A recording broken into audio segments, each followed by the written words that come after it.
What if you could build your very own grocery shopping website from scratch? A sleek, powerful, full-stack platform where users can browse grocery, add items to cart, and check out securely with Stripe payments, all by yourself. Well, today, that's exactly what we're doing. Welcome to Grocery Shop, a full-stack grocery shopping website built with MERN Stack, MongoDB, ExpressJS, React, and Node.js. In this project, we're going to build the front-end, back-end, and admin panel.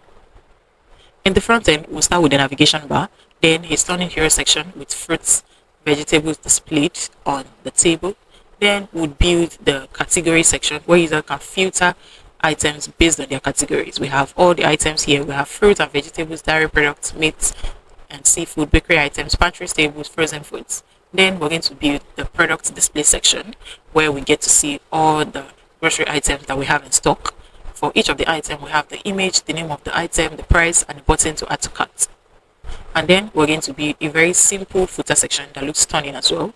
Also, we're going to build the login page where users can log in or create an account. We're going to create the orders page. After successful payments, the users are going to see all their orders here. I'm going to show you that. The logout page, which is going to lead us back to the login page, and the cart page where users are going to see every item that they've added to carts. We'll also create a powerful backend featuring users' authentication with Bcrypt, JWT for protected routes, Stripe for handling secure payments, and Cloudinary to store our product images, and MongoDB for storing users' products and orders. So these are all the products that we've added. We've added 9 products. Okay. And then we'll set up the admin panel, which is going to lead us to the dashboard after the admin has logged in. And on the admin dashboard, the admin can add products. We start with the image, the name of the product, description, category, price. Then click on this button here, list of all the product that has been added to the database. We have the orders here. We're here to place it here that, okay, we have 2 orders here. Okay, so here, while testing, I tried with these 2 orders. We tried the 2 payments method that we're going to be using, cash on delivery and Stripe payments. And here is to log out. If I click on logouts now, it's going to lead me back to the admin login. Okay, now let's get to see this project in action. So first, remember I already clicked on logout, so we need to log in. I'll click on login now. Let me create another account. I'm going to name this account John Doe. So, and the email, I'm going to give it john@gmail.com. And for the password, I'm just going to give it a random password. Then click on sign up. Once you click on sign up, you're going to get a notification here. And we'll be using Toast notification for this notification for this project. You're going to get a notification saying account created successfully, and the user will be logged in into the account. Okay, now that we're on the user's account, you can see we're here on the home page. So on the home page here, you can filter based on your choice. If I click on fruit and vegetable, it's going to display the grocery item that matches with this category. If I click on dairy products, it's going to display the food item that matches with dairy products. If I click on meat and seafood, it's going to display the grocery item that matches with this. If I click on bakery items, it's going to do the same thing as well. If I click on pantry staples, we're going to get the same thing. If I click on frozen food, it's going to be the same thing. So now I'm just going to click on all so that I can see all the list of items that we have here. So now I'm going to add this item to cart, and I'm going to get a notification instantly that would say item has been added to cart. So here we have this notification here, added to cart. I'm going to click on this as well, fresh carrots. I'm going to get another notification telling me that the item has been added to cart. And if we head back to the top, you're going to see in front of the cart, you can see that we have 2 items in the cart. So if I click on cart now, it's going to lead me to the cart page. Okay, so this is the cart page here. We have the cart items, we have our image, the name of the item, the price, a quantity controller. I can increase and decrease the quantity. Okay, and here we have an icon to delete the item from the cart. If I click on delete now, you can see that that item has been deleted. Then below it, we have our cart summary here, where we have the cart totals.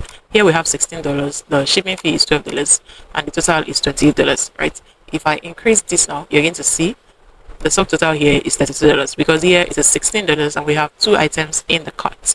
You can see it as well that it has increased in the navigation bar. If I increase it, we're going to get 3 items here in our navigation bar. And now we have $60 as our total fee because the subtotal here is $48 and the shipping fee is $12. Now I'll click on proceed to checkout, which is going to lead me to the checkout page. On the checkout page, you're going to see the payment options. We have 2 payment options: to pay with Stripe or cash on delivery. By default, we set it to cash on delivery. You can decide to pay with Stripe. We're going to test for both. So let's start with cash on delivery. and then you're going to see the shipping address here where the user is going to fill their full name. I'm just going to pick last name, the sample email address, phone number, street address, city, states, country, zip code, and on the right side we'll see the cart total here. Okay, so this is the subtotal, and now if I click on place order, it will lead me to the orders page, okay, where I can track any of these orders. Okay, so back here now, if we check the admin panel, and now we have nothing in the cart again because the order has been successful, right? Okay, so now I'm going to make another order using Stripe. So I'm going to place an order for fresh organic apples, and I'm going to get a notification that the item has been added to cart. Also, we have our cart count here showing that we have one item in the cart. If I click on cart, then I click on proceed to checkout, I want to use Stripe. I'm going to fill the same name, demo account, a random phone number. This is just testing. Okay, country, zip code, and I click on place order. It is going to lead me to the Stripe checkout page. Okay, so right here it is loading. Now we're on the test mode. You can see the payment is $20, right? The item is fresh organic apples. The price is $8. Delivery charge is $12. Okay, so we're going to enter an email. I'm going to use this demo email. We're going to pay with card. If I click on card now, you need to fill out this card information. So because this is the demo account, I'm not going to be filling my information. So you're just going to search for Stripe dummy card number. I'll click on search, and here this is Stripe documentation. Click on test card numbers. Okay, so once that's finished loading, we're going to see a sidebar where we can test with by country. So right here I want to test card by country, and I'm just going to pick United States, and right here I'm going to paste what I just copied. I'm typing in random 2027. Okay, 27. The CVC, I'm just going to select card name. Let's just use this. The state we're testing by country, United States. Zip code, just a random zip code, and I'm going to click on pay, and it is going to lead me directly to the orders page. Now let's check the difference. For the first one, fresh carrots, $16, quantity is 3, payment cash on delivery. For these fresh organic apples, payment is $8, quantity is 1. This is the date here, this is the time, payment here is Stripe. Okay, now if we head to our admin panel, I'm going to log in now. So I'm going to enter the email, then the password as well, and now if I click on login, it will lead me to the dashboard. Okay, so we stopped at the orders page, and here it says, okay, so right here we have this new order here that we just made. If we check the time, you can see 5:41 p.m. Okay, we can get the customer's name, the account, the telephone number, the shipping address, the product name, the items, the price, payment method, cash on delivery. Is still pending because this is a testing method, the date, and here we can update the delivery status. So here if I click on packing, and here if I track all of these orders, you can see it has been updated as packing. If I click on track order now, nothing is updated, right? Because we're yet to update it on the admin panel. So here I'm just going to say out for delivery, and now if we check back now, click on track order, you can see that it's out for delivery. Okay, so this is working perfectly well. We can get the list of all the items that we have, and it is right here in our database. Okay, this is all the users that we've created. Okay, so we have 2 users. The first one, this is the name, this is the ID, the password, which has been encrypted. Okay, they are cards. Okay, this user's cards, right? And here the other user as well. This is the ID, the name, the email, the encrypted password, the cards data as well. Okay, and now in our orders, this is our database right here, MongoDB. Okay, we have 4 orders in total. This is the last order. The status out for delivery, payment method is Stripe, the items, the user ID, object, and all of that. So if we check this user ID, we have 68020F is what ends it. Now if we go back to the users here, you can see that this is the user right here. Okay, the John Doe, which I used to make this order. Okay, this is the user's ID here, and it's the same thing as what we have in the orders. So you're going to learn every single thing that I just explained now You're going to learn every single step from scratch. We're going to be building from scratch. So sit back, relax, and make your fingers dance.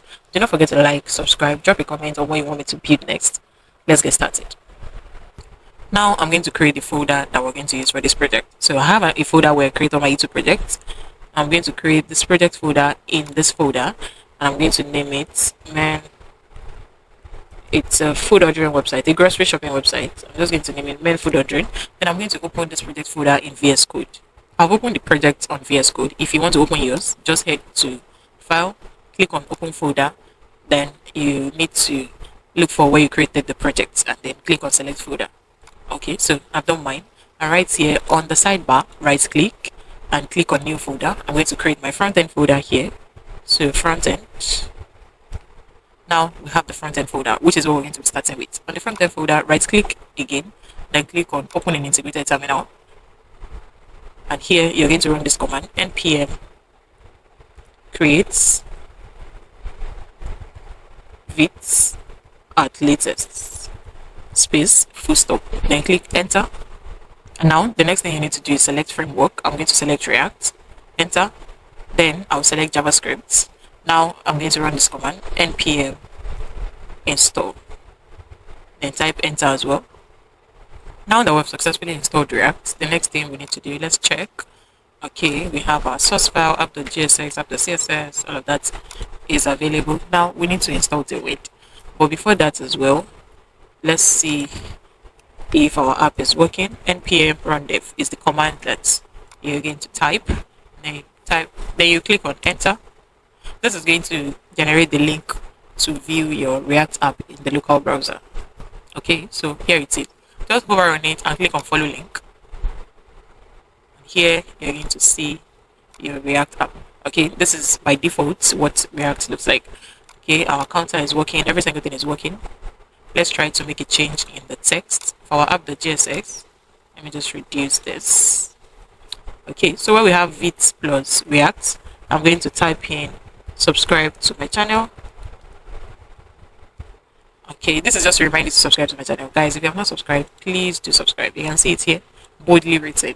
Subscribe to my channel. I'm begging you. Subscribe, share my videos, like them. I really appreciate it. It's not going to cost you nothing. Thank you so much if you have done that. Okay, so let's continue. Before installing Tailwind CSS, I like to do something I call clean up. So we're just going to do some little clean up. So here, Control A, I'm going to delete everything, and I'm going to use this command to generate React snippet, RAFCE. Press enter, and here we have it. To use this command that I just typed now, you need to have this extension. You need to have this extension, EX7 React Trados React Native extension. Do well to install this extension. It's going to go a long way. So back to our code, I'm going to delete app.css because I'm not going to need it for this project. Then our index.css as well, Control A, delete it all. Our index.html, we need to change the title to our project title, which is grocery shop. Okay. And now our app.jsx, I'll delete this app here. I'll use an h1 tag, and I'm going to still retype subscribe to my channel. This is another gentle reminder for you to subscribe to my channel if you have not done that. So this is what we should have now. Now let's install Tailwind. So visit the official Tailwind CSS website. I'll hit enter, and it should lead me directly to the website. Then I'll click on docs, which is for the documentation. We're using the latest version of Tailwind, and in the latest version, Vit has its own tab, so we don't need to look for it in the framework guide. And we're going to follow these 5 simple steps to install Tailwind. First, we need to copy this and paste this in our terminal. So here, Ctrl C. Right now our terminal is working, so I'm just going to type in Ctrl C to terminate the job.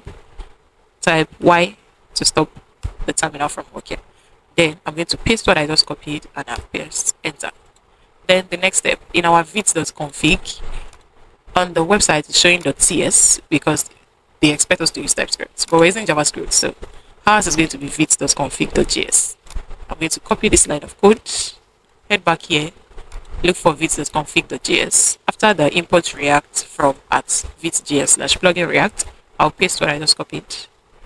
And as well, in the plugin section, I'll copy this and I'll do the same thing. Where we have plugin react, comma, paste what I copied again. Tailwind CSS. Next, in our CSS, ours is going to be index of CSS. I'll copy this. I'm going to paste it right here. Where is it? Index of CSS. I'll paste it here. Okay, then we're going to rerun our terminal and we can now start styling. So this is still installing. So our Tailwind has been installed successfully. Now let's rerun our project. But before that, let's down. So here, class name, I'm just going to take text 3XL. And the text color, let's give it my fave, purple, 700. And now let's rerun our terminal, npm run dev. Then we'll type enter, click enter, and it's going to give you the link to view your website on your local browser. And here we have it. We hover on it, click on follow link. And now you can see what we have. The text color is purple and this is the text size. So let's say font bold. Okay, you're going to see that the font is bold. So our Tailwind CSS is working. Before we start building, we need to install some necessary packages that we're going to need. We're going to need React icons because we're going to be using icons like delete icon and every other icon that we're going to use for the front end. We're going to install React Router DOM to navigate between pages. We're going to install Axios to make HTTP requests to external backends or backend servers. We're going to be using Axios to send, to put, to delete, to posts, and many more. It's going to undo promises and asynchronous data, all sorts of stuff. So we need to install those three things. We need to install React icons, React Router DOM, Axios, and also React Toastify for our toast notifications. So let's start with React icons. Then React Router DOM. Visit the official website. Also React Toastify and also Axios. Okay, so here this is the official website for React icons. Okay, ensure you visit this website, and if you're on this page, just click on the installation code. I don't want to stop this terminal, so I'm just going to open another terminal and I'm going to paste React icons. Then I'll head here to React Router DOM, the official page. Click on the installation code and copy it, and then I'm going to paste what I just copied here. Since my React icon has been installed, I did one package and I edited 166 packages in 10 seconds. Okay, while React Router DOM is installing, I'll head over to React Toastify, click on the official website, and then Axios. And here on React Toastify page, copy the installation code as well. Okay, React Router DOM has been installed, added 5 packages. I'm going to paste the installation code for, oh my god, did I just copy this? Okay, I'm going to recopy once more and paste the installation code here for React Toastify, and then our Axios, do the same thing, copy the installation code and paste it once this has been installed. React Toastify has been installed, so I'm going to paste this as well. So we have those 4 packages installed. We're going to check our package.json, and you're going to see Tailwind CSS check, Axios check, React icons check, React Router DOM check, React Toastify check. So we've installed all the necessary packages that we're going to use for this project. Next up is to build our pages, components, context, and our asset folder, which is going to, this is our asset folder here. We need to copy and paste all the images that we're going to use for this project. So I'm going to copy all the images that we have here. This is all the images that we're going to use for this project, and I'm going to copy it into the asset folder.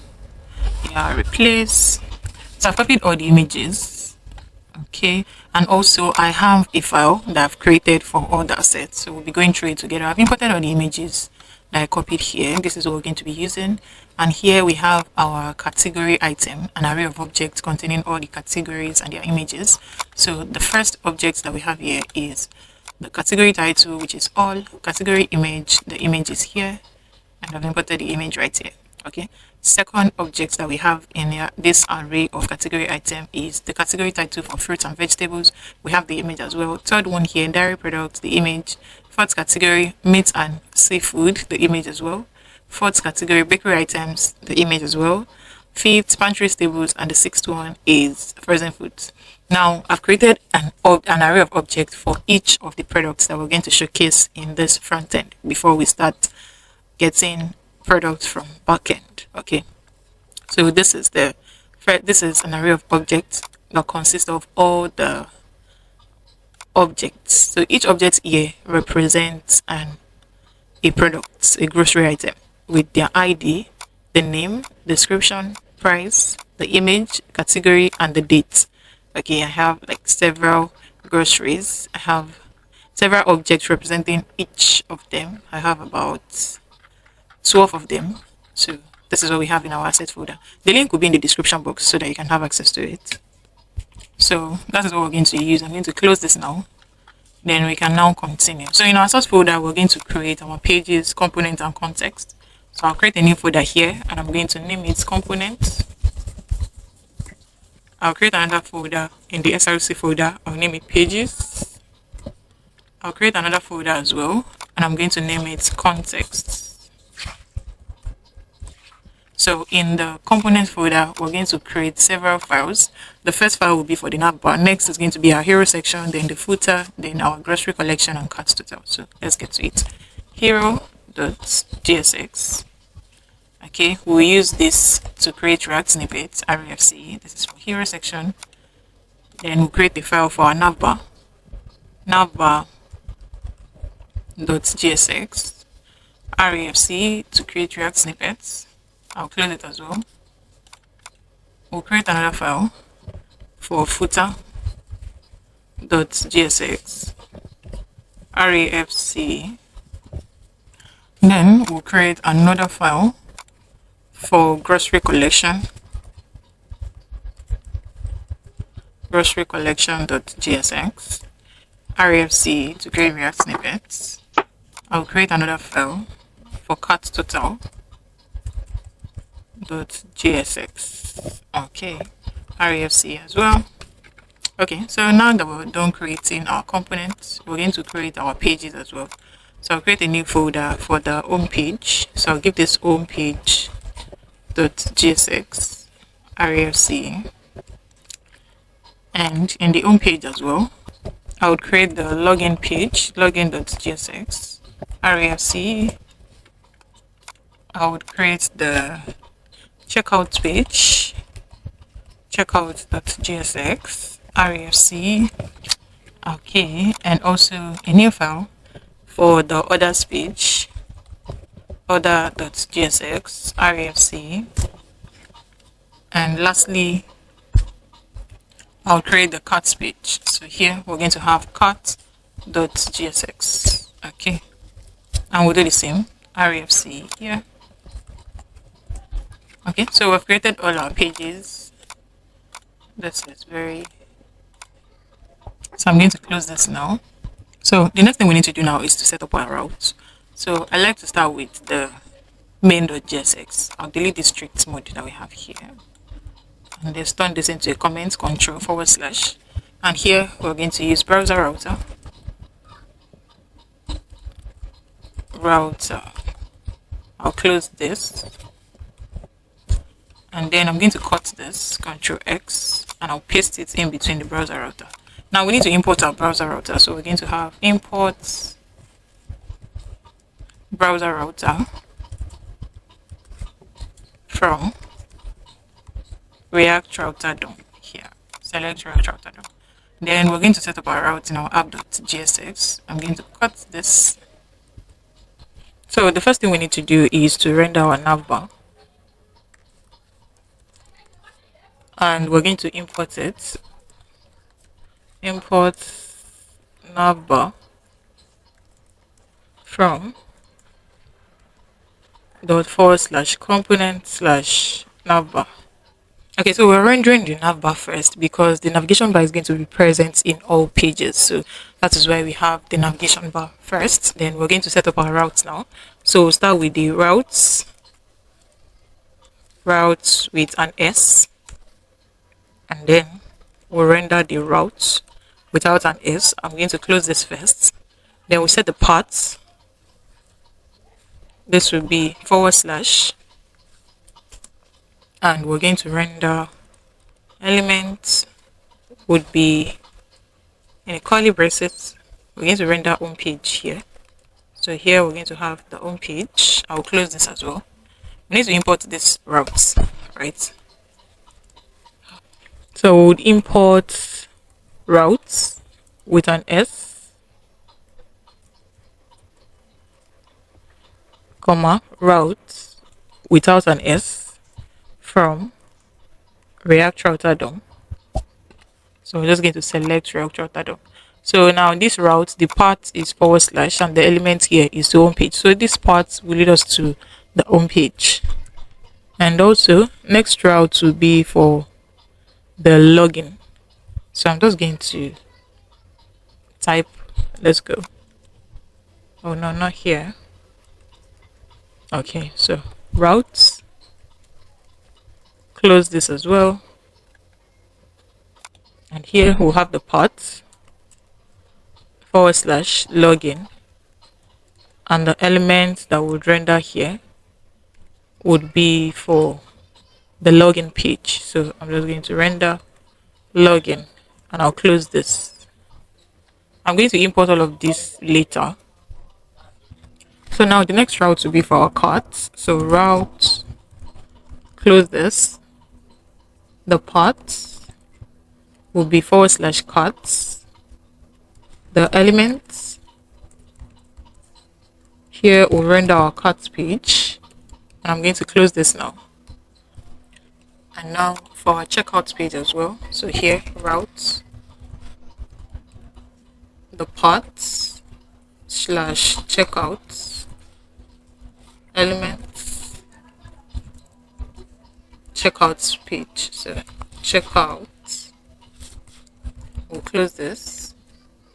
And next to be for our orders page, I will not import routes. We'll close this, and within this we'll have the path for orders / orders, elements will be orders, our order page. Now we need to import all of this. So the best thing is just to copy this now. So the login is a page, the home page, the card, everything is a page. So I'm not going to use what I copied. So I'm going to import home page from / pages / home page. Now I'm going to copy this now that I can use and just edit a little. So this is going to be for carts. Control D. I'm just going to change this to cart. I didn't use this because there's a component here and what we want to render is a page. So next, Control D as well. This will be for login. Next one will be for our checkout page. Control D, checkout. And the last one I think will be for order. Control D, order. Okay, I guess that is what we have. We have imported for home page, login, cart page, checkout page, order page. Okay, so what you should be seeing in your browser is the navbar that will be at the top of all pages and the home page. Let's render our footer that will be at the bottom of all pages. So I'll open this app.jsx once more. After the routes, I would render the footer components. I'm going to import it. So I'm just going to copy this because it's in the components. I'll paste the navbar again, but I'm going to do Control D, and here we're going to have footer. So now this is what we're going to have: navbar, home page, and the footer. Okay, so let's work on our navigation bar. So we're going to close this now, and in the components we'll open our navbar. All right, so I'll delete this and I'll create the nav tag. I'll use nav tag. In the nav tag, we'll have a div tag. We're supposed to have two div tags. So this is Ctrl Z, two div tag. The first div tag would link us. I'll use link from React Router DOM to our homepage. Okay, so I'm going to have an h2 tag here, and it's going to take this text, grocery shop. That is like our logo. The link will lead us to the home page. So I'm going to set the path, so the path to the home page, which is the same path with this, right? So back here, then the second div tag will be for our lists. So the first list item will link us to our login. So the first link will be for login, second will be for others, third will be to log out, and the fourth will be for cut. So I'm just going to have like a p tag, 4 p tags. Alright, so the first one will be login, second will be others, which is going to lead us to our others page. The third will be for logout, and the fourth one is going to be for our cards. Right, now this one that is going to link, we'll use link tag. So here I would have link tag, close this. So it has imported a link from React Router DOM. I'm going to paste, I'll copy this and paste it in between the link tag. So this login link will lead us to, should be in lowercase, will lead us to, this is equal to, did I delete something? Yeah, I think I did. Okay. Okay, so this should lead us to our login. Okay, ensure that the parts here matches with the parts that you have in app.gsx. So this matches. Next link, we'll do the same thing. Link. Okay, I'll cut this, Ctrl X, and I'll paste it in between the link tag. And this should lead us to /others. The best thing is just to come and copy the text if it's something that you think you're going to have an error. This will be for logout. We are here to work on the logout function. Okay, we'll get back to this. And this will be for our carts. Okay, so for the carts, we'll do the same thing. Link, close this. Then I'll cut this and paste it here. And this will lead us to /carts. And it's the same thing that we have here, carts. Okay, so in front of the carts, we have the carts count. So we use a span tag for that. For now, I'll set it to 0. When we have the function that is going to undo carts count, we're going to reset it. So let's see what we have in our navigation bar now. So right now, this is what we have. The logo, the link, you can see this is leading us to the login page. This is supposed to, this, if you click on grocery shop, it will lead us back to the home page. If I click on login, login page. If I click on others, others page. If I click on logout, nothing is working because we're here to write any function. If I click on carts page, right? This is the carts count. If I click on this again, you can see what we have. Grocery leading us to the home page. If I click on login, leading us to the login page. Others leading us to the others page. Carts leading us to the carts page. So this is working now. Let's style.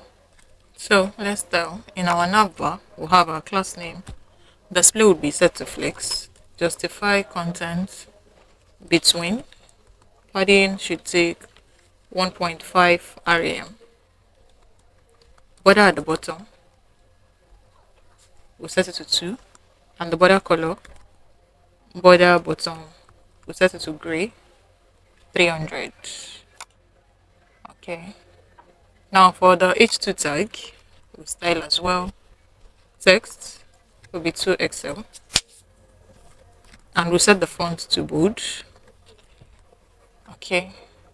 Now for the div tag that is wrapping up all the links, we'll style it as well. Display would be flex. We'll set a gap of 6.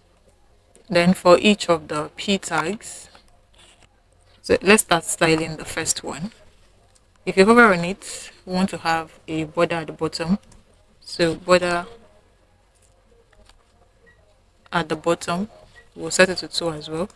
If you hover as well, the border bottom color should be gray, 400. Okay, and the text, the size should be XL. So I'm going to copy this class name that we have here, and I'll use it in every other p tag. This is going to take the same thing. This will take the same thing, and this will take the same thing. Now for the logout, let's change the color to red to show the user that they're about to log out. Right? Now for this carts count, we're going to style it as well. So class name, the background color should be red, 600, rounded full. py will be 2, px should be 4, and the text color should be white. Now let's see what we have. Okay, so we have this leading us to the home page. We have all these links here. If you hover on this, you can see that the color of the border is red. For every other one, they are gray, but for this, and this is our cards count here. Now let's get on with the home page. So in our home page, the first thing we're going to see is the hero section, followed by the category list, then the grocery list before the footer. So let's get to the hero section. So we'll close this, and now I'll close this as well. Then I'm going to open the hero section. So our hero section will be in the home page. So I'll come right here and render the component hero right here, and I'm going to import it as well. So I'm going to import hero from /component/hero. Okay, so if we check here now, you can see that we have hero now. So I'm going to close this home page. Now let's continue with our hero section. In the hero section, we're going to use this image here, this hero one. We'll use this image here that we have.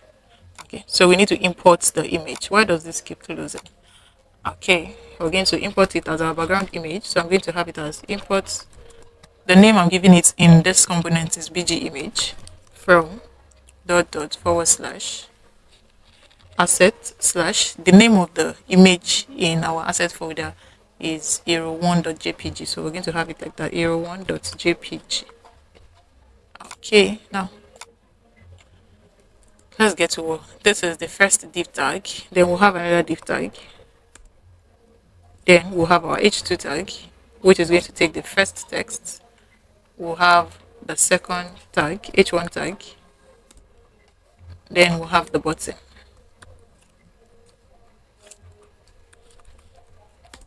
Okay, so for the h2 tag, it's going to take this text, shop smarter, eat fresher, and the h1 tag will take this text with a break in between. Start your grocery journey now. And the button will take shop now. Okay, so let's start. Right now we're here to use our background image, right? So let's start. We're going to use it in our styling. So we'll have our class name. Position here will be relative. The height we take 90 VH. We'll set the width to full. Background cover. Background should be at the center. Background no repeats. And now we're going to introduce the background using style tag. We'll have another curly braces and we'll call background image.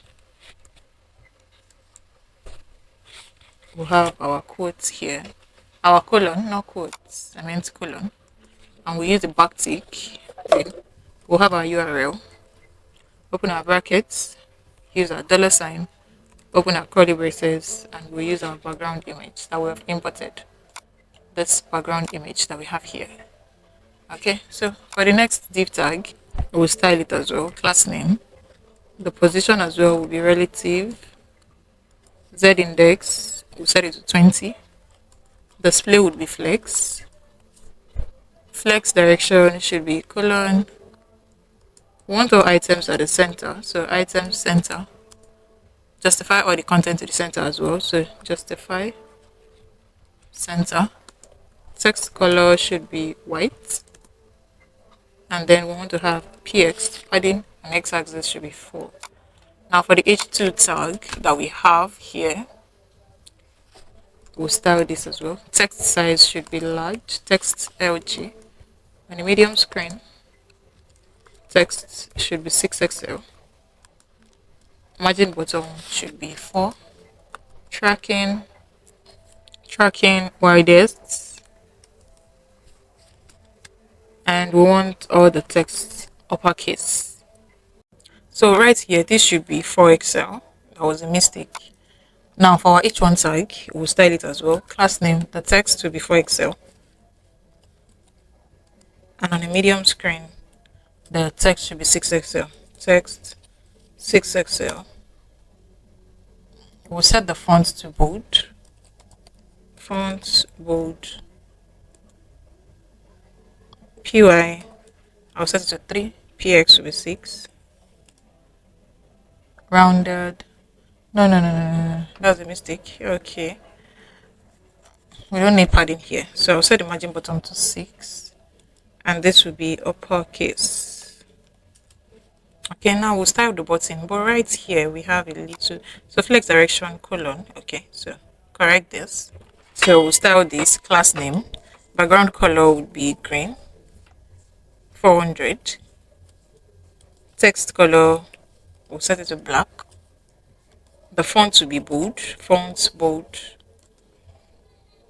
PY will be 3. PX will be 6. Border radius will be large, so that's why we have rounded LG. And if you hover on it, the background color will be green. 500. So if we check our browser now, this is what we have. Okay, so there's one thing I want to do in the entire body of this project. I want to set a padding inline. We're going to do that now. So all I'm going to do now, let me close this asset so that we can access other pages easily. In our index.css right here, I'm going to have the body tag, and in the body tag I want to set the background color. So here, background to this color code, and I'm going to have a padding inline of 50 pixels. Okay, and for, let me add the space here. Now for all the links, I'm going to set the color to this color code. Text decoration will be none. Okay, so this is what we have now. That is looking all good. So in our own page, another thing that we're going to have now is our category. So I'm going to close index.css, close the hero section as well. Then I'm going to open this grocery collection here. So right here, I'm going to delete this. Then I'll create a div tag. In this div tag, I'll create 3 div tags. So we'll have div times 3. The first one will be for our header. So we're going to have an h1 tag here. And it will take this text. After this h1 tag, we'll move on to the next div. I'll add a space. So right here is where we're going to have our category item selection. So first we need to import the category item from our asset folder that we have here. So I'm just going to copy this, then head back here. So here I would import open curly braces category item from / asset folder / assets. And next thing I'm going to do is to create a state variable that is going to store our category and a setter function to update our category. And by default, we're going to set the category to all. So here we're going to have const open our braces category setter function set category use states will be all. So by default, we're setting this to all categories. So now we can now work on this. I'll create a div tag. In this div tag, we want to list out our category items. So I'll use a UL tag. In the UL tag, we're going to map over the category item to display each of the category titles and their image. So we're going to have our curly braces, category item dot map. Open our brackets, we'll pass item and their individual index number. Then we'll create our function. So in the function, we're going to list the item. So we'll use an li tag. Okay, and in the lists, we're going to have the image and the p tag. So I'll have an image tag here, and I'll have the p tag as well here. Okay, so before doing all of this, for each of the list item, we're going to pass a key to uniquely identify each of them. And we'll use the index number that we've passed here. Okay. Then we want to ensure that when the user click on the lists it displays the item that matches with the category item. It displays groceries that matches with the category item. So we're going to use an onClick method. Then I'll create an arrow function here. So we want to update the category when the user clicks on the list. So here we'll pass previous category as the parameter. And now let me close this so that we can have a larger screen. We're going to do a little conditioning rendering here. We want to check if the previous matches with item dot category title. We'll use our ternary operator. Then it should display all category. If it doesn't, it should display the item dot category title. It should display the item that matches with the category title. So that is that. We'll style later. So for the image that we want to display in our lists, we're going to set the image, and it's going to take item.category image. And for the p tag, it's going to take item.category title. Item.category title. We want to display the title, right? So we have it right here. So in the array of item for category items, each of them we have category title and we have the category image. We have image representing this, we have image representing this. This is the category title here, fruits and vegetables, as one of the categories of our grocery. So this is for category right here. Now our grocery collection would be mounted in our own page because that is where we want it to be displayed. So we'll open our pages, back to our own page. After the hero section, we're going to mount our grocery collection here. So if we check our page now, this is what we have. This image is representing all category. The second image for fruits and vegetables. The third image for dairy products. This is the category image, the category title, the category image, the category title, category image, category title, category image, category title. Okay, so let's style this now. So we'll head back to our grocery collection and we'll start styling. We'll start by styling the first div tag.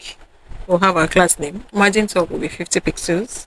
So I'll set margin top to 50 pixels. Now for this div tag that we have here, for this div tag, we'll have our class name. Border bottom will be 2. We'll set border B to 2. And the color border bottom will be gray, 300. And the margin button will be 8. Now for the H1 tag itself, the text will be 2XL. And margin button, we'll set it to 4. And the div tag that we have here, display would be flex. Flex direction will be colon. We'll set a gap of 6. For the list, display will be flex as well. The gap will be 6 as well. For each list item that we have here, for each of the list item, we're going to style it as well. So let's style here. We'll have our class name. We want to have 2 different styling. So I've opened my curly braces and a backtick. So this first one will be for the general styling. The minimum width, I'll set it to 150 pixels. And we'll set the padding to 3. Border radius around this will be XL. We want a shadow. And the background color would be white. Display would be flex. Flex direction will be colon. Items will be at the center. And cursor, we'll set our cursor to pointer as usual. And if you hover on it, we'll set the scale to 105. Okay, so this is for, then we're going to have a conditional styling. So I'll use this and this. Okay, so we're using a ternary operator to style this. We want to check if if the user clicks on it and the category is on an item that matches with the category title, we want to display a certain color for the text, and if it is not, we want to display a certain color for the text as well, the category text.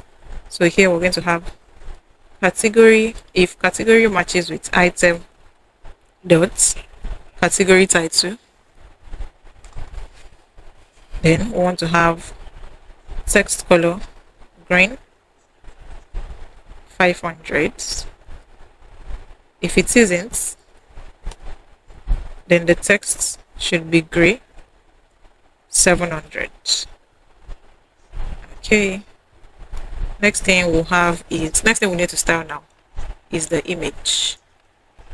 So for the image, we'll set the width to 22, the height will be the same thing, 22, object feeds contain, and we'll have a margin bottom of 2. Then for the category title, where we have the p tag, we'll style this as well. The text should be small, the text size, and the fonts will be medium, and the text should be at the center. So this is what you should have on your screen. Since we're here by default, we're selecting all. So the text color is showing green. If I click on this, the text color will show green. If I click on this, if I click on this, if I on this, if I on this, if I on this. Okay, but by default, this is what we have. Now the next thing we need to do now is to display our. So now back to our code. I'm going to, let me close this asset folder here. Okay, so now we want to display our products in our grocery collection, but before that we need to create a file for our context. So basically the context is used to share data across components without prop drilling, and we're going to use it for our products and cards in this context. So for the product context, we use it to share and manage product data across our entire application, and for the cards, we use it to manage card state globally, so add items, quantity, total price, and all of that. So the context, let me create a new file, and I'm just going to name it shop context.gsx. So context basically provides a centralized accessible site for products, cards, etc., and it reduces props drilling and enable us to use real-time data. So if we have product here, if we have cards here, we can always use them without props drilling. So you're going to see that in action now. The context, we're going to start by importing React from React, and then so the next thing we're going to do now is to create the context for the shop, which would be used to provide global states. So because we're going to use shop context elsewhere, so we use export consts, create shop context, and we use create contexts. Okay, so after this we're going to import the product data from our asset folder right here. So here, this is the product. In shop context, we're going to import, open our curly braces, products from asset file. Then the next step would be to create the context provider component. So we're going to have const shop context provider will be equal to, we'll create a function. Okay, in this function we'll pass a parameter, and it's going to be the children. So in our shop context provider component, we're going to create the state that will store all our products. We're going to write our functions, create states to store items in the cart, and all of that. But before that, we need to export the shop context provider. So we're going to export default shop context provider. Okay, so we've done that now. We've exported. Then we're going to be providing all state values and function to the children component. So here we'll have return. Open this bracket here, and we're going to have shop context dot provider. So right here I'll pass the children components. Okay, so in the shop context provider, in the opening tag, this is where we're going to provide all state values and function. So right here we'll pass value in the curly braces. Okay, we're going to provide all our state values and function here. So right now we have no values. So the first thing we need to do is to create a state that is going to store all our products.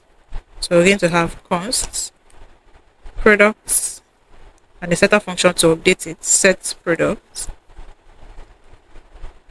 will be equals to use states. By default, we want to use the products that we imported from the asset folder. That is what we want to use. So if you overrun this now, you can see that it has the same thing: the ID, the name, description, price, image, category, and date. And that is the same thing that we have here for each product. So this is storing this. Now we're going to pass the value here so that other components and pages can have access to it. So we're going to have products here. So this is one of the states that we're going to pass here. We're still going to pass functions and all of that. So right here we have products. Now before we can have access to this shop context, we need to ensure that the shop context wraps our entire application. So we'll head to main.gsx, and here we're going to wrap our application. So right here, after our browser router, we're going to have our shop context provider, and I'm going to cut this app that we have here. Let me delete this and I'll paste it here. Oh, Ctrl Z, Ctrl Z, Ctrl Z, Ctrl Z, Ctrl X. Okay, I'll paste it right here. So now the shop context provider has wrapped around our application. So now that we have our products in our shop context, we can now display it in our grocery collection. So I'm going to close this, close our main.gsx. Now to the next div tag, which is the last div tag that we have in grocery collections. Before anything, we need to import the products from our shop context. So we're going to head here, then we're going to import shop contexts. No, not here. We'll come right here. We import products, and to be equals to use context would be shop context.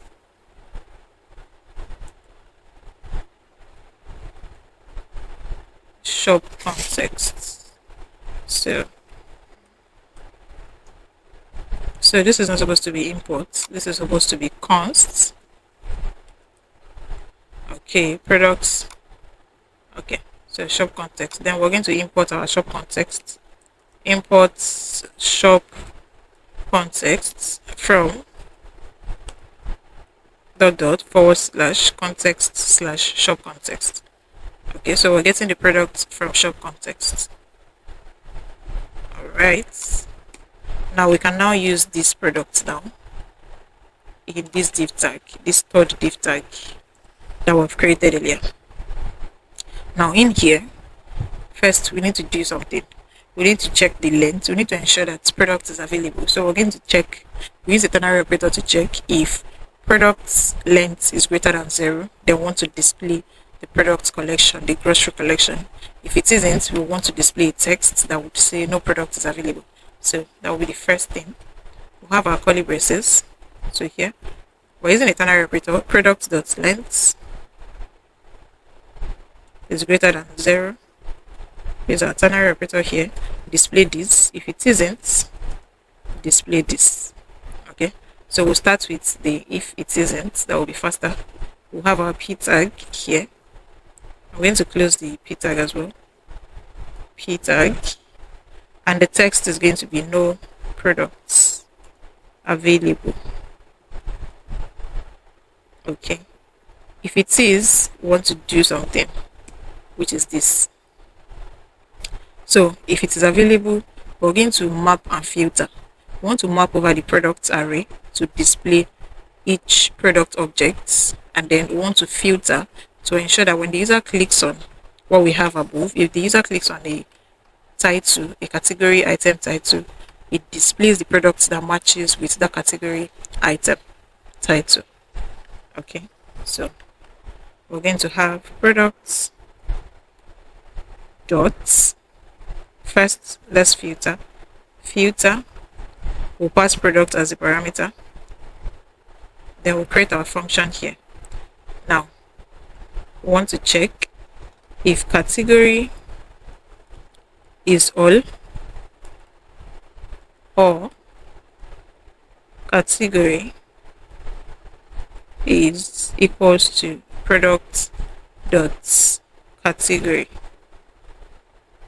Okay, and then we'll map over it as well. We'll pass product as well. Then we'll create our function, open our brackets, and here is where we'll have our display. We'll have our div tag here. I'll close the div tag as well.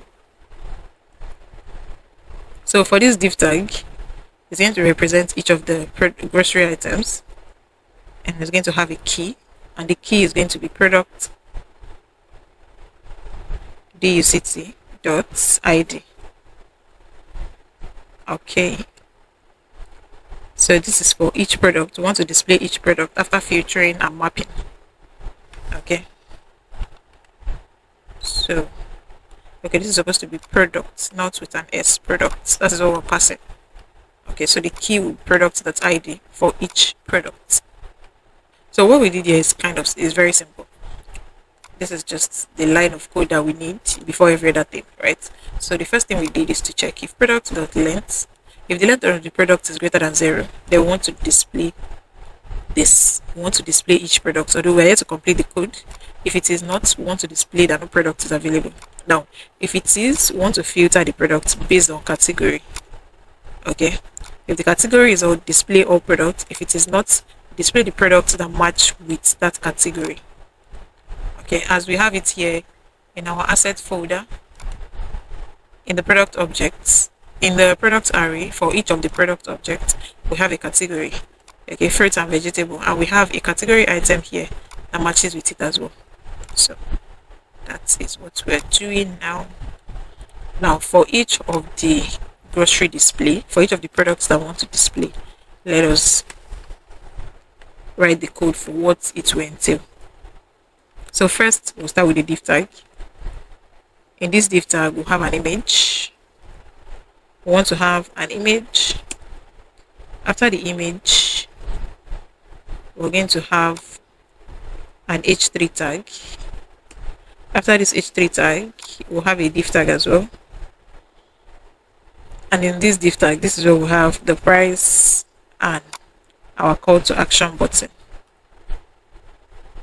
Okay, so let me start with the text. The call to action button will have add to cart. Now in the p tag, we would have our price. So the price will be in dollars. So I'm just going to add curly braces product.price dot price. In our h3 tag, we're going to have the product name. So here we're just going to have product dot name. Then where we have our image, we'll turn this to a curly braces product dot image. Okay, so this is what we have now. Okay, I realized that we have an equal to here. It is not supposed to be. Use context to be short context. That was just the typo error. So if we head back here now, we should have all the products displayed. This is the first product, this is the second, this is the third, this is the fourth, each of them with their name, their image, their name, their price, and a button to add to cart. Okay, so these are like all the list of products that we have so far. Now let's style them. Everything is looking yummy. So let's style now. So now we'll head here. The div tag, we'll have our class name. Oh, it's outside the div tag. It's supposed to be inside. So here, our class name. Display will be grid template colon. Grid template colon will be 1. On a small screen, grid colon should be 2. And on a medium size screen, grid template colon should be 3. On a large screen, grid template colon should be 4. And we'll set a gap of 4. Justify items at the center. Okay. Now for each of our products, right? We'll start by styling the div tag, which is the container holding each of the grocery items. We'll set the width. Let me have the class name first. Width. We'll set this to 282 pixels. We want a border around it, so border. And the border color should be gray, 300. Padding, I'll set this to 10. I want all the text at the center. Position should be relative. And overflow hidden. I will have a transition. Nah, I don't think I want that. Okay. So when you hover on it, you want to have a large shadow. So shadow LG. Now for the image that we have, so for each of the image, we're going to style them. So we'll have our class name here. The width should be full. Height should be about 260 pixels. Yes, this should do it. 260 pixels. Object fit should be cover. Then for the h3 tag, class name, text is large, font is semi-bold, margin top will be 2, margin bottom will be 3. Now for this div tag here, we'll style this as well. Display would be flex, justify between, items at the center, margin top should be 4, padding will be 2. Now for our price, text size should be XL, font will be bold, and the text color should be gray 800. Then for our button, PX for PY2, background green 400. Text color should be white. If you hover on this, you want to have a background color of green 800. Yeah.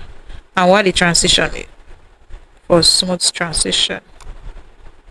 So now let's see what we have. Okay, so this is what we have now on our screen.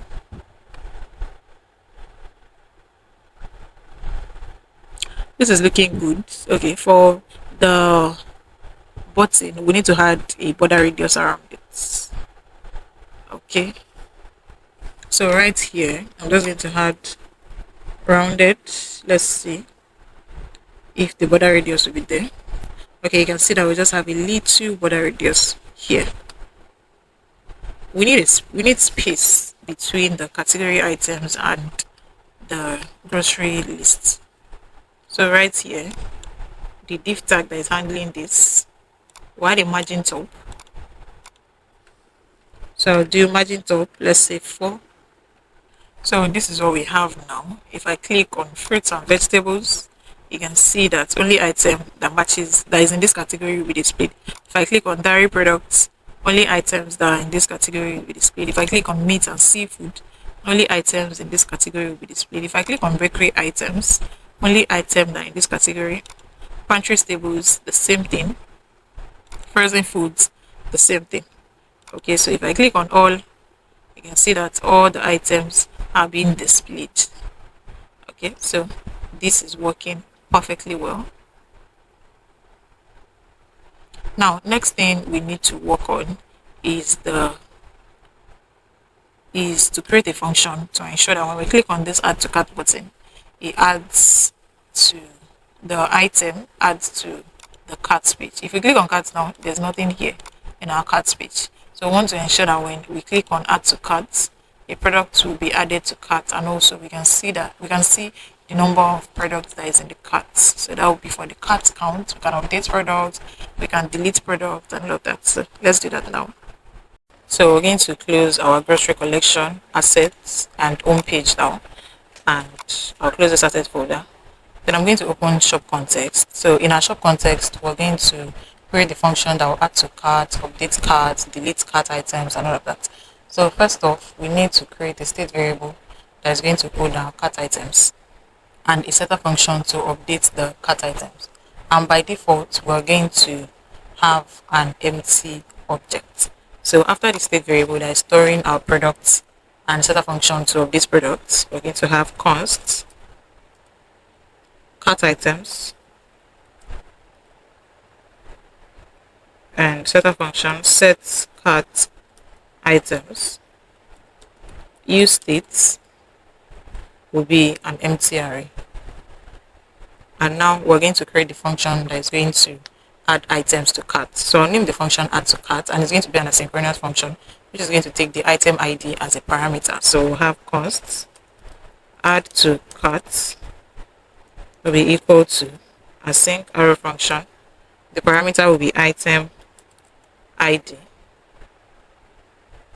So the first step here is to create a copy of the current cart items to avoid directly mutating the states. So we're going to have const updated data, updated carts will be equal to, we'll spread the cart items. Then we'll use an if statement to check if the item already exists in the cart. We want to increase the quantity by 1. Otherwise, if it does not exist, we're going to set the quantity to 1. So we're going to have updated carts. We're checking the item ID. If it's equal to, then we want to update the carts with that specific item ID by 1. So if it already exists or it does not exist, then we want to add 1 to it. So right here, if it exists in the cart, we're increasing it by 1. If it does not exist, that means if the quantity is 0, we want to have the quantity as 1. So the next step now is to update the cart states when the new cart with the new cart data. So we'll have set cart items with updated carts. So let's just log into console to see what we've added. So log in console, product added to cart, and we'll concatenate it with the item ID so that we'll get the ID of the item. So here, item ID.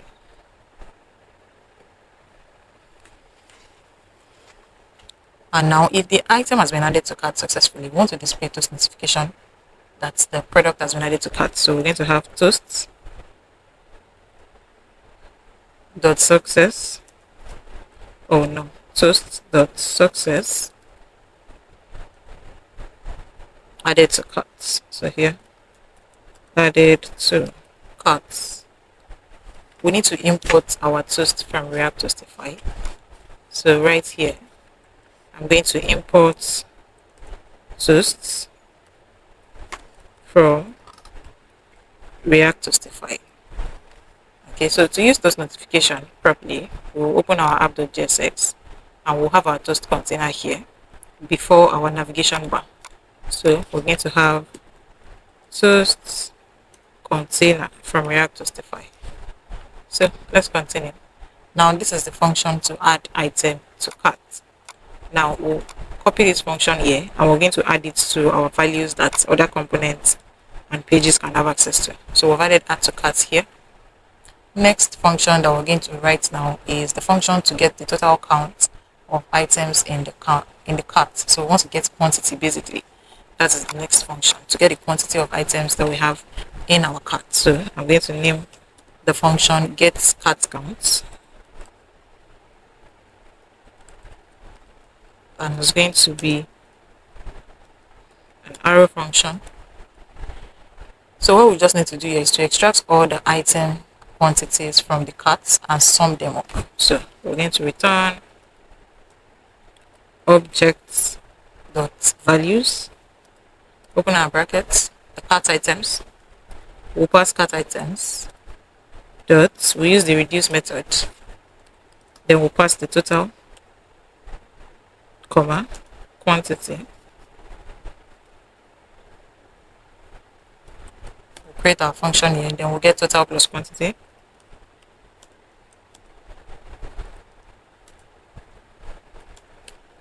Okay, so right here we just extracted all the item quantities from the cart and we're summing them up. Now this function as well, let me close this that we have here. We're going to copy this function here and I'm going to add it to the values here because other components and pages will also need to have access to it. Next function is the function to update the quantity of a specific item in our carts. I'm going to name the function update quantity. It's going to be an asynchronous function and we're passing two parameters, the item ID and the quantity. Those are the two important things that we need to update the quantity of a specific item. So we need to get the item ID and the current quantity before we can update. So const updates quantity will be an async arrow function. The parameters will be the item ID and quantity. In this function, the first thing we are going to do is to create a copy of the current cart items to avoid mutation of states. So we'll have let cart data be equal to, we are mutating our cart items. Okay, so we are having carts, this should be items, cart items. Okay, let's see. Okay, so there's a typo error, cart items, cart items. Okay, so everything is correct now. So what we just did now is to create a copy of the current cart items to avoid mutation. Then we're going to update the quantity of a specified item in the cart. So we're going to have cart data. We need to get the item ID. Item ID will be equal to quantity.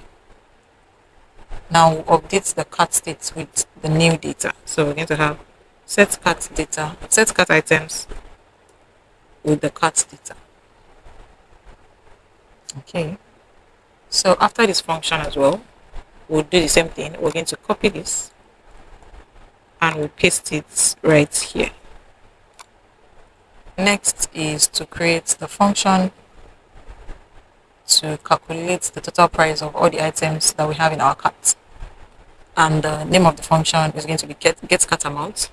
So const get cart amount will be equal to, it's going to be an arrow function, and we're going to return the object entries, all the item quantities. Okay, basically what we're doing is to extract all the item quantities from the carts and then sum it up to get our total. Okay, so let's do that. We're going to return objects that's entries. We'll have our cart items dot reduce method. We'll get the total amounts, comma, then we'll pass our item ID and quantity. Okay, and we'll open our function. So in this function, we need to find the product details using the item ID from the product array. So we're going to have const item info will be equal to products dot find method. Want to find a particular product based on its ID. So we're going to do products dot underscore ID. Want to check if it matches with the item ID. Okay. So if the product is found and it matches with the item ID, we want to add its price multiplied by the quantity to the total amount. So we're going to return item info. We use the ternary operator here to check if the product is found, if any product matches, if the product details matches with the item ID. Right, that's what we're doing here. If item info, then we want to have total amount plus item info price dot price multiplied by the quantity. And if it is not, we just want to return the total amount. Okay, and right here we're going to pass 0. This is to start the total amount from 0. Okay, so we've written all the necessary functions that we need here. So the next step is to copy this that we have here and we'll add it to these values here. So now that we've created all the necessary functions, we can now create our cart page where we can add all the items that we want to, where we can display all the items that were added to our cart. So here in our pages, I'll open our cart page. In the cart page, the first thing we need to do is to extract the necessary data that we need from our shop context. We need the products, we need the cart items, we need the function to update quantity. So right here in shop context, we're going to get product. We need to get the cart items. So we're going to add it to the values that we're adding here. We'll add it to these values. I'll add a comma. So in carts, we're going to have const products cart items. The best thing is to copy to avoid typo error. So I'm just going to paste cart items. We need the update quantity function. So add a comma, update quantity, and also we just add equal to here. So use context would be shop context. Okay, so ensure that use context is imported and shop context is imported as well. So we have all the data that we need. Next thing we need to do is to create a state variable that's going to store our cart data. So immediately after this, I'm going to create a state variable and I'll name it cart data, and the setter function to update the cart data. Set cart data. Use states. By default, we'll set it to an empty array. Okay. Then we'll use effects to update the cart data whenever the cart items or products changes. Maybe if there's an update or anything. So we would have use effects. We'll create an array function here. So first we need to check if no product exists, we want to return empty. So just do nothing. So if products dot length method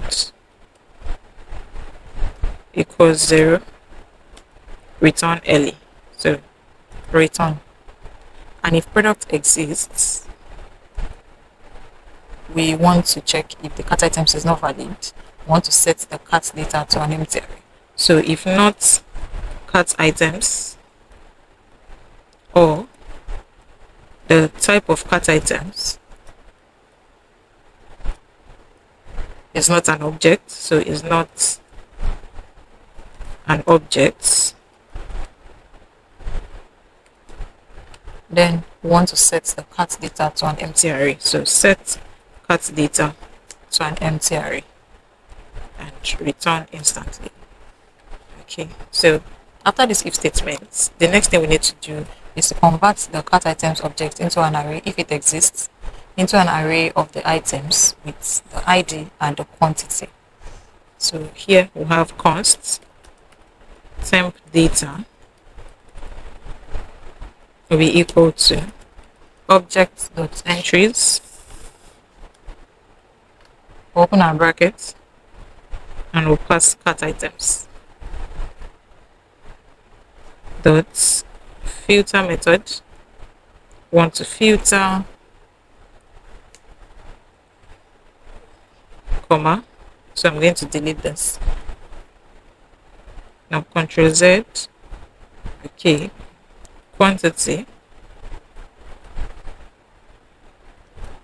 Alright, so quantity is greater than 0. So what we basically did here is to filter out the items with 0 quantity. Okay, if we've done that, then we'll now map. So dot map the item ID. We'll pass the item ID and the quantity as parameter. Then we can now assign product ID. So we'll have underscore ID will be item ID, and also we'll assign the quantity comma quantity. Okay, so after this we're going to update the state with the transformed cart data. So we're going to have set cart data with temp data, and here we're going to add cart items and products as a dependency array to ensure that it only runs whenever the cart items or products changes. So we're going to have cart items comma products. So now that we have all our logic in order, we can now display our UI. Let me close this so that we can have a larger screen. So we'll have a first div tag, and here we're going to have our h2 tag, and the h2 tag is going to say cart items. Then after this div tag, we'll have another div tag, which is where we're going to list our cart items. So right here, we're going to map over the cart data to display the carts, the data in the carts. Let's put it that way. So we'll pass our item and the index number for individual items. Okay, open our curly braces. Now we need to find the product details for the carts that we're about to display, for the items that we're adding to the carts that we're about to display in our carts page. So when we find the product detail of the item that we're about to display on the cart, we are going to store it temporarily in our product data. So I will create a variable product data, and this is going to store what we're about to find. So we'll have products dot find method. We'll pass products. Now we want to check if the product ID matches with the item ID that we're about to display in our cart. Products dot underscore ID equals item dot underscore ID. Okay, so this is supposed to be item, not item. Okay, so that's just a typo error. If it is available, then we're storing it in products data. If it is not, we're going to return null. So we use if statement, if not products data, then return null. Okay, now let's display our cart items, the items that will be in the carts that we're adding from our grocery collections, if we already found the products that matches with the item ID. So we'll have a div tag. In this div tag is where we display each cart items, but for the div tag, each of the cart items will have an index number. So index. Now in this div tag, we'll have another div tag. Create a div tag here.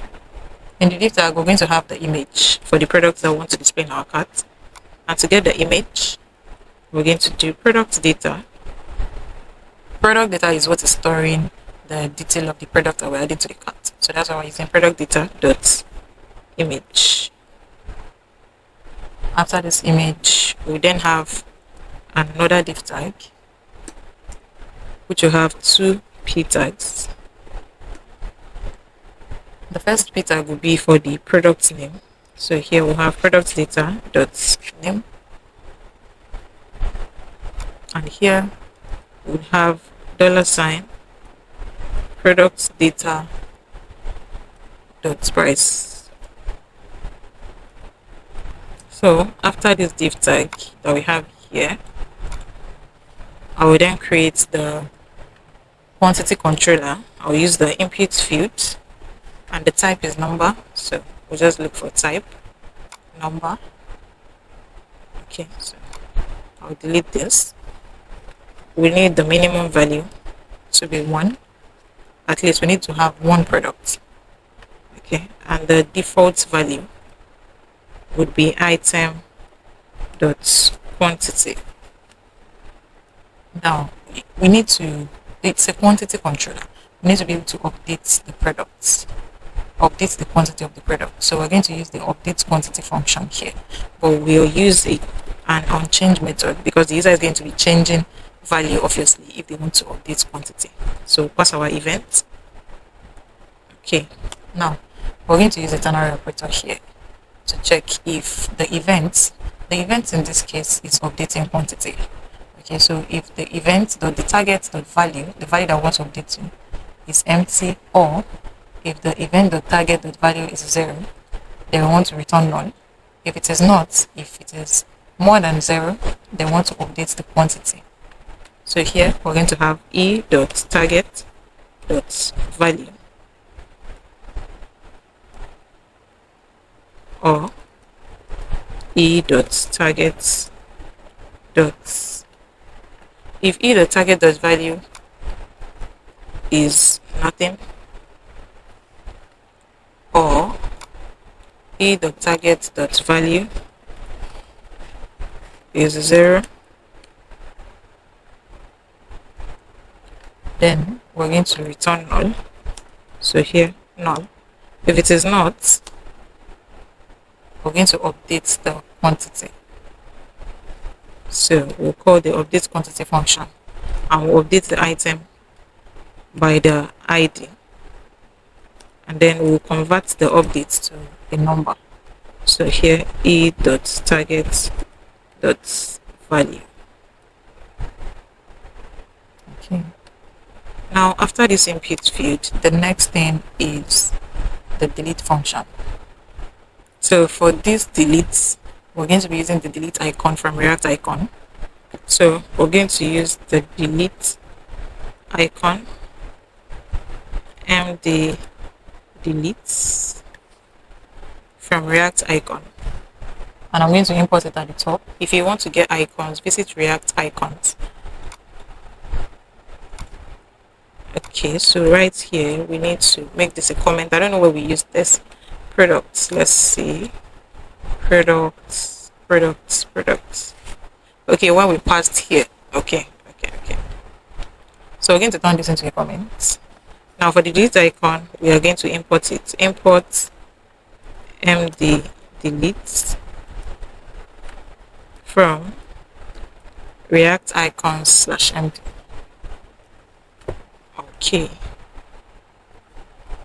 So now in our delete icon, we're going to use an onClick method to ensure that once the user clicks on the icon, the item will be deleted. So here we're going to call the update quantity function as well. But now we're reducing the item, the quantity to 0. So we're going to have item._id, and we're going to pass 0. So that is just what we've done here. Now after this, we need to create our cart total that will be at the bottom. Okay, and also a button that will navigate to the checkout page after we have all our items in the cart, after we've added our desired item in the cart. So we'll have a div tag first, and then we'll have another div tag, and right here we're going to call the cart total I would import that. We already created the page here in our components, cart total. Okay, so we're going to work on that very soon. After the cart total, then we'll have our div tag. The cart total will be the summary. So I will have our button, which will say proceed to checkout. So if the user clicks on this button, it should navigate them to the checkout page. Okay, so because we're going to be using navigate in other parts of this project, I'm just going to come to shop context and then create a variable, call it navigate, const navigate will be equals to use navigate from React Router DOM. And then I'm going to pass the value here. I'm going to copy it and I'm going to paste it right here at the comma. Then in the carts, I'm going to add it to what we're extracting. Okay, now that we have it in shop context, this validate function in shop context, we can use it in other pages just by calling it. So right here in our button, we'll use an onClick method. We'll call the navigate to /checkout. We'll call the paths to navigate. We'll call the paths to checkout page. Okay, if we check our app dots, we have it here as checkouts. Okay, this is the components pages. This is the page that will be displayed if the user clicks on this. It will navigate the user to the checkout. If the user clicks on proceed to checkout, to navigate the user to the checkout page. Now there's something that we've not imported. This is our cart total here. So we need to import cart total from /component/cart total. Okay, so this is where we have our cart total. Now if we check our cart page, the only thing we're going to see is our cart items. We have no items right now because we're here to add anything to cart. And cart total, the button here, proceed to checkout. And you can see when I clicked on it, it navigates to the checkout page. Okay, if I click back here, we're going to see cart items, cart total. If I click on proceed to checkout, it will lead us back to checkout page. Okay, so now before our cart total, the first thing we need to do is to ensure that we can add to cart from grocery collection. Okay, when the user clicks on this button, where is the button here? To add to cart, this particular button, add to cart, they are able to add items to cart.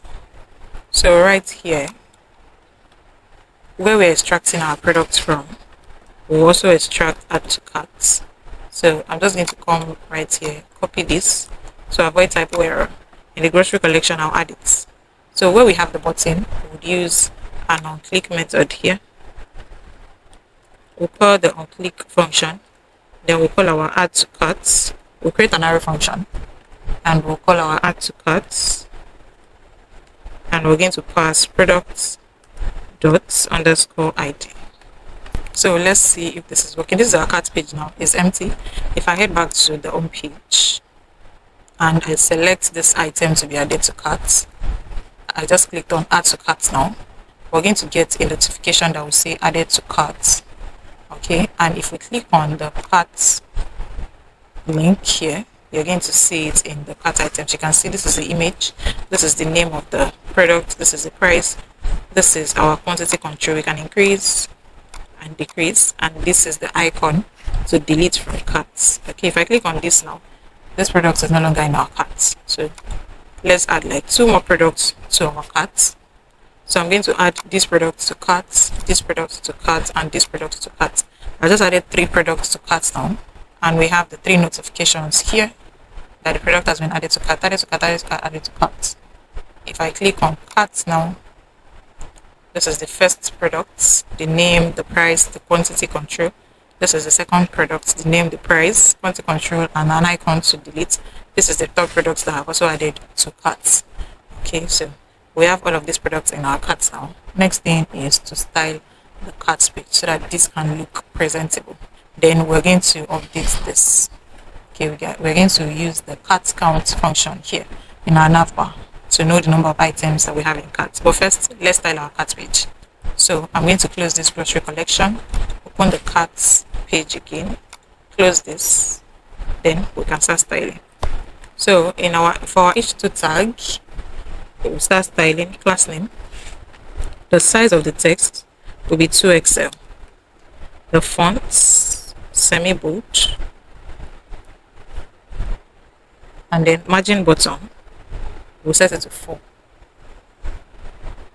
Then where we have this div tag here, display would be flex direction will be colon.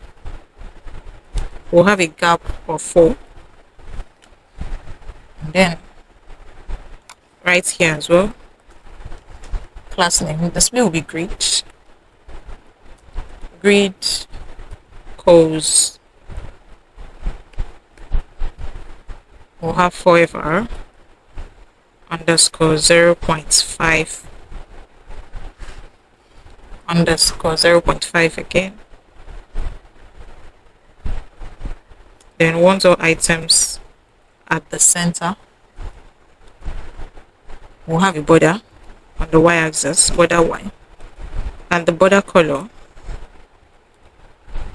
gray 300.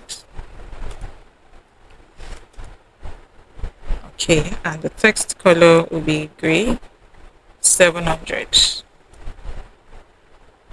Okay. Then we have another div tag here for the image, product name, and price. We'll style it as well. Class name, display will be flex. Items starts will have a gap of 6.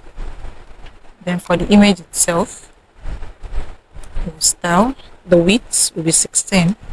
The height will be also. Objects cover.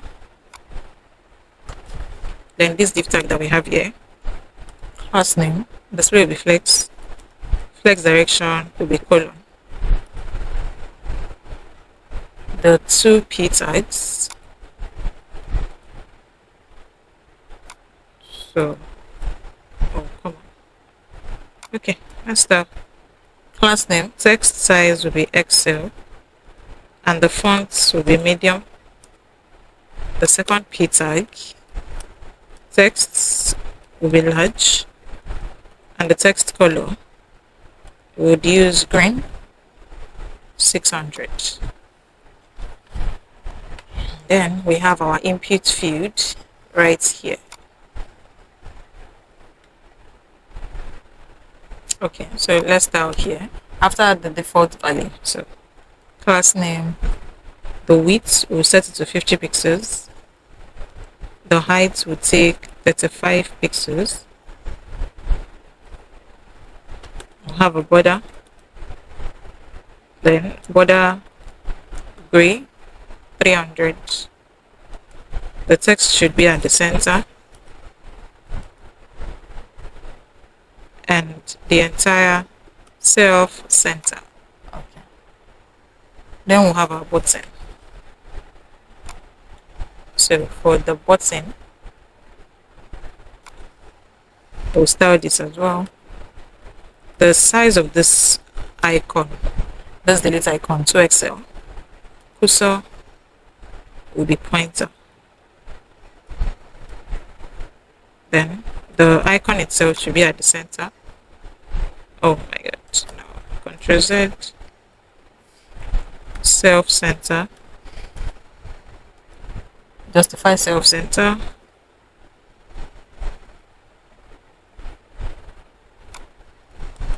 and the color should be red, so it will be so obvious that they want to delete. Yes. Okay, now for where we have our cut total, this div tag here, style, display will be flex, justify center, margin top will be 20, background color will take white, padding will be 4, and the max width will be XL, and I want everything at the center, so MX also. Now for this div here, we'll have our class name. The width will be full, max width MD. Okay, so for what we have our button as well, the width will be full, the text should be at the end, then the button itself, the background color, let's use green 500, the text color should be white, text should be small, margin top, we'll have it as 8, PY will be 3, that will be the height, and the width will be 8. Want the border radius around it, so rounded, and if you hover on it, over, the background color should give emerald 500.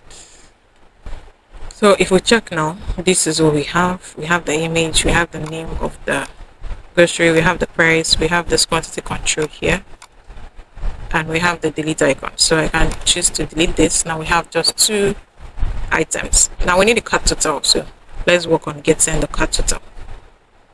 So I'm going to open the components where we have cart total. So right here in the cart total page, the first thing we need to do is to extract the values, the function and state variables that we need. So for the cart total, we want to get the summary of our cart. Basically, we want to get the subtotal and the shipping fee. Then we'll have the total currency. We'll display the total amount that the user is going to pay. So in our shop context, because we use delivery fee in other pages, we are going to create a variable that is going to store our delivery fee. So right here, we're going to have const delivery underscore fee would be 12, and the variable here, we're going to add it to the values that we're going to use in other pages. So right here in our cart total, it will be part of what we're extracting from our shop context. So we're going to have const. First, we need the delivery fee. Second, we need the amount, the total amount of the total price that we have in our carts. So that is for get cart amount. That is the job of this function. So copy this and paste it here. So use context will be shop context. Okay, so our use context is shop context. Now we can now start designing our UI. So we need a div tag first for our header. Oh, come on. It should be in lowercase. So here is a div tag. In this div tag, we'll have an h2 tag. And it's going to say cart totals or cart summary. Let's just change it to cart summary. Better still cart totals, since that is easier. After this div tag, we're going to have another div tag. And in that div tag, we'll create first div. We'll have two p tags. The first one will take this text subtotal. The second will take $, and then we'll call the get cart amount function. That is for the subtotal. Then we'll have an HR tag here. After this, we'll have another div tag that is going to give us the shipping fee and the price. So we're going to, the first text to be shipping fee. The p tag will be $, oh come on, $, and then delivery fee, which is the same thing as shipping fee. Okay, after this div, we'll create another div tag for our actual total after we sum up the subtotal and the delivery fee. So this div tag here, we'll have two bold tags. First will be for total. I want them in different lines. Second will be $, and then get cart amount. We'll call the get cart amount function. So here we're going to use the ternary operator just in case there's an issue. So here, if our cart amount equals 0, Then we want to display 0. If it doesn't, we want to do get cat amount function plus delivery fee. Okay. So now if we check our page, this is what we have now. So let's style this, then we'll now add items to cart again. So we'll start with the first div tag that we have here. So class name, the width will be full, the text color will be gray, text gray 800. The second div tag, margin bottom will be 2, will be 4, yeah. Then for our h2 tag, the text size will be 2XL. Fonts will be semi-bold. Margin bottom will be 4. Then we'll have a div tag here. Class name, text will be base. Let me close this so that we can have a larger screen.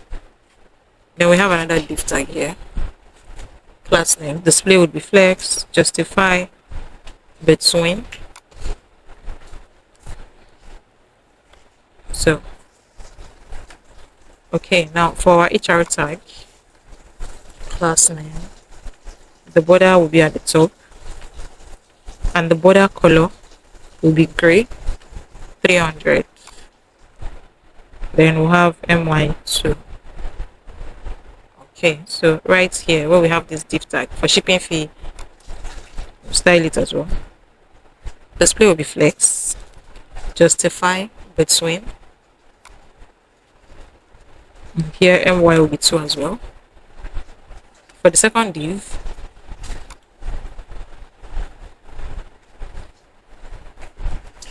class name, display would be flex as well, justify, between. Margin top will be 4 and the fonts will be bold. Okay, let's see now. Okay, so this is what we have now. Okay, so let's add items to carts. So I'm going to add this item to carts. I'll add this, add this, add this, add this to carts. And you can see we have 4 notifications that the items has been added to our carts. If I click on the carts page now, the 4 items will be displayed and we can see, we can get the total. Okay, so this is 110, this is 220, this is 200, and this is 100. Okay, if we sum everything up, we're going to get 630. And if we add the shipping fee, which is $12, we're going to get $624. Okay, so this makes sense. Now let's increase. So right now we have $624. So if I increase this by 110, or let's say this is the easiest, by 100, we should get $742. So if I increase this to 2, you can see the price has changed because here the quantity of this is 2. So $100 in 2 places is $200, and if we add it to another $200, it's 400. If we add 400 to 220, we are going to get 620, and if we add it to 110, okay, so if we now add $12 with it, we're going to have $742. So this is working perfectly well. This looks very okay, and we can delete. The price would also reflect that an item has been deleted. It will update instantly. So the next thing we need to do now is the next page, right? So if the user has selected items that they want to add in the carts and they are ready to make payment, and then they click on proceed to checkout, we should design this checkout page. Okay, so right now our checkout page is empty. Let's do that. So we're going to close our carts total, carts page itself, and our app.jsx, and then I'm going to open our checkout page. Okay, so now we're on the checkout. So the first thing we need to do is to create a state variable that is going to store the 2 methods of paying. So we're using 2 methods to pay in the checkout page. We're using cash on delivery, and we're also going to integrate Stripe payment gateway. So const method and a setter function set method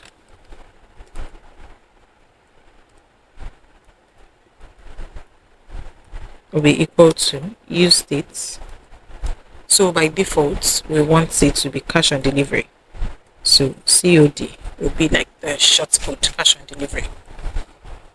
And now our very next step is to get values and functions that we're going to need for this checkout. So we need cart items, we need setter function to update our cart items, we need the cart amounts, we need the delivery fee, we need the navigate function, and we need the products. So here we're going to have const cart items, setter function sets cart items, the products,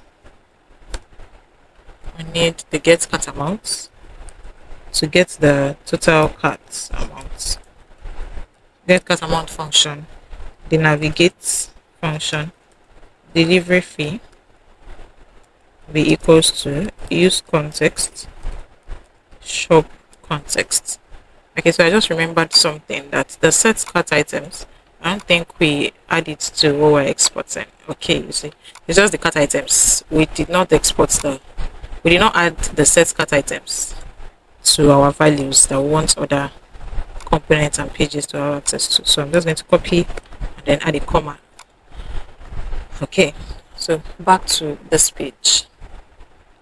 So in our checkout page, let me close this. We're going to have input field where users will fill their shipping address, select payment option, and all of that. So first off, we need to create a state to manage the input field data for the shipping address. So we're going to have const form data and a setter function set form data will be equals to use state, and we're going to have an object. We're going to have the first name, and we'll store it as by default it will be empty. We're going to have last name, by default it will be empty as well. We're going to have the email, by default it will be empty. We're going to have street address, by default it will be empty as well. We're going to have city, by default it will be empty. We would have zip code, by default this input field as well will be empty. The input data, we're going to have country, this will be empty as well, and we're going to have phone number, and this as well will be empty. Okay, now that we've created the state variable to manage the form input data for shipping address, we can now set our UI, we can now design this. So we no longer have checkout here, we'll have the form tag.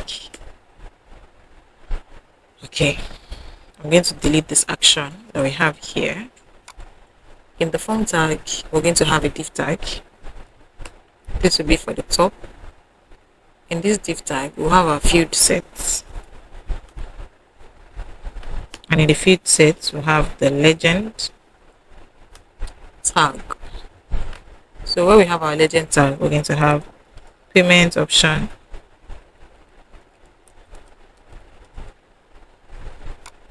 after this legend tag. If you have no idea of this legend tag, you can just go back to HTML and learn that. Then we'll have our div tag as well. In this div tag, we'll have another div tag.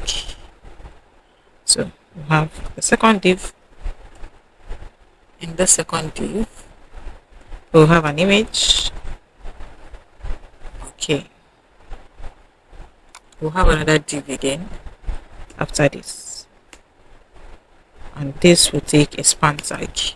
Okay, so this image is going to represent the stripe image, and the span tag will be cash. The text is going to take cash on delivery. So let me just have that here, delivery. Okay, now we have the image. So let's import the image. We're going to import the stripe image from our assets folder. Okay, so this is where we have the stripe logo.png. I'm going to come here and import stripe from /asset/stripe underscore logo.png. So I'll close this, and where we have the image, we're going to replace it with stripe. So here, stripe. Okay, looks good. So this is the first div here is for stripe, The second one here is for cash and delivery. Okay. Then after these two divs, after the entire field sets, we're going to create another div. In this other div, we'll have our h2 tag, and this is where we'll have shipping details. After this div, we'll create another div where we'll have all our input field. So in this first div, we're going to have two input field. Both type are text. We're going to get first name and last name. So I'm just going to have input multiplied by 2. The both types are text. So I want them on different line. So here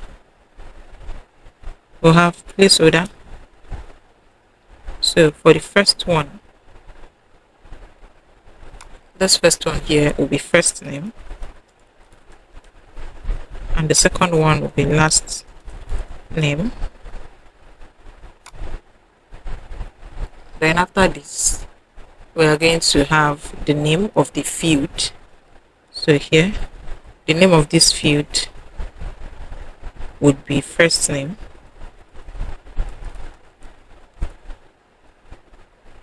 The name of this field as well, or common, will be last name.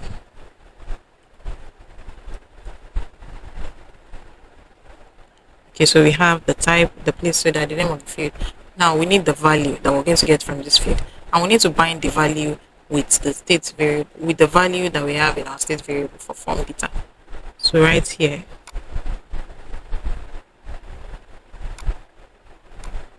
we're going to have value will be form data dot first name.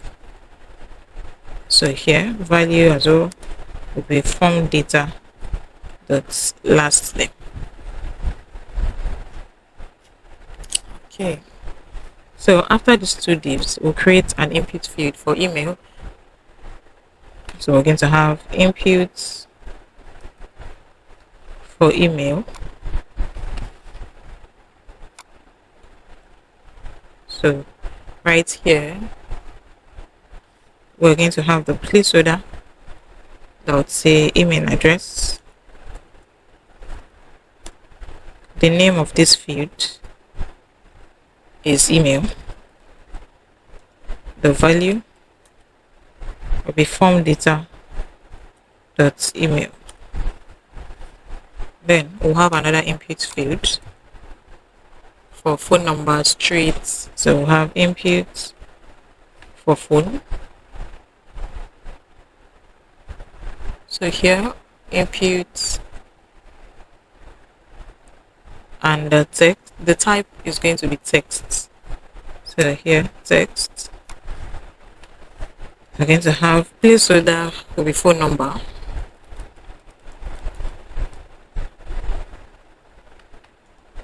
The name of the field will be phone.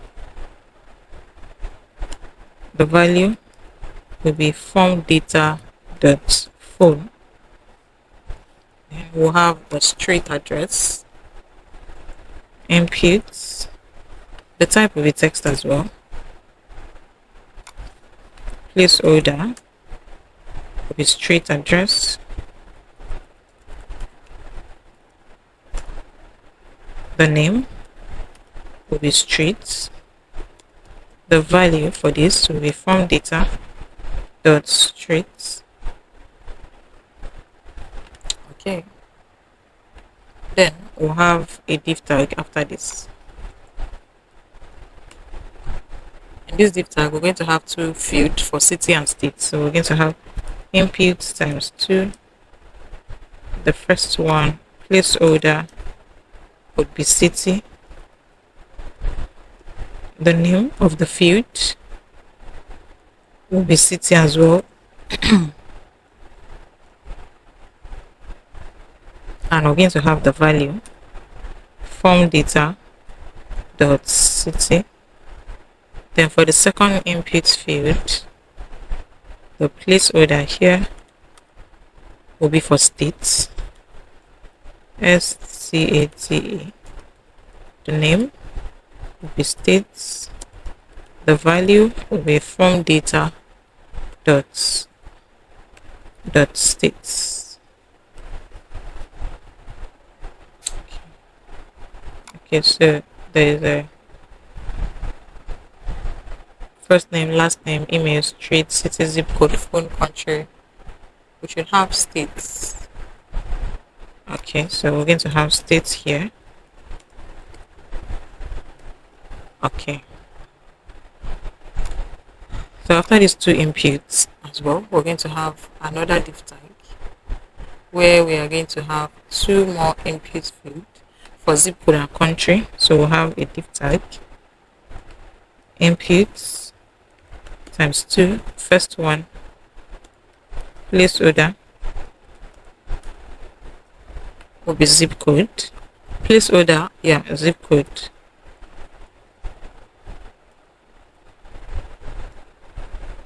Name will be zip code. Value from data dot zip code. Then right here, the last input field, which is going to be for country. Placeholder will be country. The name will be country. The value will be from data dot country. Okay, so after these fields, would now create. So after we've closed the div tag here, the two div tags, we'll create another one. And here is where we'll have our cat total,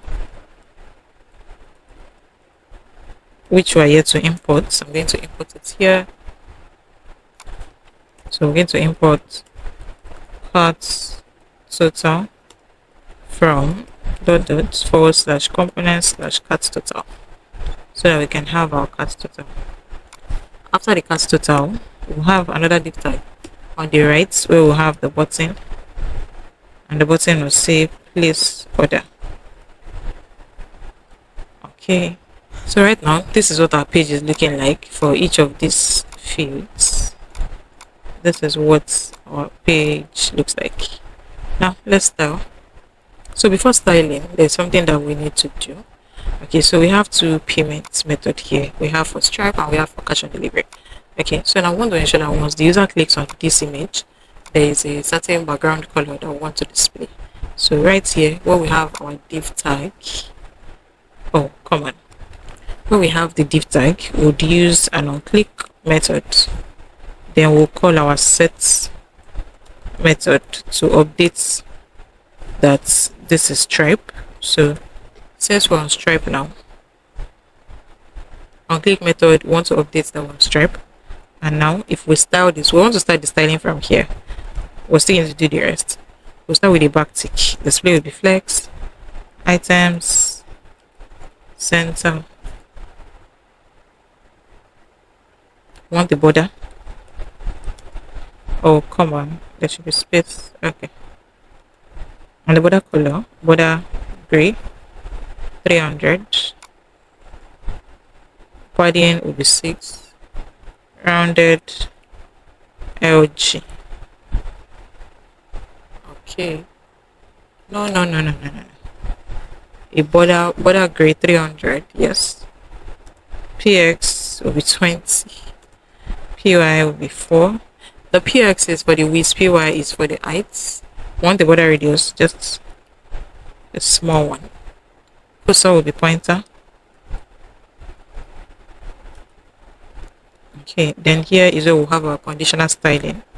So we're going to check if the method, we use a ternary operator here. If the method is Stripe, which it is because we've already updated the set method here, we want to display background color green in quotes. Background color green 500. If it is not, display nothing. Okay, we'll do the same thing for this payment method for cash on delivery. So I'm just going to copy this. I'm going to copy this here and I'm going to paste it here. But we're going to do a little tweaking here. Payment sets the payment method to cash on delivery, COD. And now we're using the same styling right here. If the payment method is cash on delivery, the background color, what is this? Let's see. Okay, so this is double. It's not supposed to be. The background color should be green. The texts should be black. Okay, no. The background color should be green. If it is not, the text here should be black.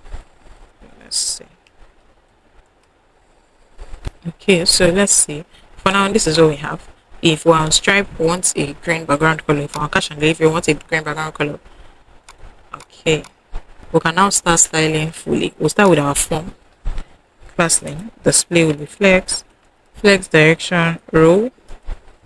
What a gap of 24. Padding top will be 8. Minimum height of 80 VH. We'll have a border at the top, so border top, and the border color gray 300. Then we have this div tag here. Style this as well. Display is flex. Flex direction is colon. We'll have a gap of 4. The width will be full. Max width will be 650 pixels.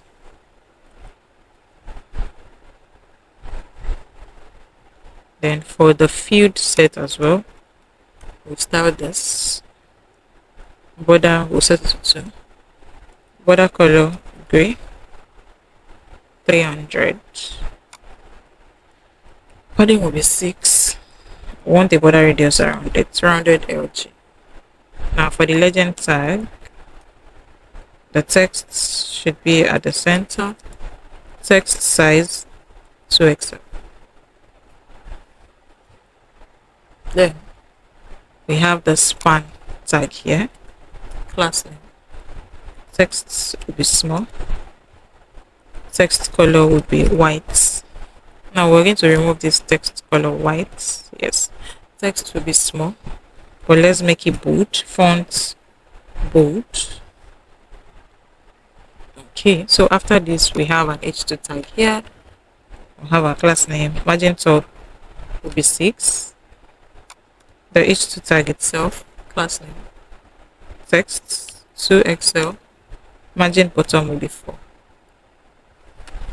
Okay, then we have this div here. Class name. Display will be flex. We'll have a gap of 4. Okay. So this div here has 2 input fields.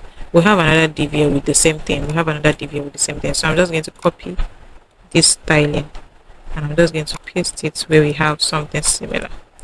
Okay, so this div has 2 input fields. This has 2 input fields. Okay, now. So for each of the input field now, we're going to style. So I'll start with the first field. So we'll have class name. We'll have a border. And the border color, border gray 300. Rounded PX for PY3. The width we take 95%. Okay, so I'm going to copy this. I'm just going to copy what we have here and then paste here. Do the same thing here. Do the same thing here. Do the same thing here. Do the same thing here. Same thing, same styling, same styling. Then we have this div here. So we have a class name. The width will take 480 pixels.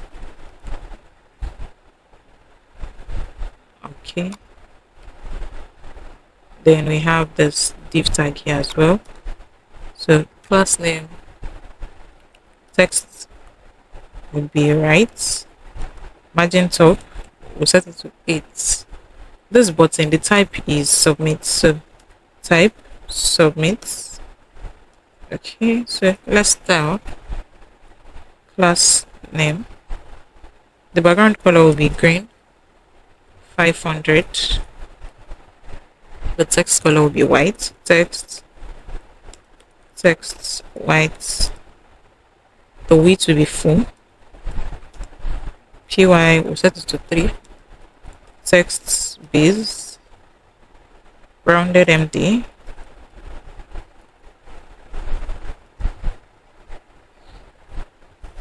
So right now this is what we have. Okay, this does not look all good. This needs to be flexed. So right here, okay, we did not style this deep here, so that is why display would be flex. We'll have a gap of 8 and a margin top of 2. So let's see, this is what we have now, looking all good. Okay, so here the width is not aligned, so we need to adjust the width for the email, phone number and street address. So those 3 fields, where do we have them? These are the 3 fields here. Okay, so here instead of having 95%, let's use 100.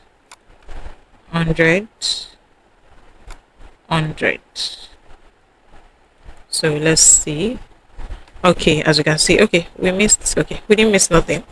So you can see that this is looking all good. Whichever payment method, we've not actually written the logic to pay with either Stripe or cash on delivery because we're here to work on our backend, right? So we're going to do that. Guys, if you have not subscribed to my channel, please do well to subscribe.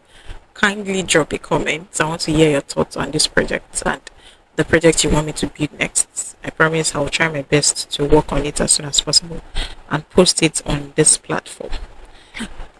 So right here we have our checkout page. So there's still another function that we need to write. Okay, we need to undo changes in our input field and update our form data states. So we need to write the function that is going to undo changes. As you can see, if I type this in, nothing is actually saving. Okay, so let's do that. So at the top here, after the form data, I'm going to create a function that will undo the changes in our input field, and I'm going to name the function on change handler. So I'm going to call it on change handler. It's going to be an asynchronous function, and I'm going to pass event as the parameter. In this function, the first thing we need to do is to extract the name attribute of the input field that will trigger the event. So we're going to have const name will be equal to events dot target dot name, and also we need to extract the current value of the input field. So const value will be equal to events dot target dot value. After this tree extraction, we need to update the state, which is form data, while preserving our existing value. So we're going to set form data is what we're using to update the state, right? Data. Then we'll create another function here.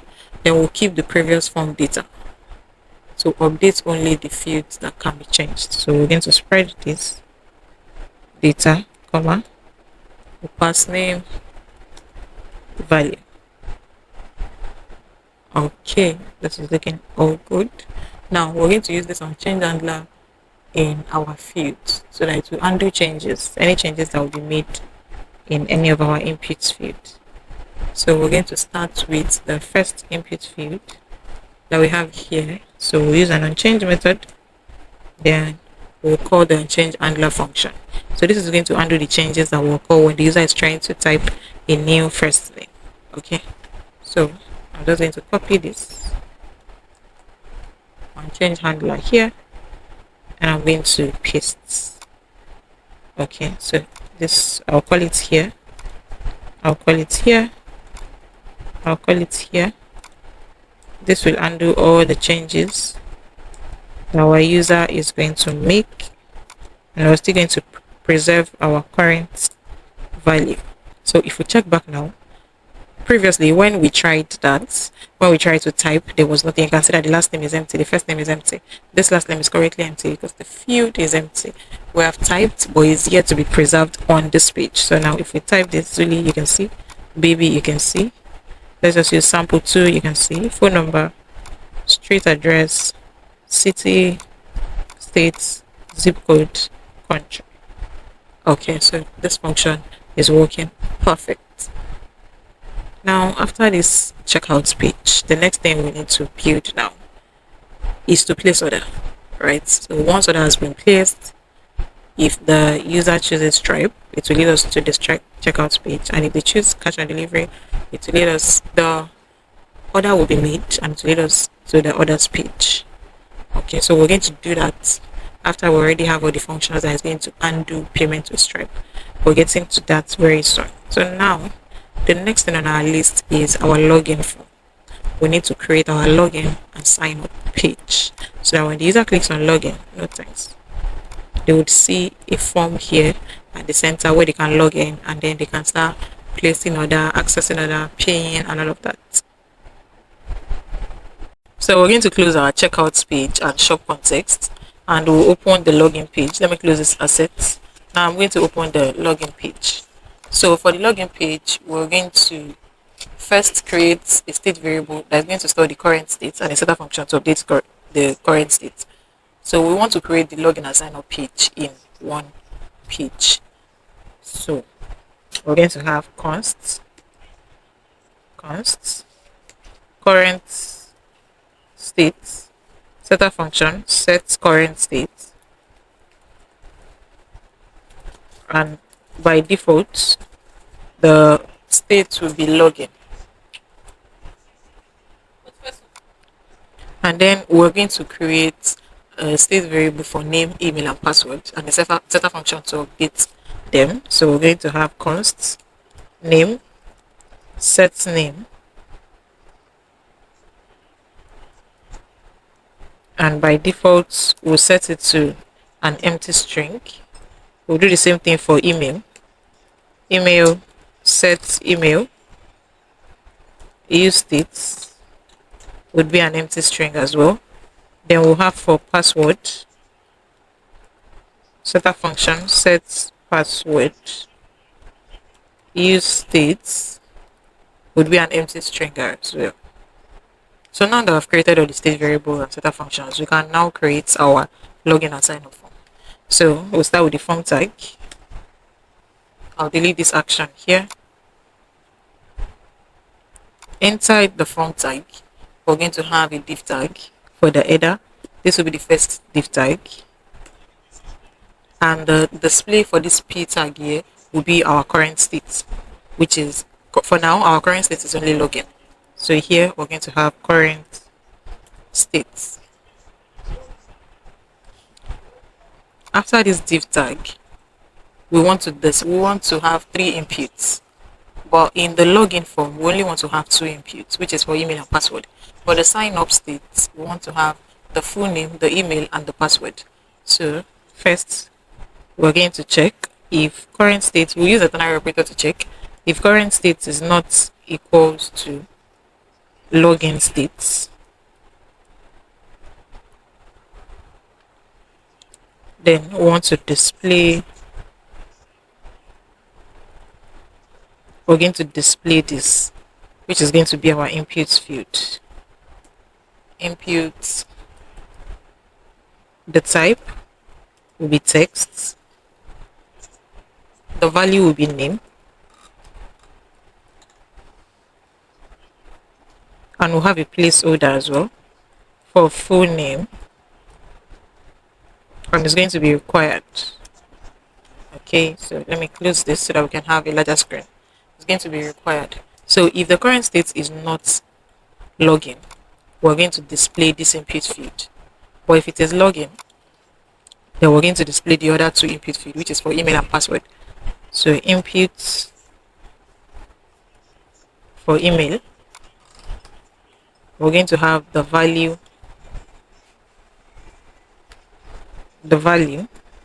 which is going to be email, this state variable here, is what is going to hold the value for this input field. Okay, and then we're going to have our placeholder. That's what we want to display, email, and it's also going to be required. Then the next input field will be for password. So the type here will be password. The value as well that is going to hold will be password. Placeholder will be password as well. And it's also going to be required. So if it is not login state, it's not going to display the full name, the input for full name. But if it is login state, it's going to display email password.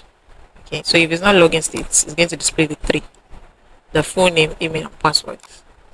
Now after this, we'll have another div tag. In this div tag, we'll have a p tag. So this p tag is for forget password.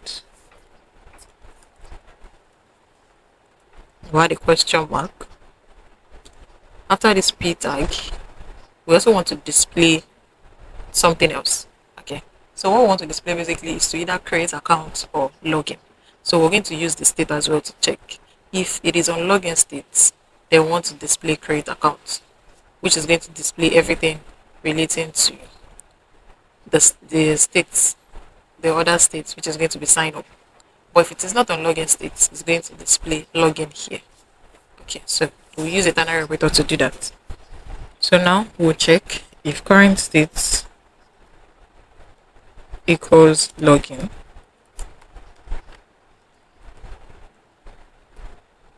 Then we're going to display this. If it is not, we're going to display whatever will be in here. Okay, so for the first one, we're going to display a p tag, and the p tag is going to say create account. If it is not, we're going to display another p tag, and this is going to say login here. Okay, so for each of these p tags, we'll have an onClick. We'll call an onClick function, and then we'll call the set current state function to set the state to sign up. So this will set the state to sign up. We'll do the same thing here. When the user clicks on this, we'll use an onClick function. We'll call set current state, in this case, so the login state. Okay, the login state is going to display the email and password. The sign up state will display email, password, full name, and also login here.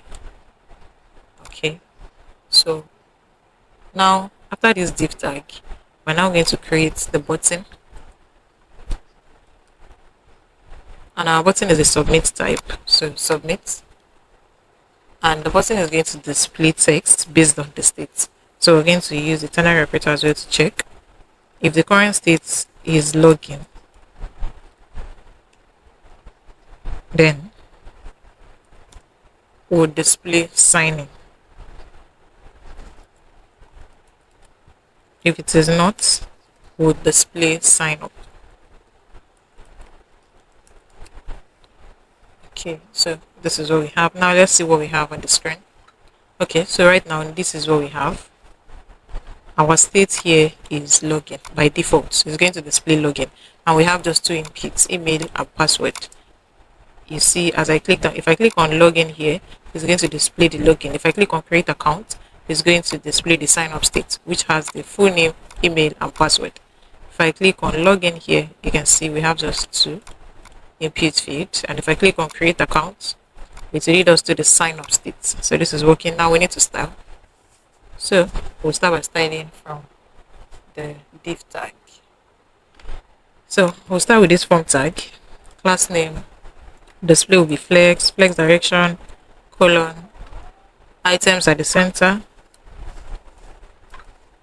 The width, we'll set it to 90%, and we'll set our max width,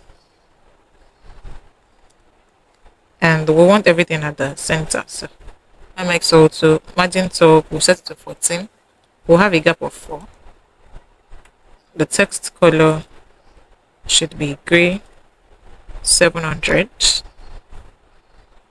Then where we have this div tag here, class name, display will be inline flex, items at the center. We'll set a gap of 2.5, margin top of 10. Then we have a p tag here. The text size will take 1.8 rem, and the font width will be semi-bold. Now for the input field that we have,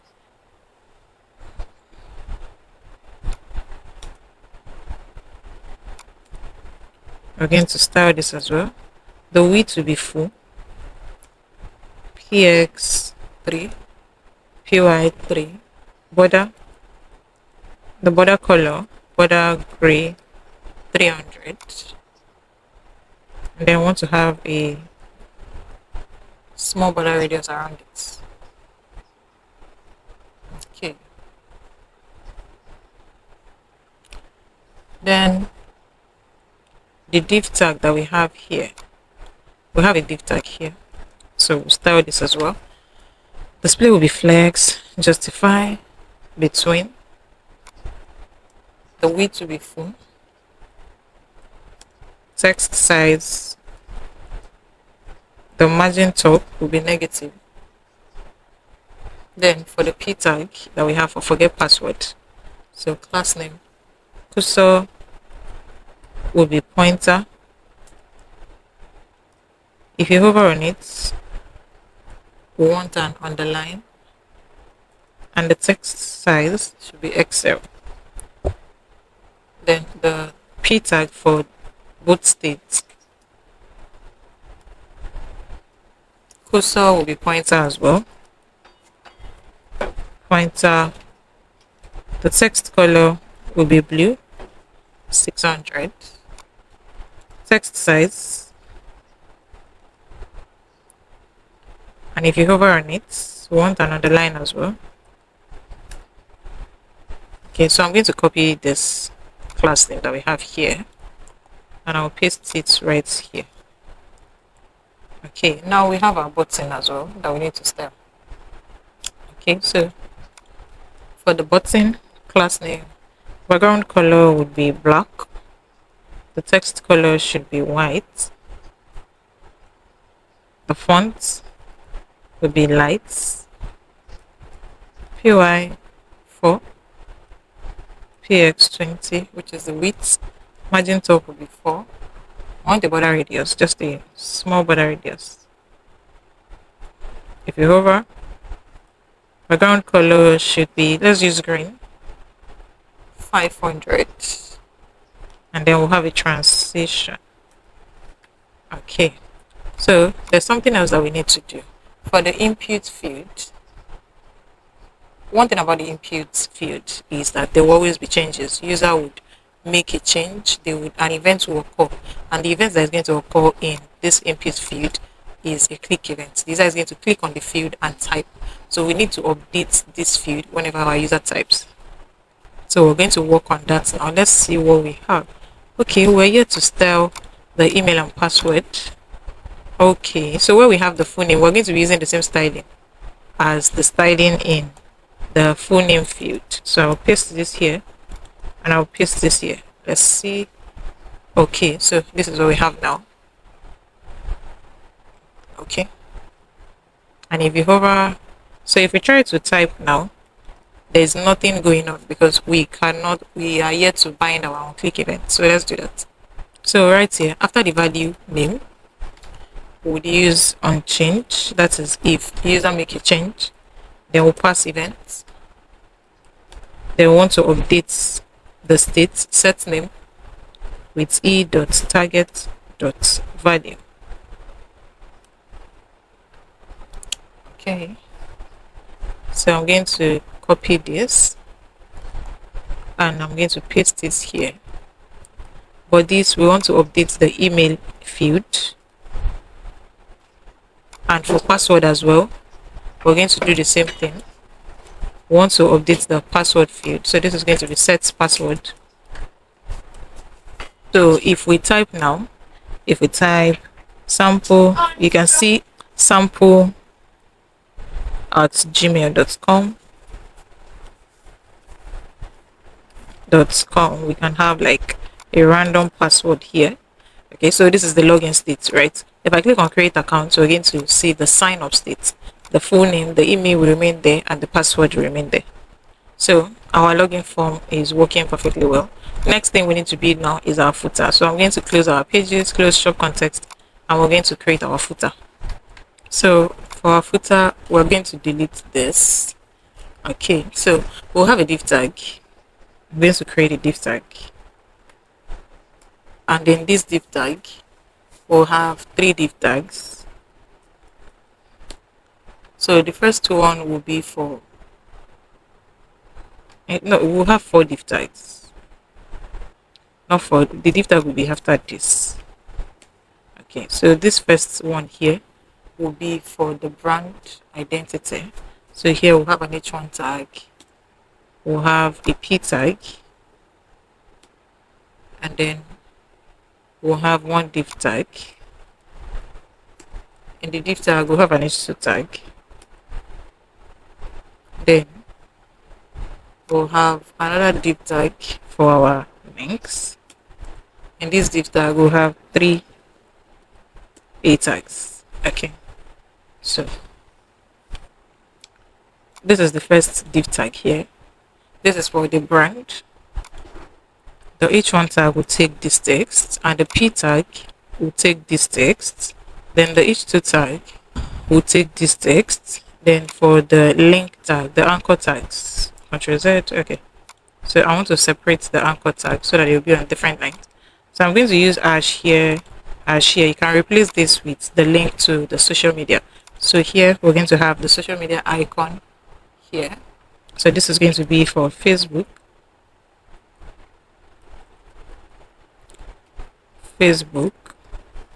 We're going to have for Instagram, and then for Twitter, which is X, Instagram. Then we'll have for Twitter as well. Ctrl Z. Okay. FA Twitter. Okay, so after this, we're now going to have, we're going to import all these icons later. Okay. Then for the second div tag, which is going to be for links, we're going to have an h2 tag. Then we're going to have a list of items. So let me add a space here. Okay. So we'll have an h2 tag. Then we'll have another list with 4 list items. Okay, so the first list item will be home, the second will be shop, the third will be categories, and lastly we'll have contacts. Then for the third one, we're going to have an h2 tag as well, and it will take this text, contact us. Okay, so we mixed here. This is supposed to be quick links. Okay, so after this h2 tag, we're going to have a ul tag as well. Then we're going to have 2 list items. Okay, so the first one will take the phone icon, FA phone. Okay, and the second link, the second list will take this FA. This is for support email, so we'll use this icon.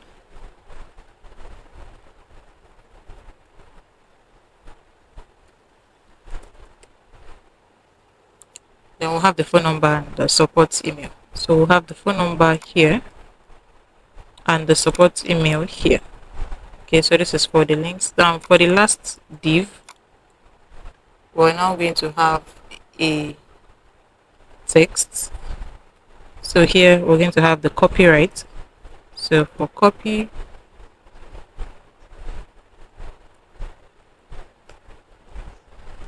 and we want to use the current date. So we use new dot date method dot get full year.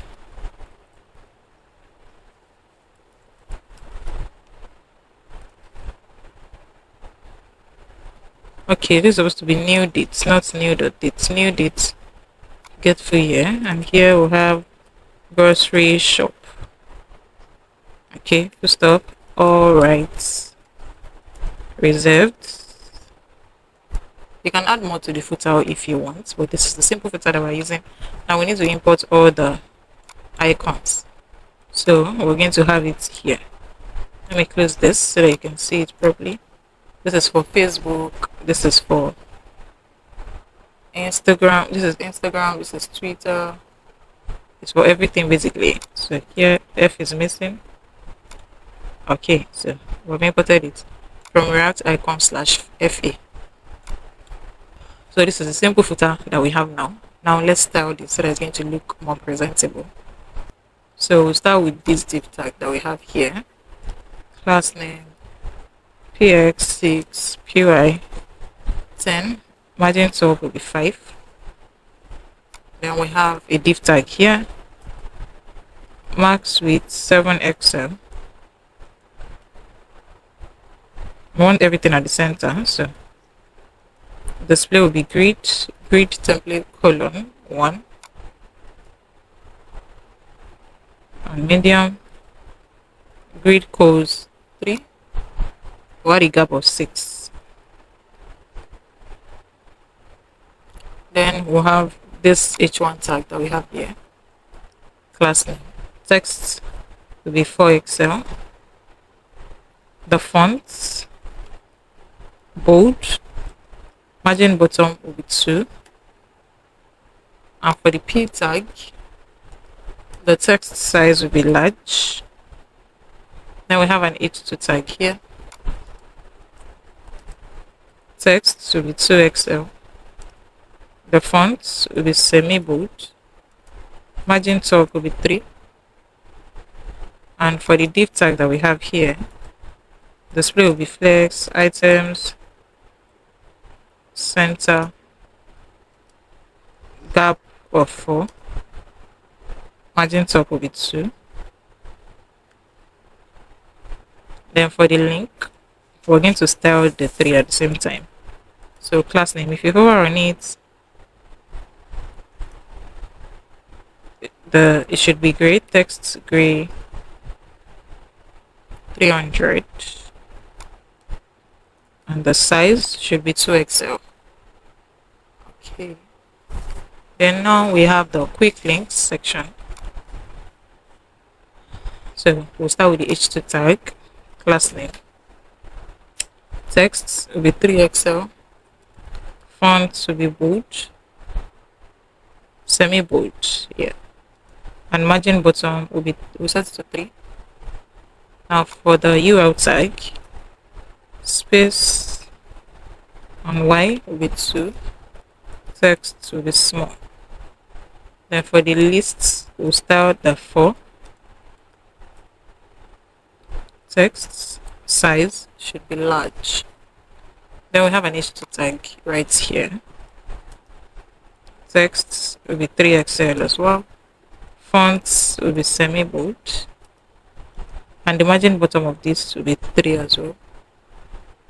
We'll have the same styling here. Space Y2. Text here will be large. Then for these lists items, we'll style both.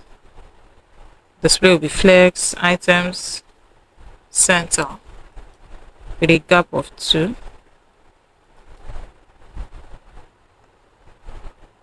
Okay. Then where we have this brand, we'll have our class name. Margin top will be 8. The text at the center. Text will be small. Border at the top. and the border color will be white.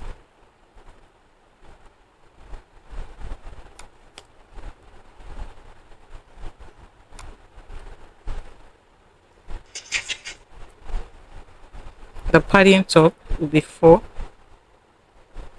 We'll have a border at the top. The color would be gray 400. So this is what we have now. This is the footer. It's a very simple footer. Okay, so back to our own page. This is what we have achieved so far. We have our hero section, we have our links. If you click on login, you're on the login page. You can create account, you can log in here. If you click on others, we're here to work on the others. We're going to work on the others after we've created the backend and the admin. After the user has placed the order, it has been sent and saved to the database. Then we can now extract the user's order. Log out as well. When we have written the code for login authentication, then we'll be able to log out. Then we have the cart system, which we have worked on. Okay, so we're missing the cart counts in the Navbar. So we'll close the footer. Now I'm going to open our Navbar. So first thing we need to do is to extract this function const get cart counts. That should be the name. Let's check our context. The function to get carts.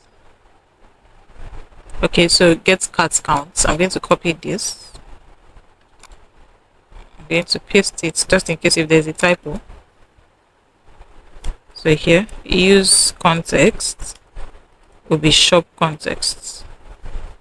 Okay, and here where we have our cart count as 0, we're going to replace it with the get cart count function. Okay, so if the user add items to cart, we're going to see the number of items that the user has added to cart. So let's test this. So let's see this in action. We're going to add this item to cart. I'll click on add to cart now, and the notification is right here.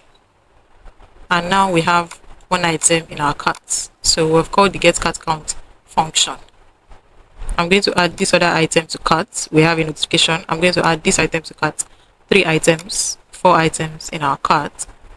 If we check the navbar, we should see that we have 4 items in the cart. So if I click on cart now, all of these items are already in the cart. Right now it's showing that we have 4 items in the cart because we have one of these items. If I increase here, you're going to see that it has also been increased here. If I increase, you're seeing that we have 6 items in the cart. If I increase here, we have 7 items. If I increase, we have 8 items. If I delete, we're going to have 6 items. If I delete this, we're going to have 4 items in our carts. Okay, so this is working. We have 3 items in our carts. We have no items in our carts. So this is working perfectly well. So now we need to create our backend. So I'm going to close everything relating to the front end. Then I'm going to right click on the sidebar, create a new folder, and I'm going to name it backend. A new file. And the file name is going to be server.js. Type enter. Then we'll open the backend folder in our terminal. So right click on the backend folder, click on open an integrated terminal. Let me expand my terminal now. As you can see, the folder name here is backend. The previous one, the folder name here, let me show you, is frontend. So now we're on the backend folder right here. Then you're going to run this command npm init, press enter. So it's showing that the package name is backend. Press enter, version, description. The entry point here is server.js. You press enter, test command, git repository, keywords, auto, just keep pressing enter. Is this okay? You press yes.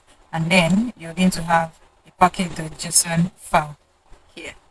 So now that we've opened our package.json file, I'm going to delete this test command that we have here. Okay, so I'm going to replace it with, so here our start showing node server.js. Then I'll have the comma. Then we'll have our server, which is going to be node mon.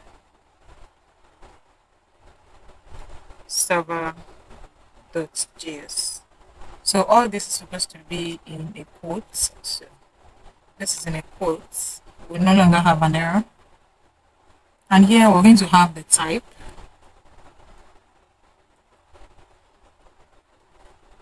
which is going to be module.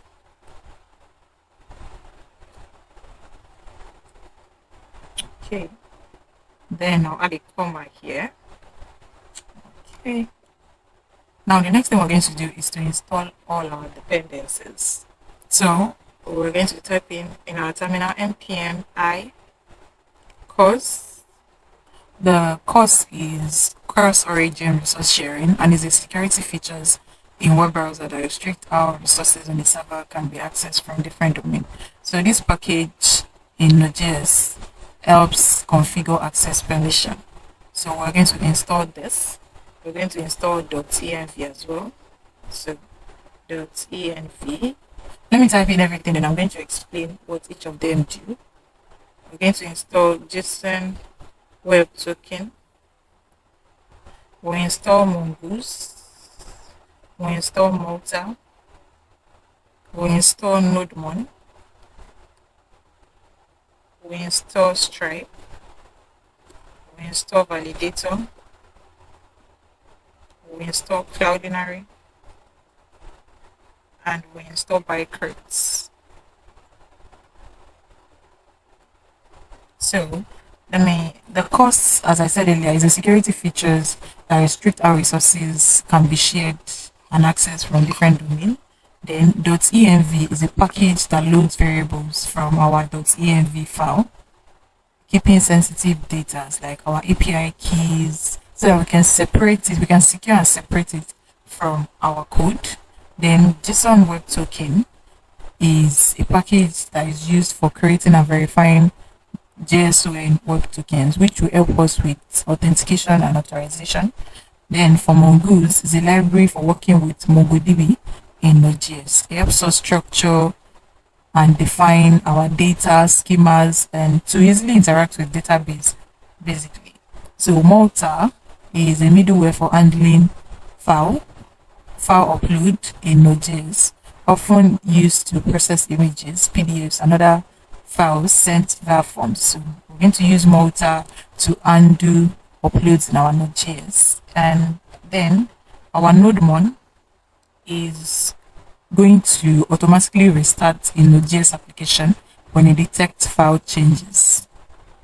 So this will help us eliminate the need to manually stop and restart our server after every code change. So NodeMon is just going to automatically restart our Node.js. Then the Stripe is a payment processing library that allows developer to handle online transaction, including subscription and all of that. Then Validator is a package that we're going to use to validate and sanitize our user inputs, such as checking if image is valid or if a password meets a certain criteria. Then we have Cloudinary here, which is a cloud-based service that helps store, manage, and optimize images and video, often used for uploading and saving media files. And Bycrypts is a library for hashing passwords securely before storing them in a database. So it's going to make it difficult for hackers to decode them. So we're going to press enter and all of this will be installed. So while all this is installing, we're going to create our project folder structure. So in the backend, I'll click on it again. Then we're going to create a new folder. I'm going to name it config. FIG. This is going to undo all configurations and all of that. So the config folder is going to store project settings like database connection, server ports, and all of that. Then I'm going to create another folder as well for routes. So what this folder is going to do is, on this folder, we're going to define how different URL endpoints handle requests. So we can have like our user route, how we're going to handle user related actions like login or registration and all of that. I'll create another folder in our backend folder as well, and I'm going to name it middleware. So for middleware, we're going to have functions that will process requests before reaching the final handler, like authentication middleware to check if a user is logged in before accessing a protected route. Then I'm going to create another folder for controllers.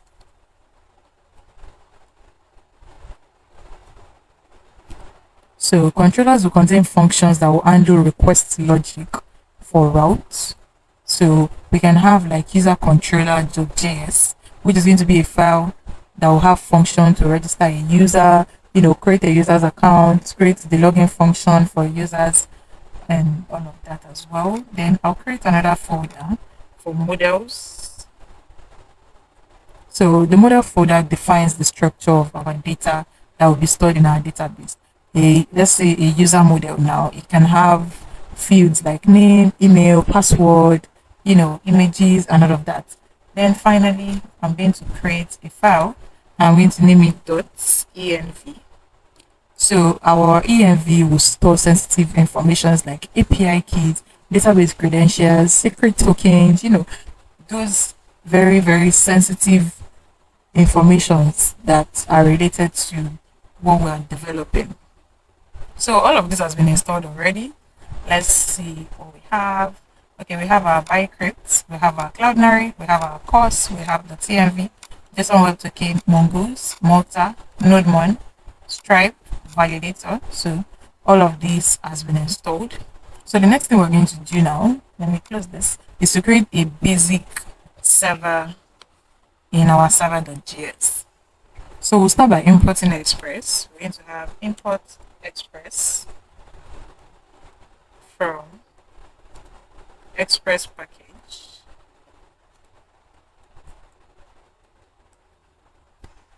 And then we'll import course from course package. So here course from course package.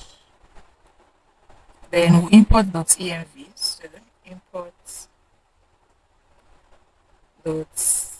.env /config. So the next thing is to define app. So const app will be equals express. Then we're going to define our port number. So here const ports will be equals process .env .ports 4000.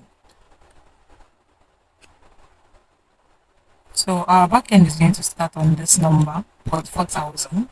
So the next thing is to work on our middleware. So here we have app in lowercase, app.use, open bracket, express.json.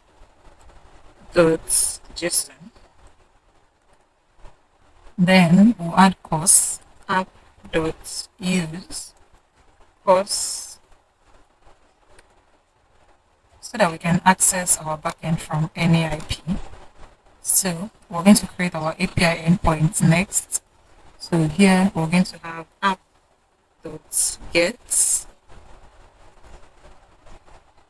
We're getting, so here slash, then we'll have a bracket for request and respond. Then we'll create an arrow function here. I want to generate a response, and it's going to be response.send. We're going to have API working. So we're supposed to have a comma here. Okay, so this is going to work whenever we open this port 4000. We're going to get the response that our API is working or API available, whichever one you want to use. So I'm using API working. So next thing is to start our port server. We're going to have app.listen, open our brackets, our ports, which are already defined here. Let me reduce this a bit, so comma. Then we'll have a comma, create an arrow function. Then we want to log in a message into the console. So here console.log will generate a message server started on ports. Then we'll concatenate it with the ports variable itself. So here. So we need to check if this is working. Then we're going to open our terminal to check if it is working. I closed the terminal earlier, so I'm just going to open it again. So right here, we're going to type this command, npm run server. Press enter. Okay, we can see that showing us here backend version 1.1 server, node 1 to restart it. You can see node 1 to restart at any time, enter. You can see, okay, we have a little error here, and the error is cannot find package express imported. Okay, so we need to install this package express. So right here, this is also backend as well. So I'm just going to type in npm I express. Then I'll type in enter. So we've successfully installed express. Now let's run the command again. npm run server. Then we'll press enter again. So now we're getting this message. Server started on port 4000, which is what we want to get. Server started on port 4000. Okay. So the next thing we're going to do is to check our local host to see if our API is working. If we're going to get API working, we'll come here, open a new tab. Then right here, I'm going to type in localhost. This is going to be for 4000. Press enter. It's showing us here that API is working. So this is our API endpoint is actually working. So for this tutorial, we're going to be using an extension to test our backend, and the extension name is Thunder Client. So you need to install the extension right here. I've been using it for some time now, and I can tell you that this is actually okay. You can also opt for Postman for testing as well, but for this tutorial, I'm going to use both. We're going to use Thunder Client, we're going to use Postman as well. So we're going to test. We'll make a new request. So we'll make a new request. Let me close the release notes and let's test. We're using the get method there. We're going to use the post method later and other methods as well. For now, we're using the get method. This is the logo for the extension in case you want to install it. This is what it looks like. Thunder Client. Okay. No. This is Thunder Client. So I do want to install this. Let's continue. Okay. So I'm just going to copy here and let's paste it in the URL. Then I click on send. As you can see, we have a message here that our API is working. So I'm going to reduce this a bit. API working. So this is actually working. So the next step is to make the configuration for our backend. We're going to be using MongoDB to store our data in our database. So first, open a new tab right here and search for MongoDB Atlas. So click on this and it will lead you to this page. If you don't have an account, just sign up. Your first name, last name, company name, email, password, and all of that. I have an account, so I'm just going to sign in with Google. Once you have signed up, you'll be in this page. Okay, then I want to create a new project. I've created several projects here already. I'm going to create new projects. And here you're going to see create a project, name your project, and all of that. So I'm just going to give this MERN food code train. After the project's name, you're going to click on next. Project owner with your email. Then you're going to click on create project. So now we've created the project. As you can see, the name of the project is MERN Full Stack Code Train. Next thing is to create a cluster. Click on create. And it's going to redirect you to this page. You're going to click on free because this is a tutorial. So here we've selected next. The cluster name is cluster 0. You can select whichever provider of your choice. I'm going to be using AWS. And for the region, you need to select a region that is quite close to you. So I'm going to select Cape Town. Then you're going to click on this button to create deployments. Then you're going to see this page to connect to cluster 0. First off, you need to set up your connection security. Okay. So this is the username. I'm just going to change the password. So I've changed the password to the password of my choice. Next thing, you click on create database user. So now you're going to choose the connected method. Then you click on drivers. The driver is not JS. This is the latest version here, 6.7. So here our cluster 0 is provisioning. So once that is done, you're going to see to use your connection string. So you're going to copy from here to where this / is. Press Ctrl C. Now we're going to open our VS Code editor and we're going to open our .env. So we start here, MongoDB underscore URI will be equal to, in the quotes we're going to paste what we just copied here, and we're going to delete the slash that we have here. Okay, so with this string that we have here, we can connect our backend to our MongoDB. So we'll head back to our browser, click on done.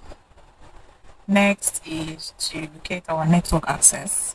Click on this on the sidebar. Then we're going to add our, this is the current IP address. We're going to add our IP address. We want to ensure that we're able to allow access from anywhere. So we're just going to click on this. Then click on confirm. So we have a new entry here and it is active. With this, we can access our database from anywhere. Next step is to configure our database. So here in the config folder, so here we're just going to create a new file and we're going to name it MongoDB in lowercase MongoDB.js. Okay, so right here in our MongoDB.js, first off, we need to import the Mongoose library to interact with MongoDB. So we're going to import Mongoose from Mongoose library. Then we're going to create the function to establish a connection to the MongoDB database. So here, const connect db will be equal to async. It's going to be an asynchronous function. Create a arrow function. Then we use an event listener that would log a message when the database connection is successfully established. So right here, we're going to have mongoose dot connection dot on. Then we'll have one. So here, to know if it is connected, create another array function here. And we're going to log our message in the console. So let's just use MongoDB connected. Okay, so guys, before we continue this tutorial, if you want the source code for this project, the entire source code, there's a link down in the description box where you're going to get the source code. You're going to join the Telegram channel and the source code will be sent to you personally, basically for, let's say you want to write an exam and all of that. You have a project, school related project that you want to use this for.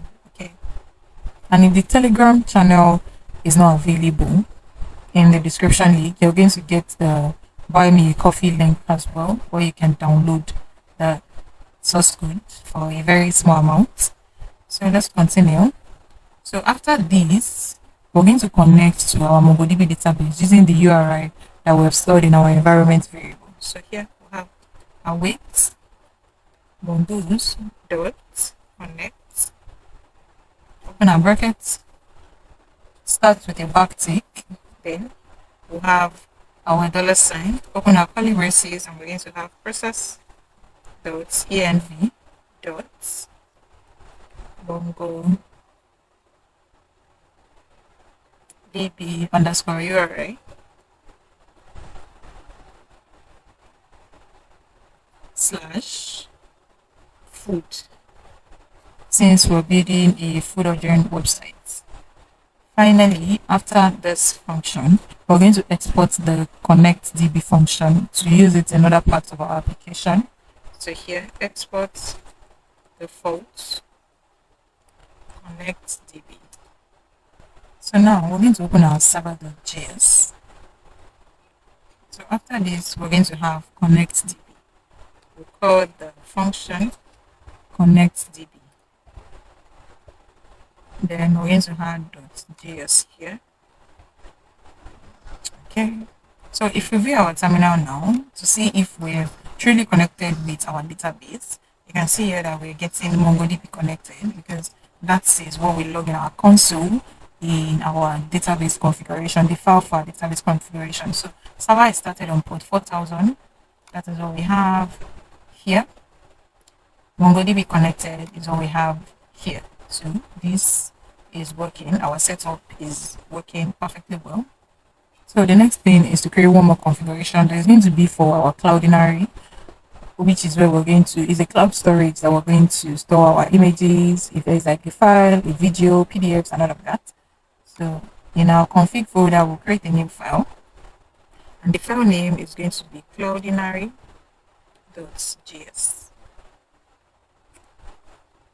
So for this Cloudinary, this is going to be for image storage. But before doing anything, we need to get the API key. So we're going to open our browser now. Let me close this. Create a new tab, and we're going to type in Cloudinary.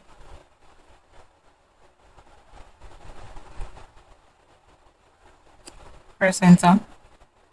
Then click on this. Let's just close this. Once you're on this page, you're on the Cloudinary, the official website for Cloudinary. So I have an account here. I'm going to click on the login button, but if you don't have an account, click on sign up for free. I'm just going to log in. So once your login or sign up is successful, you'll be redirected to this page. Okay. So ensure that you are on the dashboard. We need to copy this cloud name. But first, we need to click on go to API keys.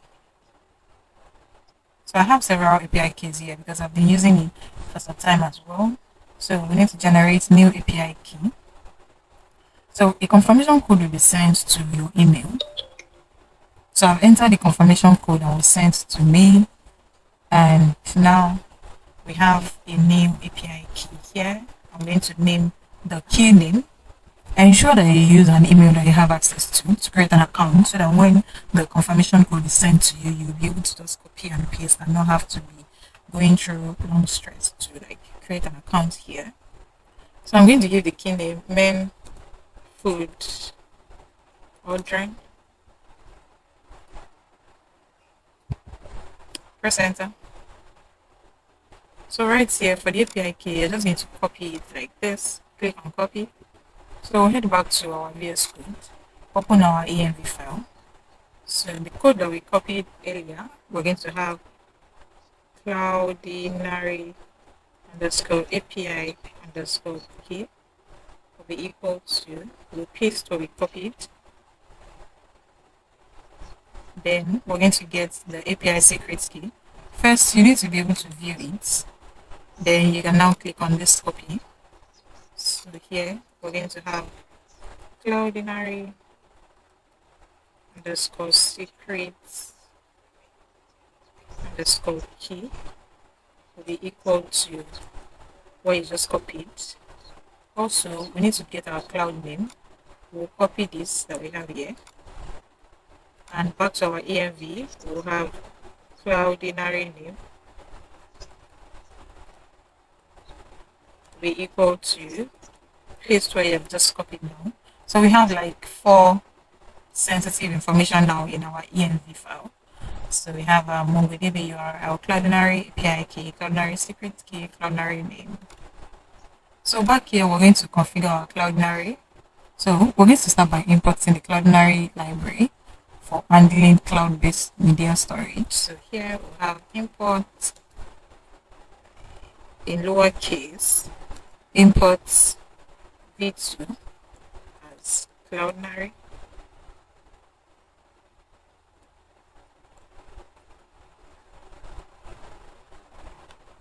From Cloudinary.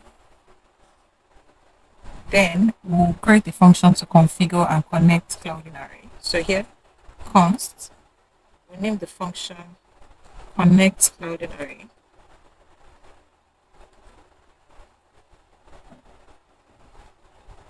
It's going to be an asynchronous function.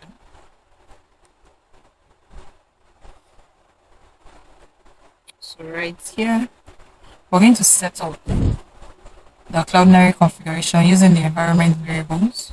So Cloudinary dot config, open our brackets, then open our curly braces. We need the cloud name first. Cloud name, we're going to get it from our environment variable. So here, process.env dot Cloudinary name. So I'm just going to come here, copy and paste to avoid typo error. So this is going to be for the Cloudinary name. I didn't copy it completely. Okay. Now this is for Cloudinary name. What a comma. We need the API key as well. API underscore key process.env the Cloudinary API key. That is the same thing that we have here. Same thing that we have here. Right. And we need the API secret key as well. So API secret process.env the Cloudinary. In our environment variable, we named it API secret key. So I'll copy this and we'll paste it here. API Cloudinary secret key. Okay. Now, after all of this, we need to export the connect Cloudinary function so that it can be used in other parts of the project. So here we're going to have export default connect Cloudinary. No. Connect Cloudinary. Okay, so we are done with the configuration for our Cloudinary. We're done with the configuration for our MongoDB.js as well. So we're going to open server.js file. Then we're going to call the Cloudinary function. So here, connect Cloudinary. So here we have connect Cloudinary. We'll call the function and it has been imported here. Import connect Cloudinary from config folder Cloudinary.js. So after the configuration, let's close. We need to start creating our models, which defines the structure of the data that will be stored in our database.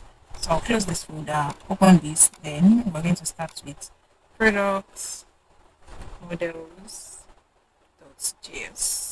Press enter. So first off, we need to import the Mongoose library to interact with MongoDB. So import Mongoose from Mongoose package. Then we need to define the schema for a product collection in MongoDB. So here, const product schema be equal to new Mongoose dot schema. Open our bracket, open our curly braces, press enter. Then we'll start with the product name, product price, description, image, category, and date. So here we're going to have name. Open our curly braces. The type is going to be string. Required will be set to true. Okay, we want our comma. Next, we're going to have price. For price, the type will be number. At the comma, required will be set to true. Add another comma. Description, the type will be set to string as well. Required will be set to true. I'm going to copy required true. That's what smart. So here, image, the type will be string, required will be true, and the comma, we're going to have category for our food category, right? The type is going to be set to string, required will be true as well, And finally, we're going to have the dates. Type will be number. Required true. Next step is to create a Mongoose model for the product collection, which is also the food collection. So if the model already exists, we're going to use it. Otherwise, we're going to create a new one. So here, const products model will be equals to mongoose dot models dot products. Otherwise, we're going to use mongoose dot model products ducc, okay, comma product schema. Let me close this so that we can have a bigger screen. Then we're going to export the product model to use it in another application. So export default product model. So after the product model, we're going to create our user model. So in the model folder, we'll create a new one. So user models.js. So the usual, we need to import Mongoose library to interact with our MongoDB. We need to import Mongoose from our Mongoose package. Then we're going to define the schema for a user in MongoDB. So here, const user schema will be equal to new mongoose dot schema. Open our brackets, then open our curly braces. We'll define the name for the user. It's going to be, the type will be string. Required will be set to true. So I'm going to copy required here as well. Let's look smart. Okay, so I'm going to copy type string for whichever one that's going to be a type as well. So for email, the type is going to be a string, required will be true as well. Add a comma. For password, these are the data that we're going to store for our user. So the type is going to be string, required will be true as well. And then, so for our email, it needs to be unique to a particular user. So we're going to add unique true. Because we want one user to have one email, no two users should use one email. So we'll add a comma here. Let's continue. Every user is going to make another, right? So we need their cat data. So here, cat data. The type in this case is going to be an object, and by default, our user is going to have an empty object. And right here, we're going to have minimize. We'll set this to false. After this, we're going to create Mongoose model for the product collection. So no, in this case, we're creating Mongoose model for the user.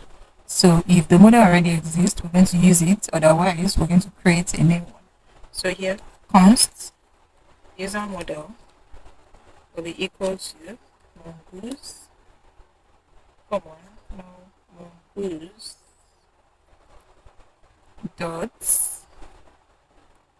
user or mongoose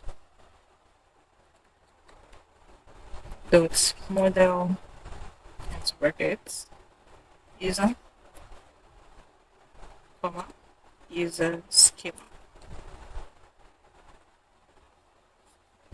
Then we're going to export the user model so that other parts of our application can make use of it. So here we're going to have export default user model. So we created our user model and product model. I'm going to close this. Then the next thing we're going to do is to create functions that will undo our request logic in our controllers. So here, open our controllers and we're going to start creating our file. First off, we're going to start with user controllers. So here, user controllers.js. So this file is going to contain functions to register new user, login admin, those type of functions basically. So right here, we're going to create 3 functions. So the first function will be to login user, second function will be to register user, and the third will be for our admin login. So, and it's going to be an asynchronous function. So const, the name of this first one will be login user async to requests and respond. We'll create our whole function here. And within this function, we're going to use the try catch block. So this is for login user. We'll create the function to register user as well. Register a new user. So const, we'll give the function name, register user, and a synchronous function to requests and respond as well. And in here, we're going to have try catch block. Then we'll have admin login. So admin login async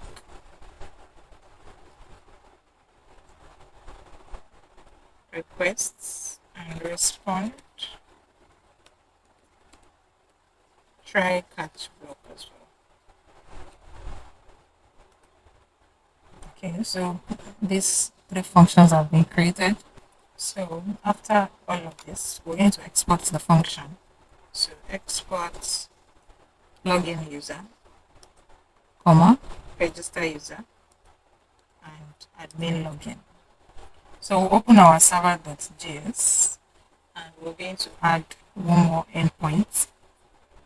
So here in our server, we're going to get the route. But first off, we need to create the route for the user.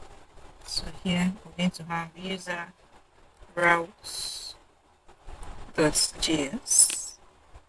and in user routes.js we're going to define our endpoints for each of our controllers here. So right here we're going to have the code. So first off, we need to import Express from Express package. Then we're going to import in the curly braces all the functions that we have here. So the best thing is to come here, copy it, so avoid typo error. So we're getting all of this from ./controllers/user controllers.js. Remember to always add .js. So then we're going to create a router using the Express router. So for our user router, so const user router will be equal to express.router. Now we're going to create each endpoint for our routers. So user router dot post method is what we're using. Dot post. So here is going to be / register to register the user. This will be the register endpoint. Then we're going to have the controller here, register function controller. Then we'll do it for the second one, user router dot post method as well. / this is going to be for login. We'll add a comma. Then we'll have our login controller function. Lastly, user router dot post method as well. / admin, comma, admin login controller function. And finally, we're going to export our user router so that other components can have access. So export default user router. So back to our server.js. For our API endpoints, that's going to be here. We're going to create the endpoint address for our user router. So here we're going to have app.use, open our brackets, our quotes / API / user, then our user router, and here it has already been imported. Import user router from the route folder and user router.js. Okay, so this is the API endpoint. So we'll open our user controllers.js. Then we need to test if all of this function that we have in our controllers is working. We're going to start with, let's test the register user. In the try catch block, we're going to use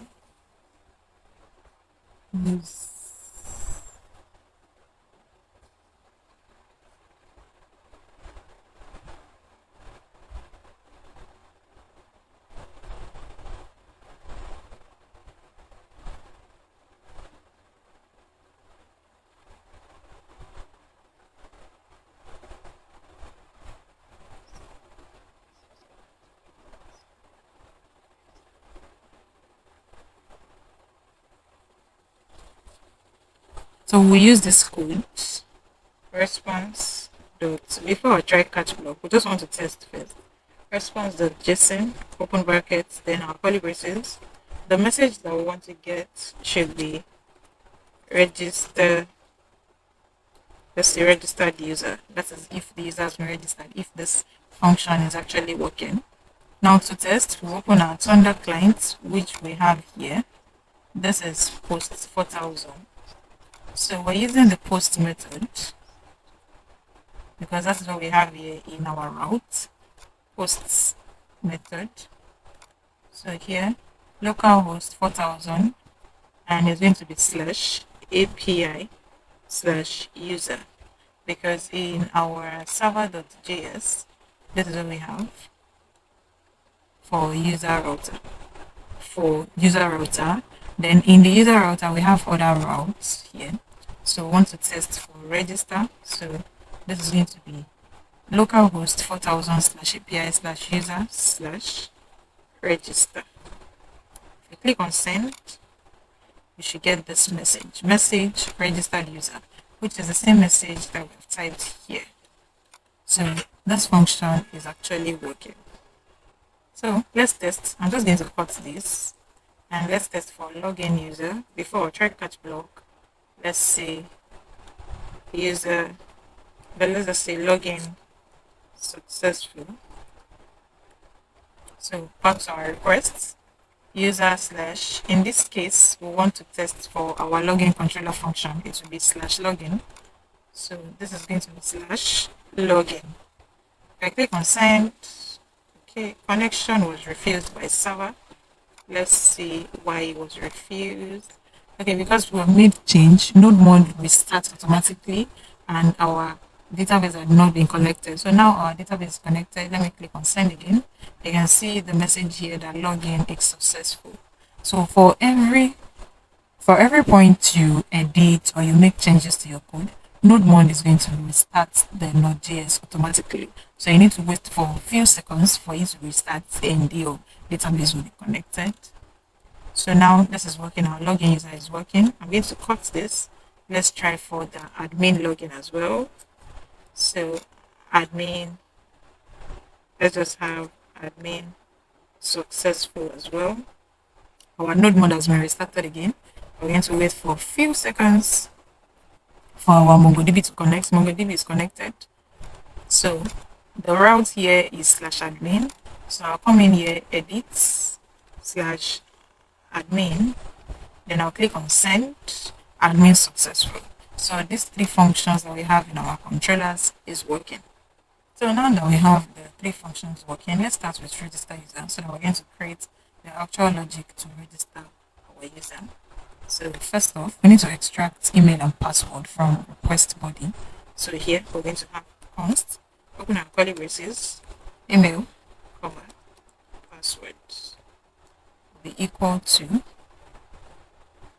equals to request dot body semicolon. Then we're going to find. Okay, so for the registration, it's not just going to be email and password. We need the name of the user as well in registration, because in this form here, in the form that we have here to log in or sign up, when you want to create an account, it will request for full name, email, and password. So we need the name, email, and password as well. So here I'm just going to add name to it, add a comma. The next step now is to check if the user already exists in the database. So const exists, I'll name it exists, equals await user model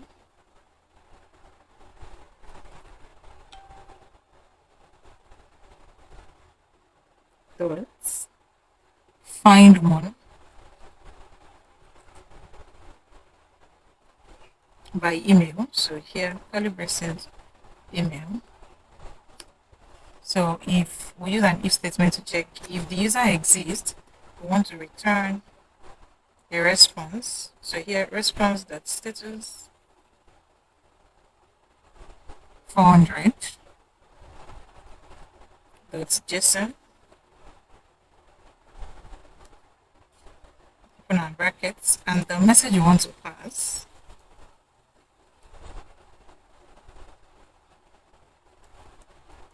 is going to be user already exists.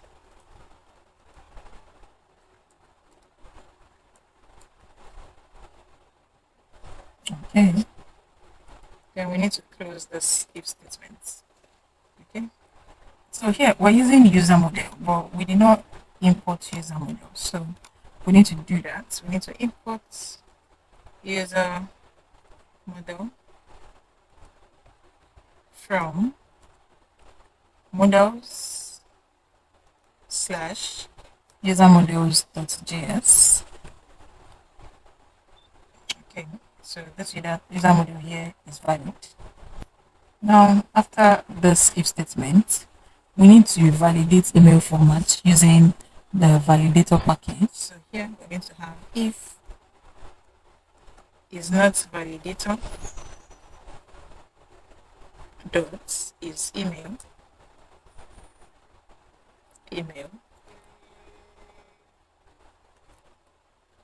Then we want to return a response that the email is invalid. If the email is invalid, we're using validator to validate the email. That means if the email does not match the format of the validator package, then we want to get a response that the email is invalid. So here we're going to return response the status 400.json, and the message will be invalid email address or invalid email. So I'm just going to use this.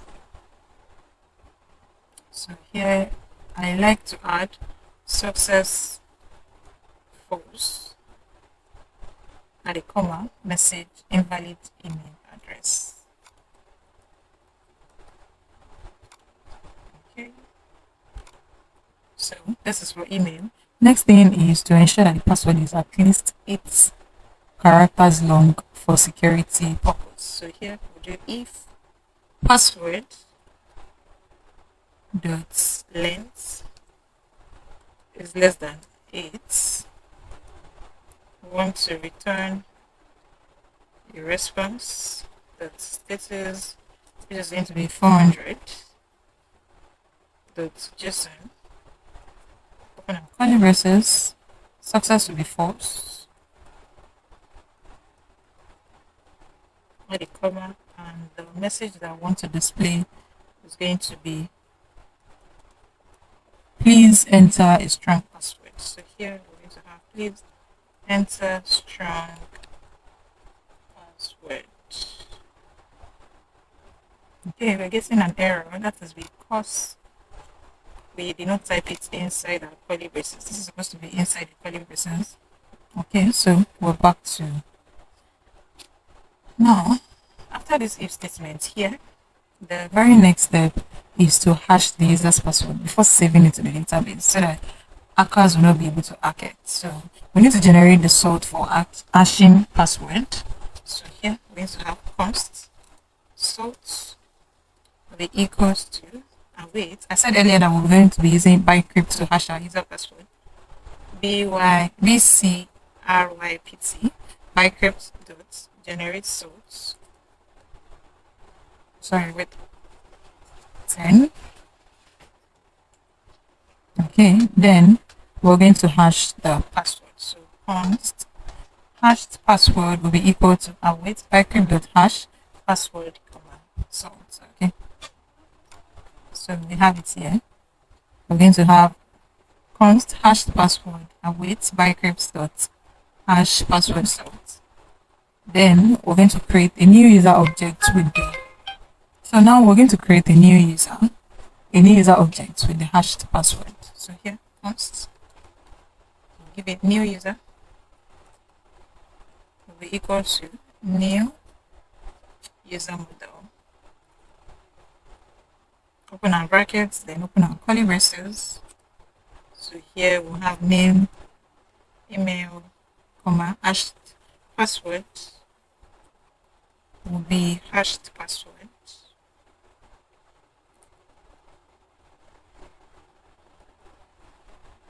Okay.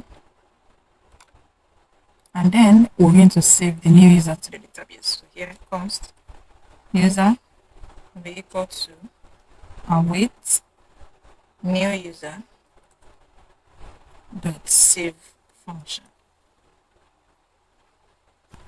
Now to our cat block, if there is any error with our register user, we want to log into console the error. So here log into console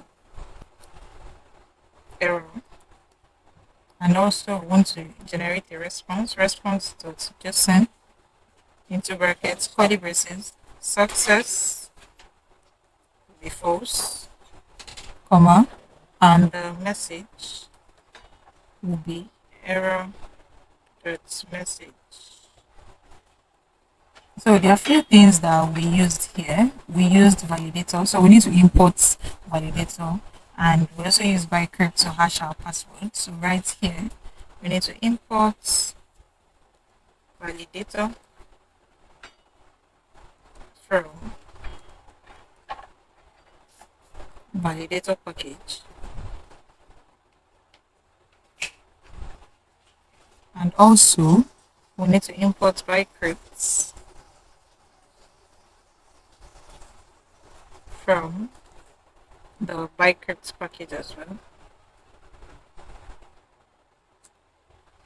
So for each user, as we've said, each user will have a distinct email. No two users will use two emails. So we need authentication for that. So we need to generate a JWT token for authentication. But before that, we need to create the function to create a token for a user. So right here, I'm going to create the function const create token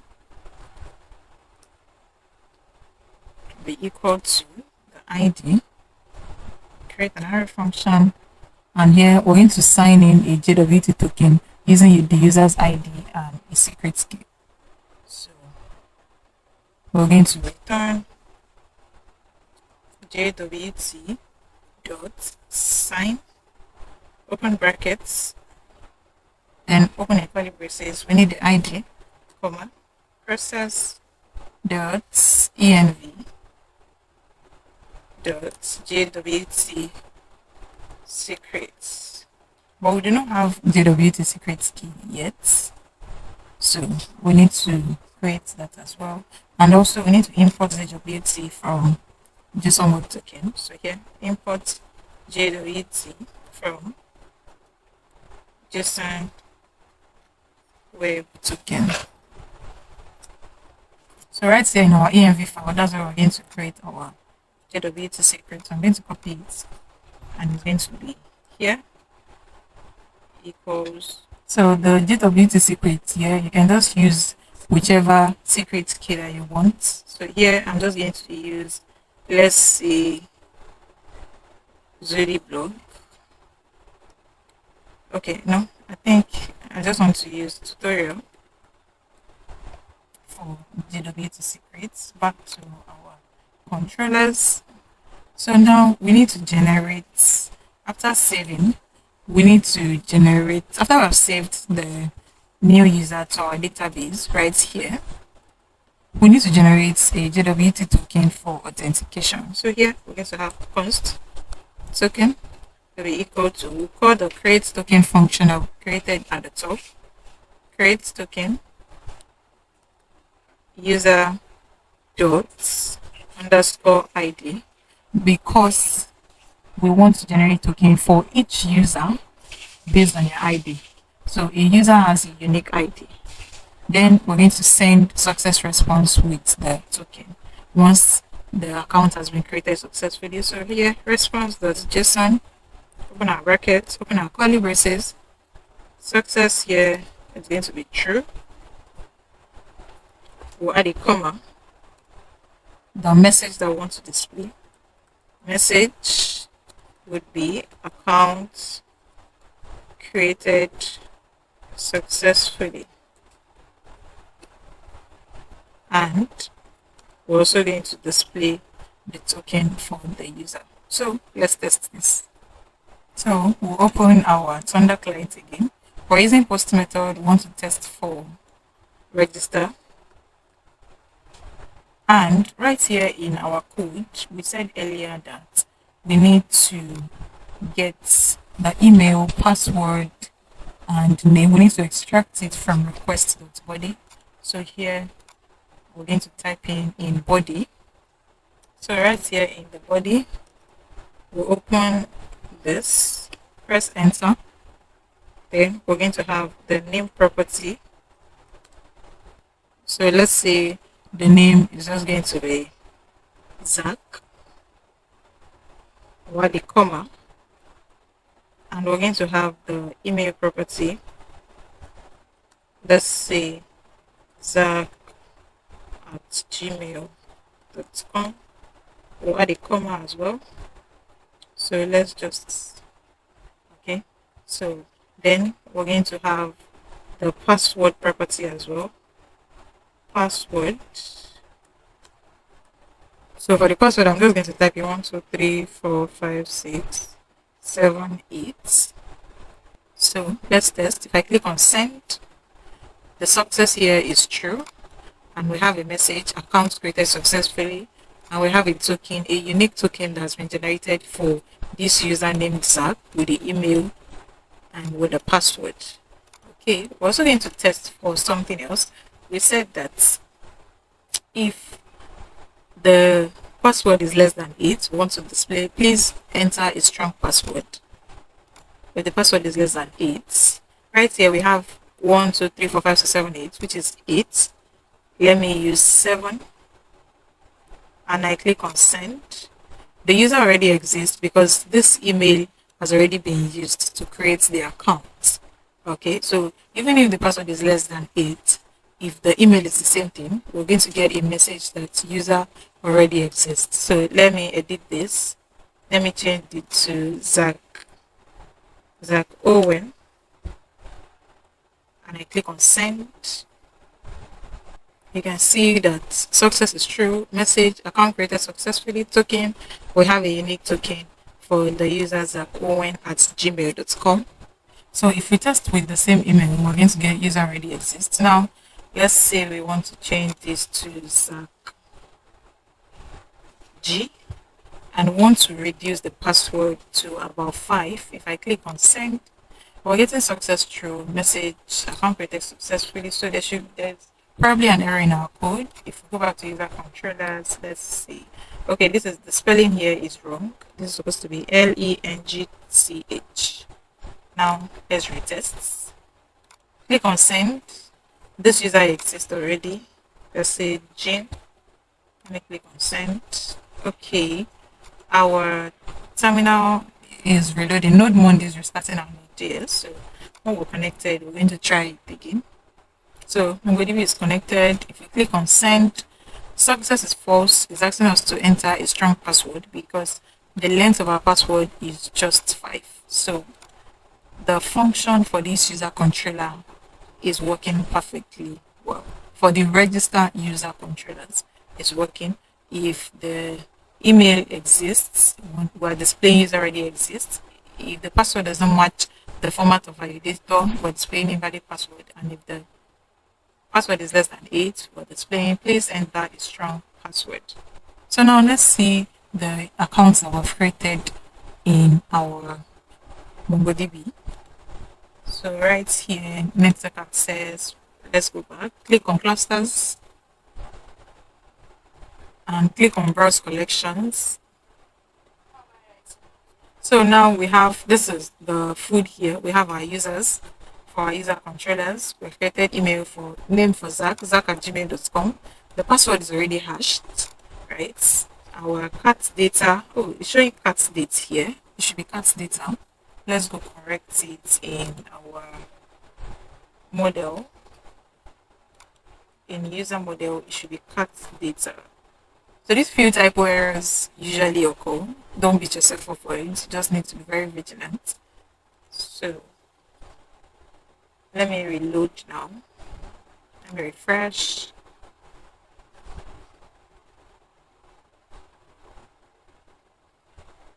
Okay, it has been corrected. So we have the email zach@gmail.com. We have the hashed password. That's the first user. zachowen@gmail.com is the second. zachmo@gmail.com is the third. And we have zachji@gmail.com is the fourth. So as you can see, each user, even with the same name, they have a unique email address and the password is hashed. So I'm going to delete from here. I'm going to delete about 2 to 3 users. Let me delete this JI. Since we're just testing, I'm going to delete this other one, JackMO. And I'm going to delete the third one as well. So we're only going to have the first one left with us. The ID, as you can see, we have the ID, the name, the email, password, and the cat data. So next thing is to create the login user function in the controllers. So here in our try block, we need to extract the email and password from the request.body. So right here, we're requesting email and password. And then we find the user in the database by email. So const user will be equal to await user model.find one by email. And then we're going to check if no user is found, we want to return an error. That is, if the user logs in and the user is not found, we want to return an error message. So here we're going to have if not user, open our curly braces, want to return, then generate the response.json error 404. Now response.the status is 404 dot JSON into brackets. The error message is going to be user not found. So after this, we're going to compare the password. So we'll compare the provided password with our stored password. So here, const, want to check. Well, we're going to save it in a variable that we're going to name is match. If it matches the password, awaits by crypts dot compare into brackets password comma user dot password, add a semicolon. So if the password matches, we're going to generate a JWT token and return a success response. So we use an if statement. If is match, we'll create a token for the user. Here we have const token be equal to, we'll call the create token function, create token into user dot underscore ID. Then we're going to generate a response that login is successful because the token is matched. So response dot JSON. Open our brackets, open our curly braces, success, true. And we'll have a message. There's going to be login successful with the token. So here, comma, token. And we need an if statement. So if the password does not match, once we return an error message that will display incorrect password. So here we just have an else statement. Else, generate the response to tell the users that success here is false, and the message to display is going to be incorrect password.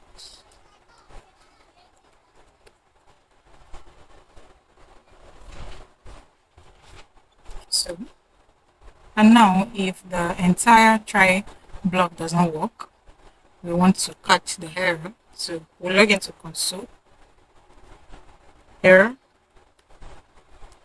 then response.json. We'll generate the response to say that success is false, and a comma, message will be error dot message. So let's test. Back here, we're going to have our localhost /API/user/ this is going to be for login. Okay, so to log in, we don't need the name again. I'm going to cut this out. We only need the email. So this is Zach. I've deleted this account actually. So I want to test for zach@gmail.com, and the password is 1234567 Okay, so if we press send, success here is true, message login successful, and we're generating a token for the user as well because the user exists in our database. So let's try for a user that do not exist in the database. So let's say Jack Lee, and let me click on send. We're getting an error and it's telling us that user is not found. So this is working as well. Let's say we have the actual user that is registered, zach@gmail.com, but with an incorrect password. If I click on send, we're getting response, success is false, message, response.json is not a function. Okay, so response.json is not a function. There's a typo error here. This should be JSON. So let's retest. Our NodeMon has restarted our server, so chill a bit. So MongoDB is connected. Let me click on send. You can see success is false, message we have incorrect password. So the logic here is working. If the user is not registered, we're displaying user not found. If the user is registered and we're able to generate token for the user, login successful.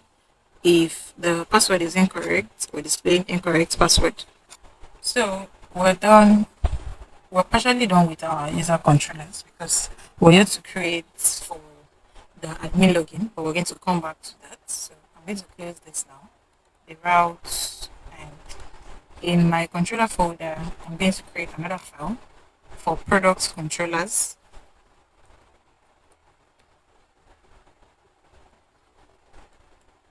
So product controllers.js. Press enter, then we'll start. First off, we're going to create the function to add a new product. We're going to create the function to get the list of products. We're going to create the function to delete or remove a product by ID. I'm also going to create the function to fetch the detail of a single product. So here, I'm going to have consts. It's going to be an asynchronous function. So the first one will be for add products. Add products will be equals to async. It will request and respond. That will be our parameter. This is the add product function. And we're going to be using the try catch as well. Then the second function will be to get the list of products. So const list products will be equals to async arrow function request and respond as our parameter, try catch statements, then the function to delete the product, so I'll name it remove products, will be equals to async requests and respond. Then we use our try catch. Finally, we create the function to get the detail of the single products. Sync. We're going to have request and respond as well. Create our arrow function, then our try catch statement. And then we're going to export all the function. Export list add products. Let's start with add products, comma, list products, comma, remove products, comma, single products. Then we're going to create the routes for this, for our products. So here we're going to have product routes. So product routes.js. So in our product routes, we'll start by importing the Express framework to create a router for handling product related API requests. So here we're going to have import Express from Express package. This is supposed to be from. So, and then we need to import the functions that we have created here. We'll copy this, then back here, I'm going to type in imports. We'll paste in what we just copied from controllers controllers product controllers. So we're going to add .js here, .js. So from product controllers, then press enter. So now we're going to create an instance of an Express router for our product router. So const product router be equals to express dot router. With this product router now, we can now create multiple routes to define the API routes for our product management.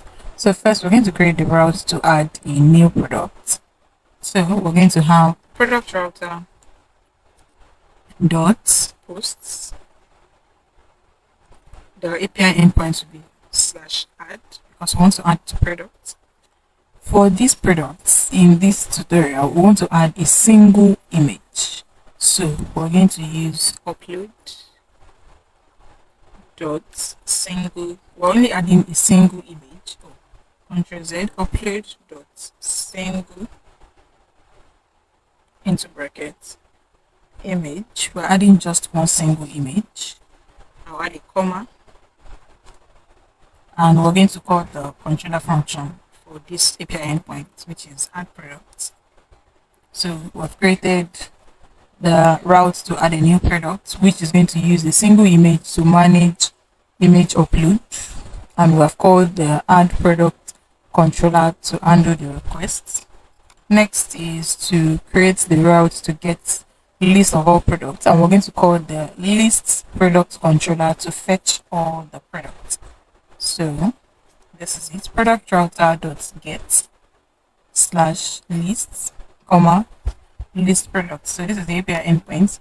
Okay, so the difference between this post and get method, for this add, we're sending in data. We're sending data to our backend. We're sending data to our database and front end from the backend. And for this get, we're getting the product list. We want to fetch it from the front end to know the number of products that we have in store. So this is the get method. Then to remove the products, we we'll call the remove product controller to undo the deletion, which is the process of removing a product. So here, product router, oh no, not for single product, product router dot posts.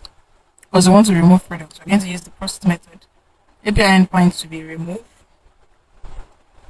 comma, we'll call the remove product controller function.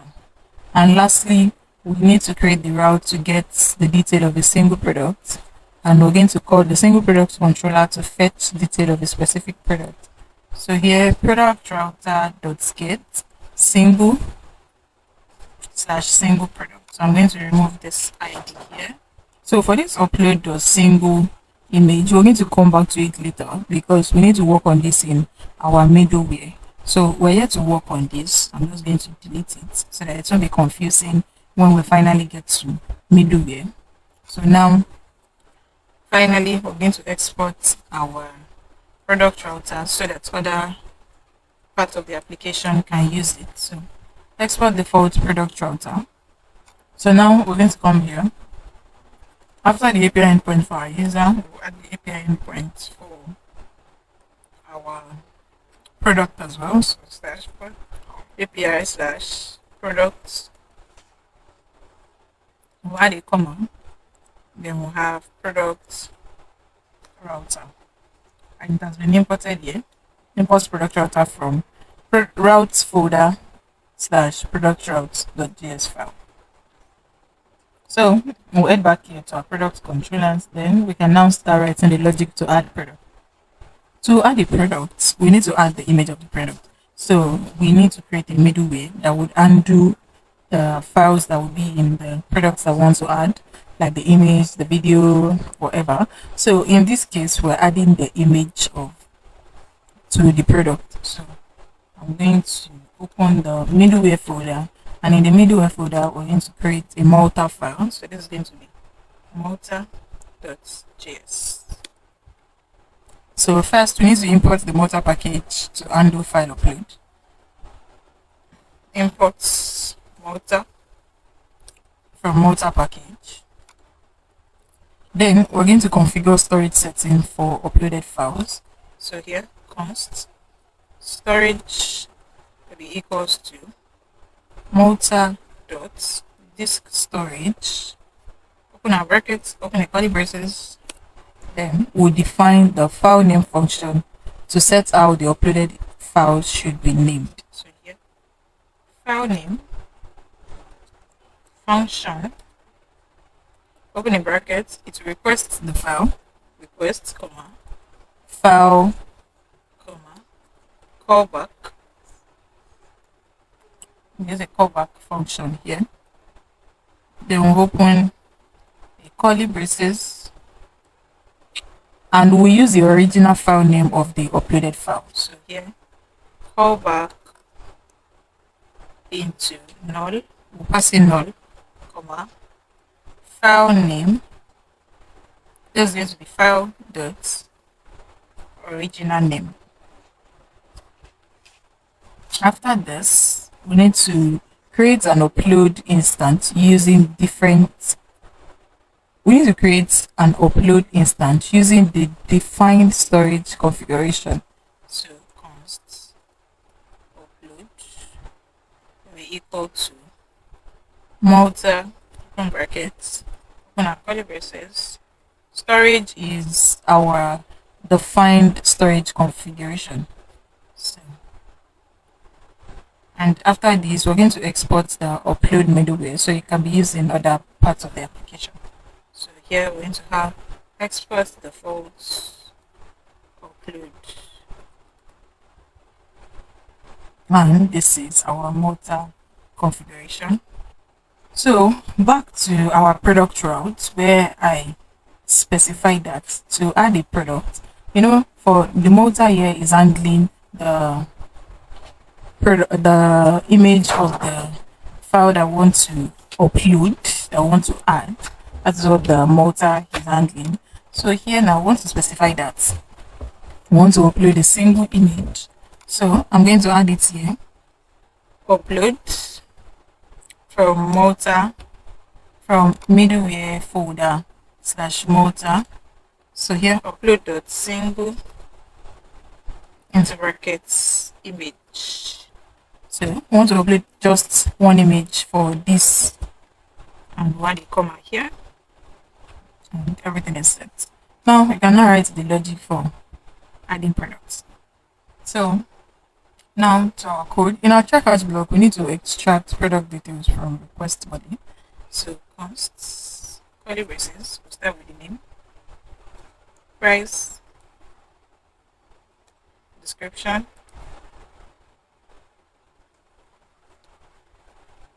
comma, category will be equals to request.body. Then we're going to extract the uploaded image from the request. So here, const image will be equals to request.file. Then we'll check if an image was uploaded. If not, we want to return an error. So if it's not image, open our curly braces, we want to return generate the response.json success as false, comma. The message that I want to display would be please upload an image. Or you can have it as image required, whatever English suits you. Next, we're going to upload the image to Cloudinary and get the secure URL. So here, Cloudinary is our cloud storage that we're using for this project. So let results be equal to await Cloudinary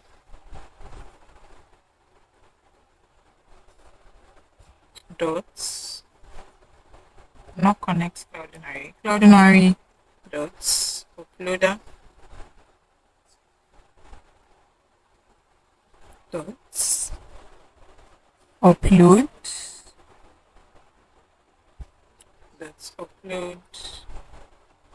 into brackets image dot path. We need the path to the image, and here resource type underscore type with the image imag. So let me just close this so we can have a larger screen. Then we're going to create a new product object with all necessary details. So we have const product data be equals to, open a curly braces, we'll have name, description, description, comma, category, comma, price, which is going to be a number. We need to ensure that price is stored as a number. So here, we'll wrap it as a number, comma. We need to store the image URL from Cloudinary as well. So we're going to have image results dot secure URL underscore URL. Then we'll have a comma again. Then we need to save the current timestamp. So we'll have dates dot now function. Okay. Then we'll log into console so that we can see our product data. Next thing is to create a new product instance and save it to database. So we'll name this const product will be equals to new product model. We need to import product model. We'll do that now. Products data. Then we'll save it to our database. Await products.save. If it has been saved successfully, we want to send the response message to the client. So we generate a response.json open our brackets, open a curly braces, success is true. Add a comma and want to display a message that is going to say product added successfully.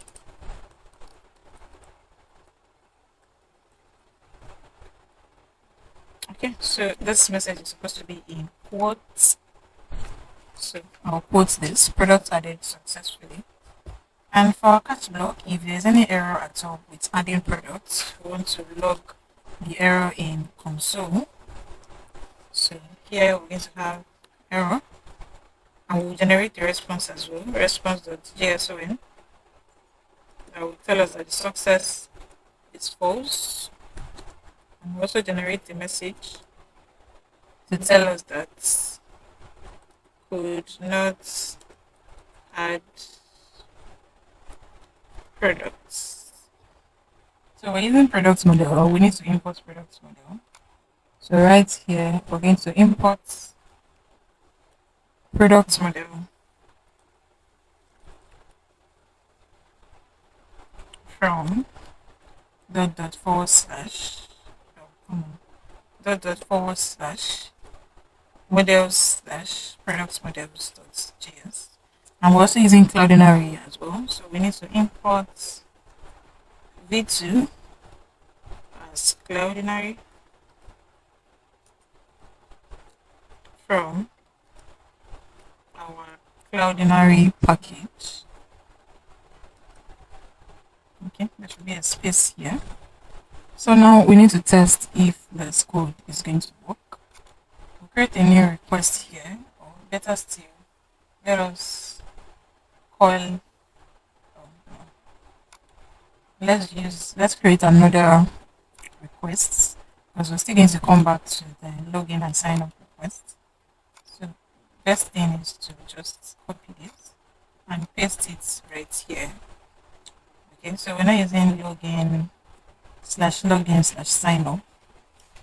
So we want to add products, and by adding products, if we check the product route, we're using the post method. So for this new one here, we're going to select post method. If we check the product route again, the endpoint in our server.js, let me close this. In server.js for our products, our endpoint is /API/product. So I'm going to copy this and I'm going to paste it right here. /API/product want to add to product. So the route to add, the API endpoint to add to product is /add. So here we're going to have /add, and then we're getting from body. But in this case, we want to use a form so that we can have field name, value, and all of that, because we need to add the name, which is the field name, and we'll add the value, we'll add description, the value, category, the value, price, the value, image, the value, date, and all of that. So right here, the field name is name, the value, we're just going to give it food, let's say pizza testing. The second field name is description.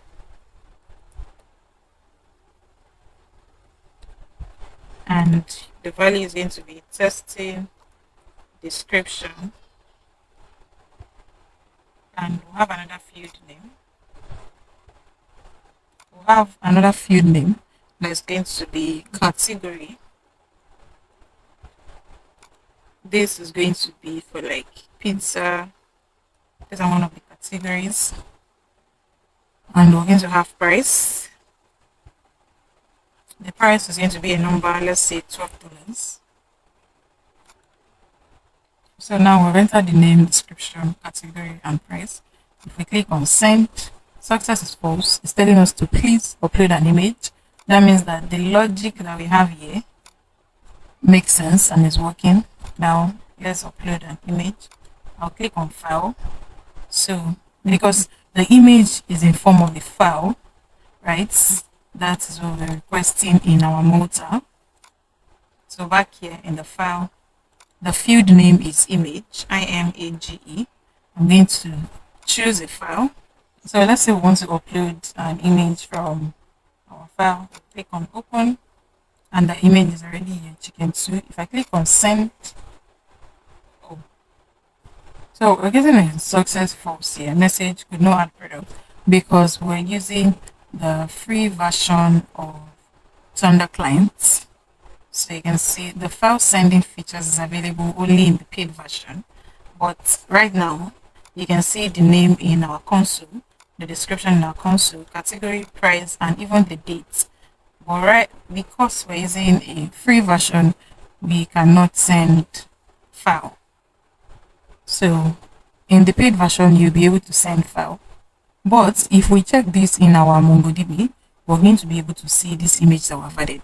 I'm going to show you very soon. So let's check. I'm going to refresh now. And we're going to have the product schema here. I'll click on this. So right now we don't have any product added. Query result is 0 because the Thunder client does not allow us to send file, like I've said. So we're just going to tweak our code a little bit. So right here, you know that the code here is to check if an image is not uploaded, then we want to return please upload an image. So here I'm going to turn this to a comment for the meantime, and right here we're going to set the image URL to an empty string. So here we're going to have let image URL equals empty string. For people that already have a paid version of Thunder client, you'll be able to send a file. You don't need to tweak the code. But if you're using a non-paid version, the free version, you're just going to adjust your code like this.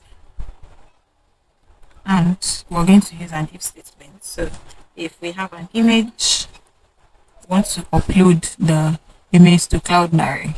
So here we're going to have let results be equal to await Cloudinary is going to be the same thing as what we have down here. So I'm just going to copy this. I'm going to turn this to a comment for this actual place. So I'm going to copy it here and paste it right here. Where is it? So we'll paste it here. So let's we want to upload the image to Cloudinary if it exists. Okay. The code that we have here is if an image does not exist, we want to display please upload an image. But right here, we want to check if an image exists, we want to upload it to Cloudinary. And then we need to store the uploaded image URL. So we're going to have image URL will be equal to results dot secure underscore URL. And we'll use an else statement. If otherwise, if image is not available, we want to have image URL will be equal to, let's say we have like an image, a place card. So here we're going to have HTTPS, like an address for a place card that we want to display if we have no image, dot placeholder.com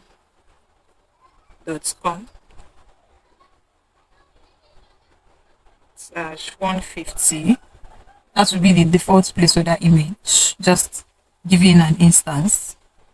And now to create our product data objects, which we have already done here, right here we're using image is result.secure URL. After the image has been uploaded, I'm going to turn this into a comment. Then we'll come here, the image would take the image URL. Okay, so this tweak is when you don't have a paid version of Thunder client. Okay, so now our image URL, we have it as empty. In case if the user does not upload an image, we're checking if the image is available, upload it to Cloudinary. Else we're using this placeholder here. But later on in the tutorial, if we're not going to be sending image using Thunder client, if we're going to be sending directly from our,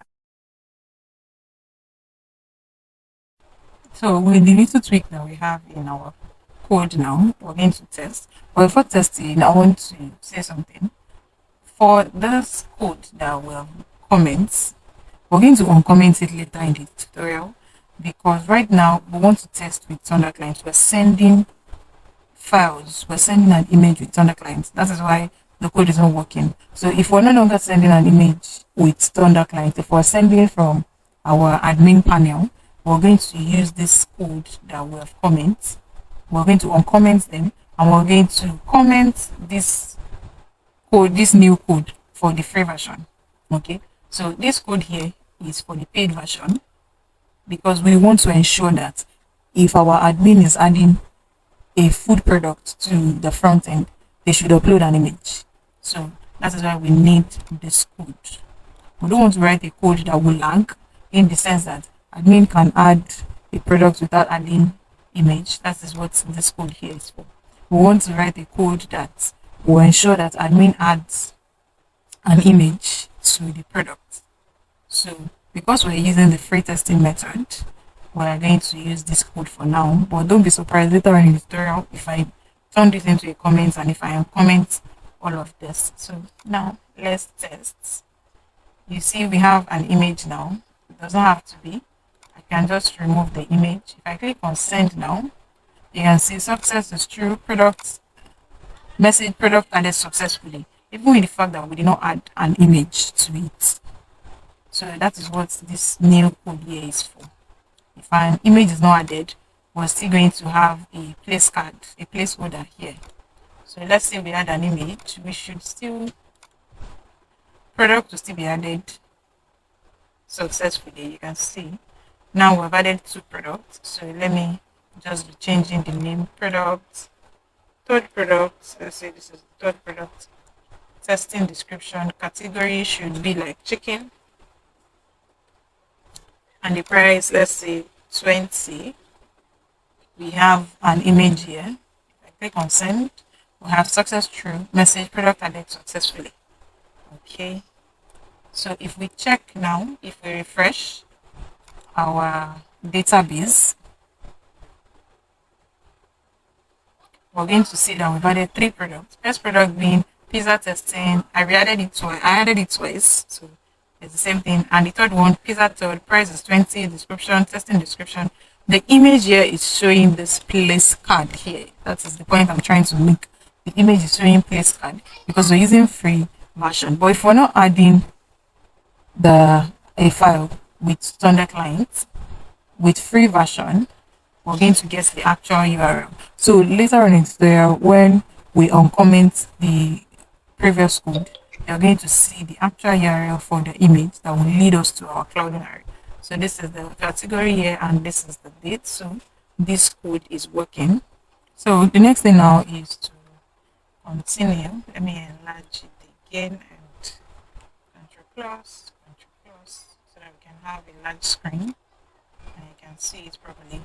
Next is to write the logic for function to list all the products. We need to write the function to retrieve all products from our database so that we can send them in the response. So we have our try catch block here. First, we need to fetch all the products from our database. So here, const products will be equal to our weight, product model dot find, open our brackets, and we're going to pass an empty object. Then we generate a response. If it is successful, response.json JSON into brackets, curly braces, success is true. Then display the products. And if there's an issue with the try block, wants to catch it, so we'll log the error in console. Let me close this. And we want to display the error. And want to generate the response as well. Response.json. Success should be false. And the message would be error.message. So this is for lists, product lists. Now let's test right here. I'm going to reduce the screen so that we can have, okay. So we're going to make a new request. So open Thunder Clients again, a new request. Let me just copy this that we have here. New request, I'll paste it. So for this, we want to get list slash, this is localhost slash API slash product slash list. If we check the route to get the list, we're using the get method. So right here as well, we're using get method. If I click on send, we can see success here is true. We have all the product that we've added. First one is pizza testing. The price is 12. Description, the image, the category, and the dates. So we've added 3 products, and it's the same thing that we have in our database. So it's fetching the list of products that we have in our database. So this code is working. Now the next step now is the next function. Let's make our screen bigger. To remove products using ID. Okay, so first, right here, we need to find the product in our database by its ID. So here we have await product model dot find by ID and delete into brackets requests dot body underscore dot underscore dot underscore ID. Okay. So if it's successful, we want to generate the success response. JSON, open our brackets, then our curly braces. Success is true. And a message that will display products removed or products deleted successfully. Let's just have product removed. And if there's an error with our try block, we should catch it here. We'll log in the console. Log into our console. The error. And we want to generate a failure message as well. So here, response dot JSON into brackets, curly braces, success is false. False, add a comma, adding a comma, then our message that we want to display should be error.message.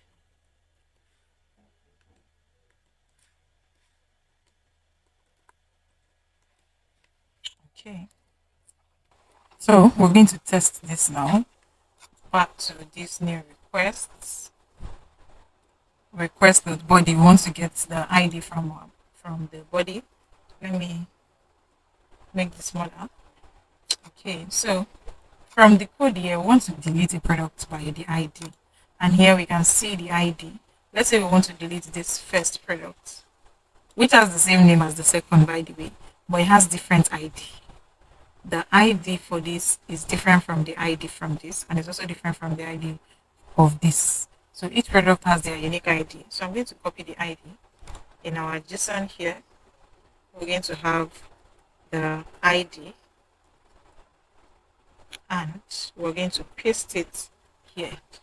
So the API endpoints will be removed because that is what we have here, and it's a post method. So we'll come back here, paste remove.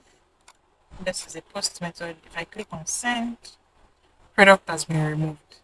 Okay, so to ensure that this product has been removed, to see, we'll come back here, then we're going to refresh, and we're going to see here that we just have 2 products now in our products list. So if we try and generate the list again, let's see. If we come back here, and to get lists, so we want to get the lists, we're going to use the get method. So right here, get method. After we've removed the product, right? So we're going to use lists Then we'll click on send. And now you can see that we have just two products in our product lists. Okay, the first product, pizza, the name, pizza testing, price, we have the ID, we have the description, image, category, and date. This as well. So this is the two that we have now, and our code is working for the remove product and the list products. Next is for the single products. So the next is to write the logic to fetch detail of a single product, and we're going to retrieve a product using the ID. So here in our try catch block, we need to extract the product ID from request body. So here we're going to have const curly braces product ID will be equals to request dot body. Then we'll find the product by ID. So const products will be equals to our width. We're finding the product by ID in our database. So product model dot find by ID.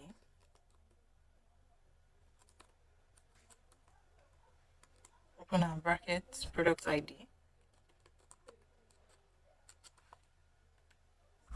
Then we'll generate a response if we're able to find the product by ID. So response.json into brackets success is true. Then the product as well. And if there's an error here, we just want to log the problem. So I'm just going to copy this and paste this right here. So these are the functions for adding products, for list products, and remove products. So the next thing we're going to do now is to build our admin login and also authentication for the admin panel. So I'm going to close the products controllers, close our motor, product routes, and we'll open our user controllers. So here we've created a function already for our admin login.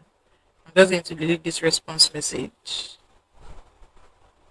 But before writing the code for the function, we need to create an admin email and password. So we're going to get that. We're going to create that in our environment file. So here we're going to have admin email, admin underscore email will be equal to email, any email of your choice. So I'm just going to use this demo at tutorial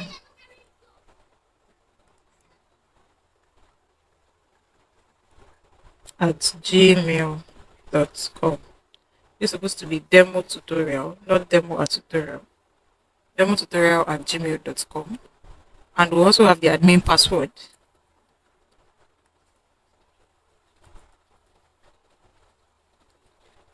And we'll just set any password of our choice. So let the password be demo 12345. So we're going to head back to our user controller.js, and in our try block, we'll start by extracting email and password from request.body. So here const email, comma, password will be equal to request.body.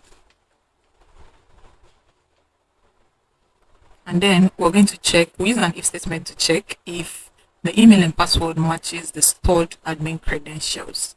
So next line, we'll have if statement email is equals, we're getting the admin credentials from our env file. So this is going to be process.env.admin email. So we'll come here and get the keyword. We'll copy this, then we'll paste it here. And process.env.admin password. We'll come right here as well. We'll copy this and we'll paste it here as well. So we're checking if the email that we want to enter, that the user is going to enter, matches with the email in the that is saved in our env file, and if the password, okay, so this is supposed to be password equals process.env.admin password as well. So we'll open our curly braces, and if it does, if the email matches, we're going to create the JWT token for the admin. So here, const token, this is the variable where we're going to save our token, will be JWT dot sign, open our brackets, email plus password,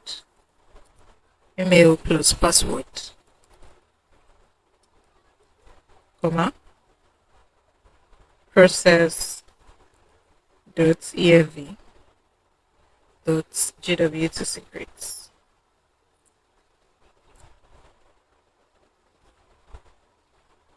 Then we're going to respond by displaying the token.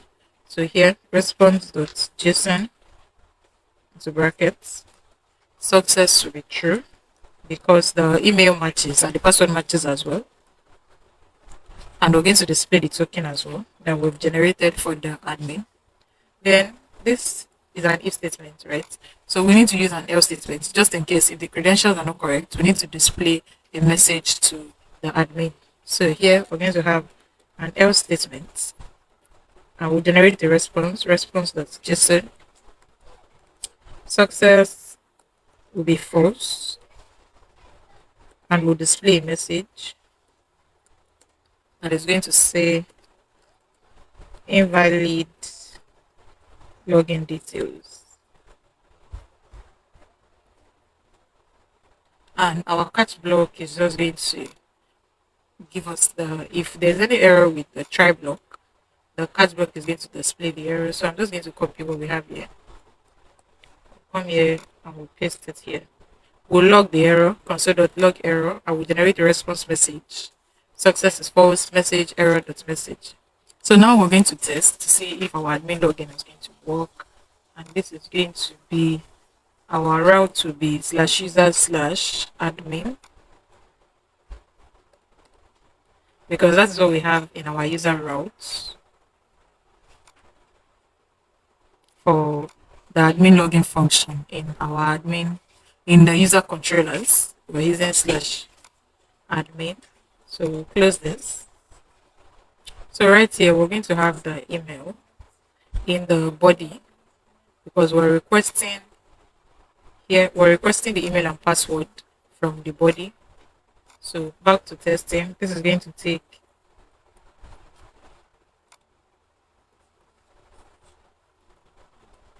this is going to be email. Then we're going to get the email from our env file. So the email here, we'll copy this and we'll paste it here. We'll add a comma, then password as well. We're going to copy and paste the password from our env file as well. Copy. Then we're going to paste here. Then we'll click on send. Okay, so we're getting an error. Cannot get API/user/admin because we're not getting information from the front end. Want to send. So right here, we're supposed to use the post method. And besides, in our user routes, we can see it here that we're using the post method, okay, to log in, to register, and to log in the admin. So now I've selected the post method, and I'll click on send now. So success here is true, and we've generated a token for the admin. So let's say we change the email. Let's say we have an incorrect email. Let's say demo.tutorial@gmail.com, and I click on send. We're going to get this message, invalid login details, which is the same message that we have here, that if the user email and password does not match, email or password does not match, we want to display a response message, invalid login details. And that is the same thing that we have here. So the next thing we're going to do is to authenticate our user. So we're going to close this test, or we're going to close the user controllers, and we'll open this, and we'll create another middleware. And we're going to name it admin auth, which is going to be for authentication. The authentication middleware in this case is going to check if a user is logged in before accessing the admin panel, before accessing any protected route like adding a product, deleting products, and every other thing. So here I'll create a new file and I'm going to name it admin alt.js. So I'll press enter. So we're going to start by importing our JSON Web Token package to undo the JWT authentication. So import JWT from JSON Web Token. Then we'll create the middleware function to authenticate an admin user. So I'm going to name the function admin alt as well, and it's going to be an asynchronous function. So const admin alt will be equal to async. Open and brackets. It's going to request.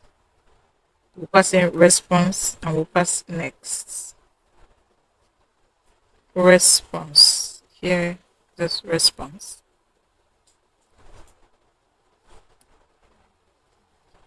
Then we'll create our arrow function, our curly braces, and we'll have our try catch statement. We'll start with the try block. So in our try block, we're going to extract the token from the request headers. So here, const token will be equal to request.headers. So after we use an if statement to check if no token is provided, we want to return an unauthorized response. So here we're using an if statement. If not token, open our curly braces, we'll return a response. Response.json. Open our brackets, then our curly braces. Success here will be false, comma, message that we want to display. Let me close this. Okay, so this message is going to display unauthorized user.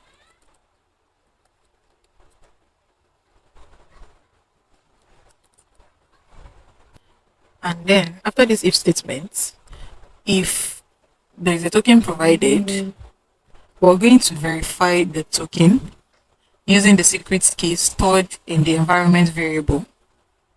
So here we're going to have const. I will name that token decode.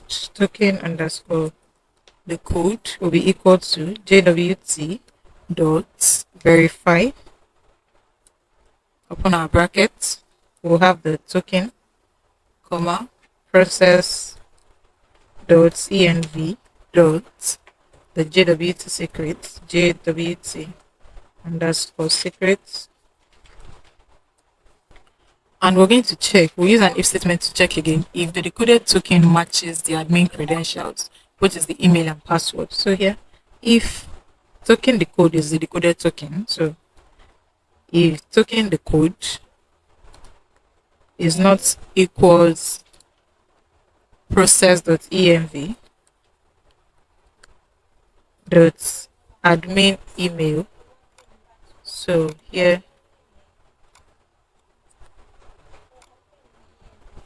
admin email close process.env dot admin password. I'll copy this and I'm going to paste it right here as well. Admin password.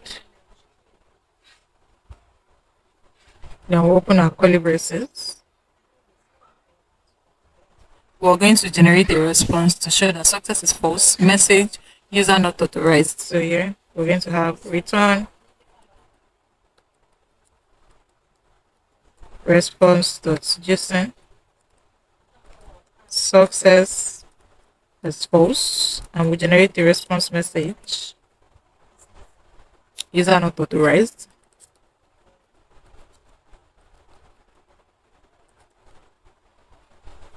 Okay, so if the authentication is successful, we want to proceed to the next middleware or the route handler. So we're going to call this next that we passed as a parameter here. Okay. Then if there's an error with our try block, we want to return a response in the catch block, response.json, success false, message, error dot message. So right here, we're going to export the admin authentication middleware so that it can be used in protected routes. So export the fault admin auth. Okay, so this is the code. First off, we extracted the token from the request headers right here. Then we use the if statement to check. If no token is provided, we want to return, we want to generate a response to display that the user is unauthorized. And here, we are verifying the token using the secret key stored in the environment variable. That is, if a token is provided. Right here, if no token is provided, we want to display the message. So after this authentication code, we're going to add this middleware to our route, to the product routes. So we're going to open product routes. We'll add it to this add route, which is the route to add a new product. So we're going to add the admin routes middleware to ensure that only admins can add products. So we'll come here. After this comma, we're going to have admin routes. We can have it here. Admin space admin auth. We'll add a comma, and it has been imported right here. The admin auth function. Okay, so this is to ensure that only admins can add a product, and we're also going to add it to the route to remove a product, which is this remove here. We'll add the admin auth middleware to ensure that only admins can remove products. So we're going to have the same thing here. Admin auth, we'll add a comma as well. So only a registered admin, only an admin that logs in with the correct email and password can add a product and can remove a product. Any other person can view the list of the products that we have and check the detail of a single product. But to add a product to from the admin panel, the user needs to be logged in, and to remove a product as well, the user needs to be logged in. So now let's test. Okay, so this is for the invalid login details. Let's say the detail is valid and I click on send. We're going to get success true token. So we're going to copy this token right here. We'll copy this, then we'll open another, we'll make another request. So let's add. So we're going to make another request. Product. This is localhost/API/product/add. The name pepperoni pizza. Let me add pizza. The price, let's see, description, the category, and we can decide to add the image or not because we've already tweaked our code. So let's just say we're adding image. I want to choose the file. So let's say we're selecting this, and I click on add pizza 2. If we click on send now, we're going to have invalid signature. If we try to add again, we'll keep getting unauthorized user or invalid signature. That is if there's any issue with our try block. So right now it's showing us that the user is unauthorized. Anybody cannot just add without having a token. So we'll come here to the headers because in our code we want to get token from request.headers. We're requesting token from the headers. So we'll come here, we'll type in token that we copied from here when we logged in the user. So this token here, we'll paste it, and if we click on send now, you can see success true, message product added successfully. So it means that we can only add products now if the user is authorized, if there's a token generated for the admin, that is if the admin logs in with the right email and password.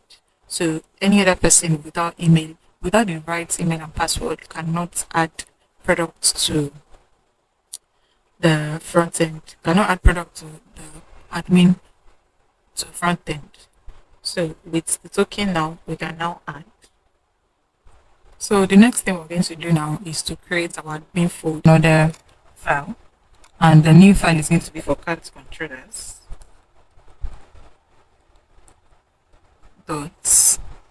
.js. Press enter.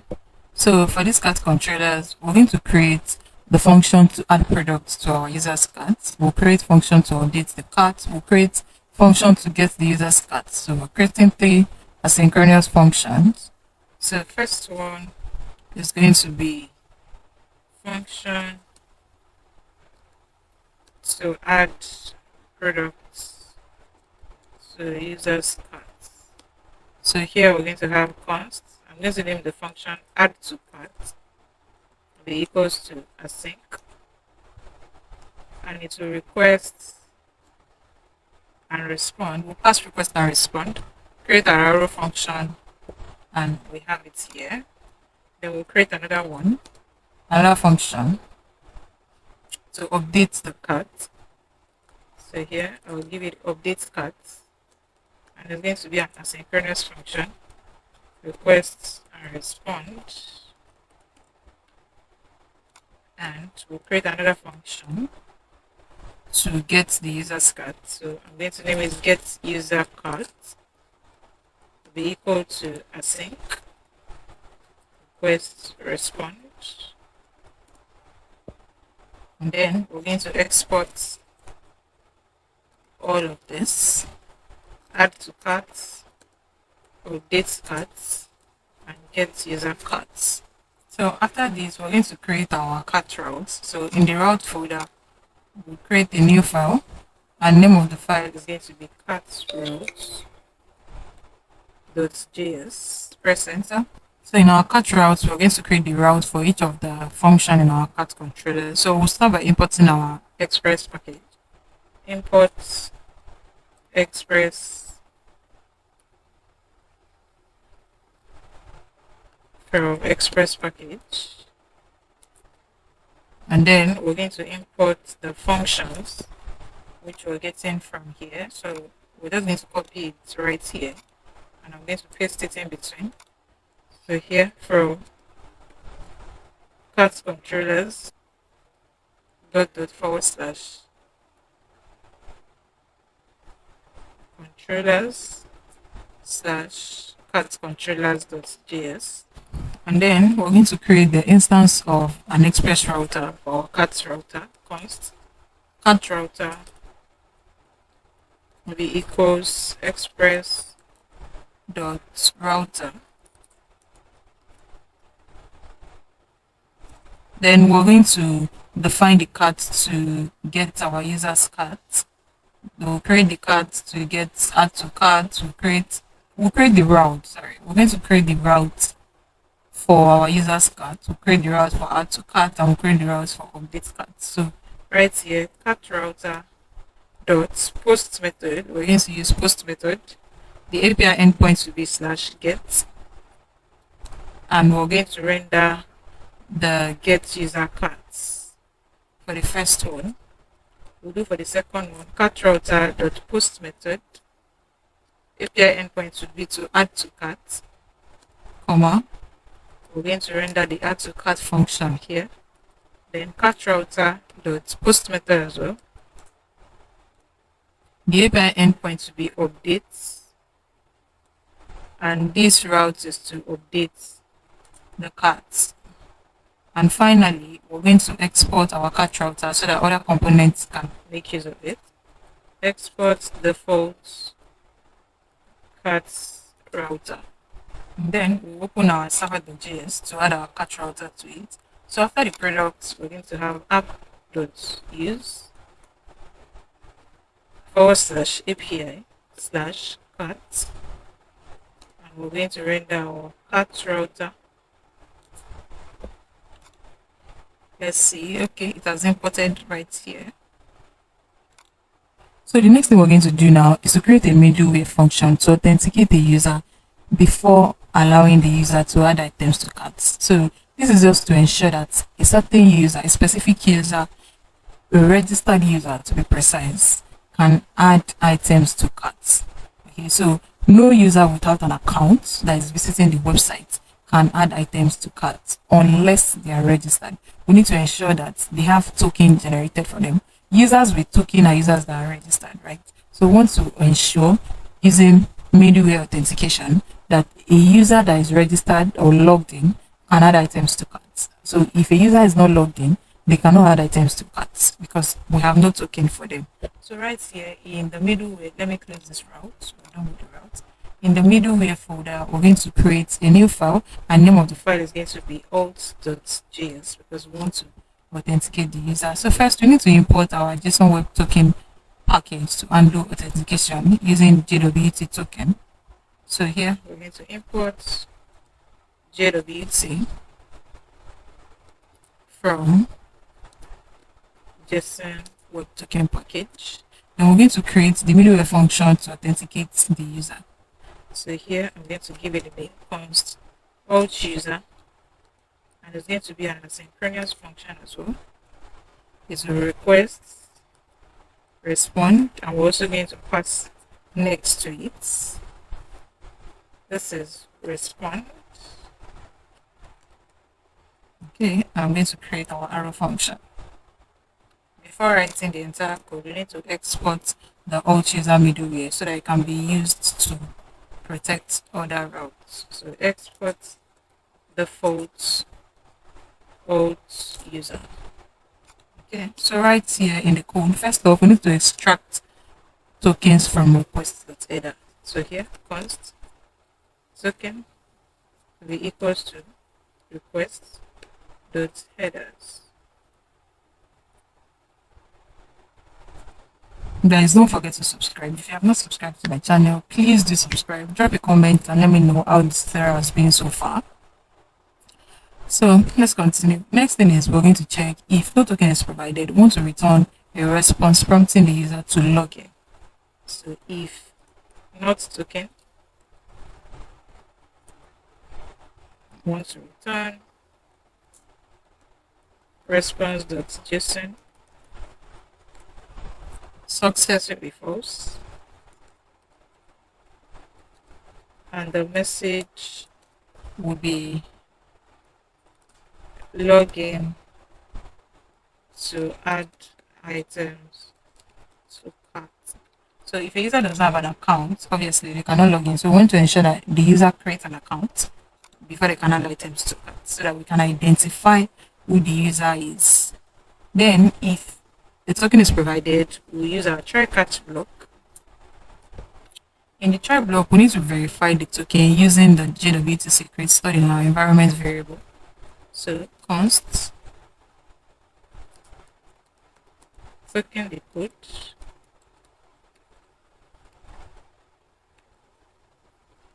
will be equal to JWT dot verify token, comma, process dot env dot jwt underscore secrets. Then we're going to attach the user's ID, which is decoded from the token, to the request body for later use in the request. So here we're going to have request dot body dot user ID will be equal to token decode dot ID. Then we'll proceed to the next middleware or route handler. So we're just going to call in the next. If there's any error with our try block, our catch block is going to. So here we just log the error in console error, and we'll generate a response as well. Response.json success false message is error.message. So the next thing we're going to do is to open our routes again for our cat routes. So we need to ensure that users that want to be able to have access to the get user, the routes should be authenticated. So here I'm just going to add the alt user from the middleware. Okay, so that users that want to add items to carts, that want to view their carts or update their carts are authenticated, meaning that they are logged in. So let's start the logic for this add to cart function. So we'll start with the add to cart function, and we're using our try cart statement. In our try block, the first step is to get our user's ID and item ID from request.body. So const user ID, item ID will be equals to request.body. Then we're going to fetch user data by their ID. So const user data will be equal to await user model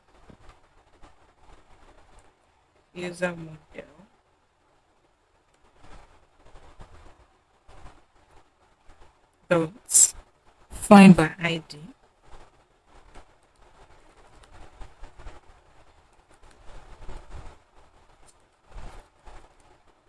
user ID. Okay, this is user model.js. We need to always add it. Okay, so we're fetching the user data by their ID, and we're going to initialize cart data if it is missing. So let's cart data be equals to await user data dot cart data.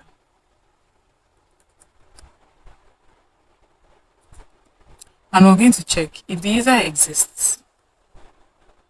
We want to would continue, but if the user does not exist, we want to display a response. We want to generate a response that the user is not found.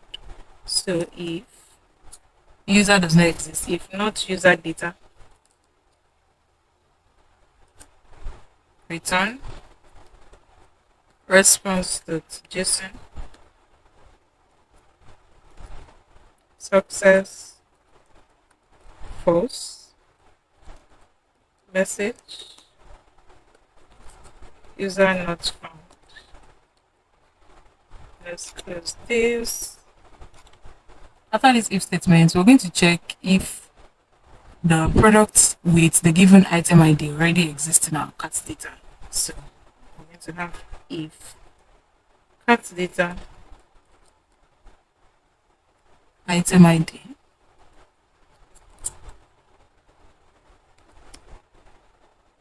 if the product exists, we want to increase the quantity by 1.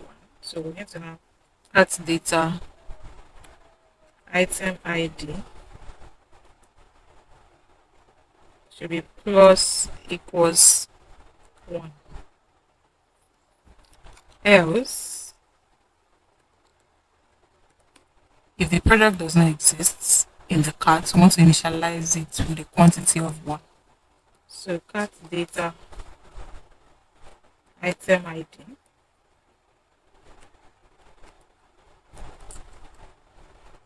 plus equals 1 as well.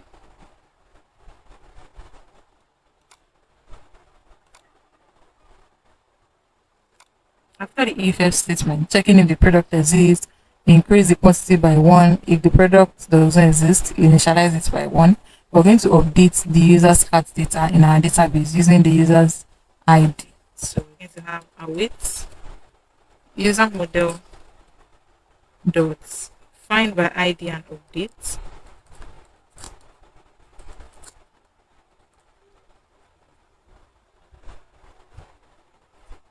user ID, comma, cart data. And also, we're going to send a response, a JSON response indicating success and a confirmation message. So, response.json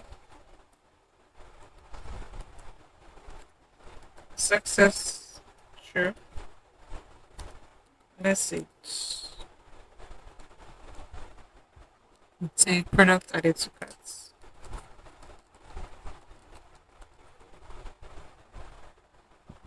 And if there's any error with our try block, our catch block is going to undo that. So first we need to log in the error in our console. Error. And And we need to generate a response for that as well. Success, false, message, error.message. So next is the function to update our cards. We use a try catch block. In our try statement, we're going to destructure the user's ID, item ID, the size, and the quantity from request.body. So const user ID, item ID, quantity be equals request.body. And we're going to fetch the user's data from the database using their user ID. So we'll create a variable that's going to store that. Const user data will be equals to await user model dot find by ID user.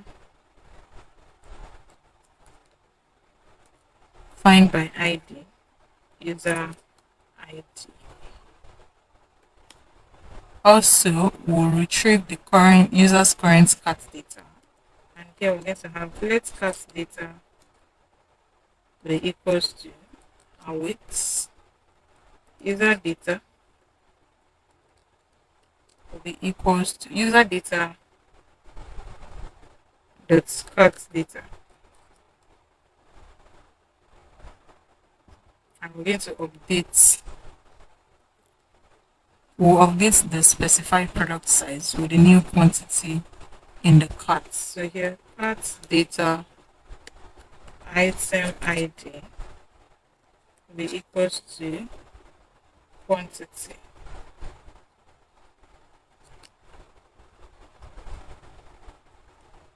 And we're going to save the updated cart data back to the database for the user. So we're going to have await user model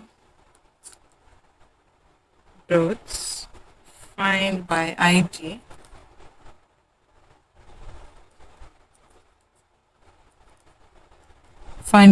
and updates user ID, comma cart data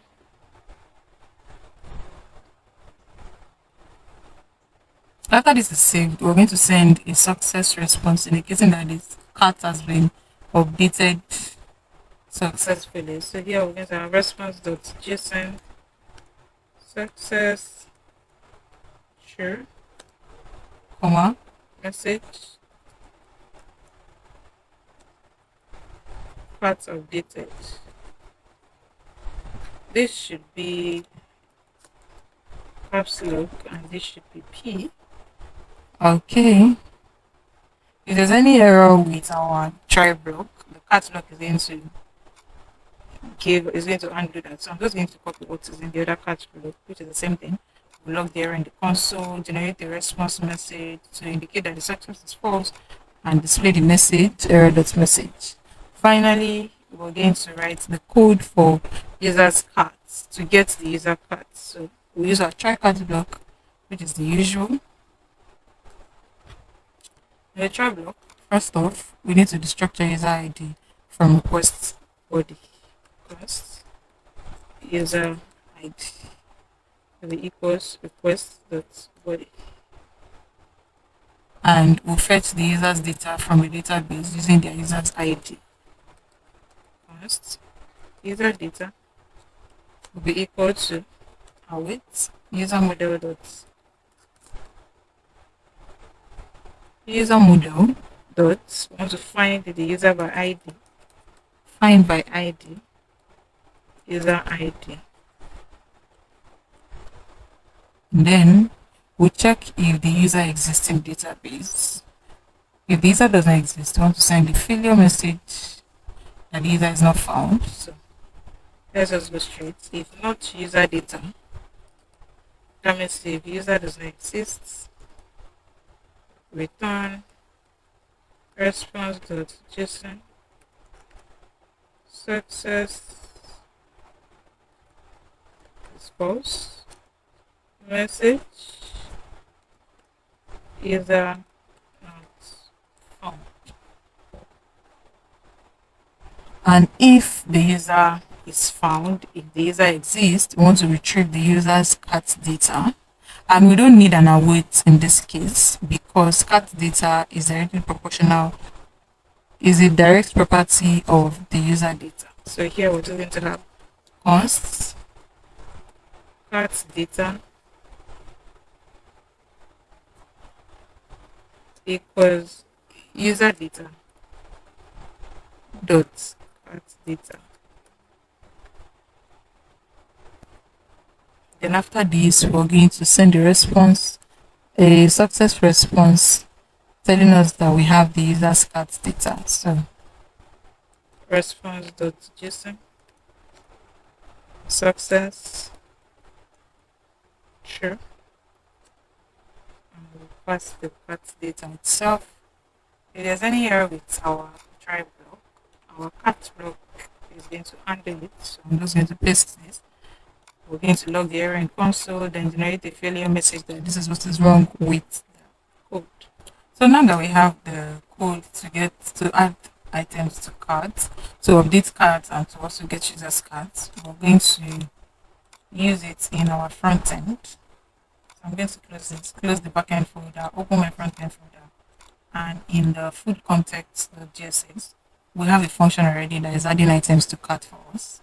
And here we created a copy of the current cart items to avoid directly mutating the state. So right here we've added all the items to cart and all of that. So now we're going to check if the user is authenticated. That means if the user has token, we want to sync the cart update with the backend. So we're going to use an if statement. If token is available, that means if the user is authenticated, we use a try catch statement.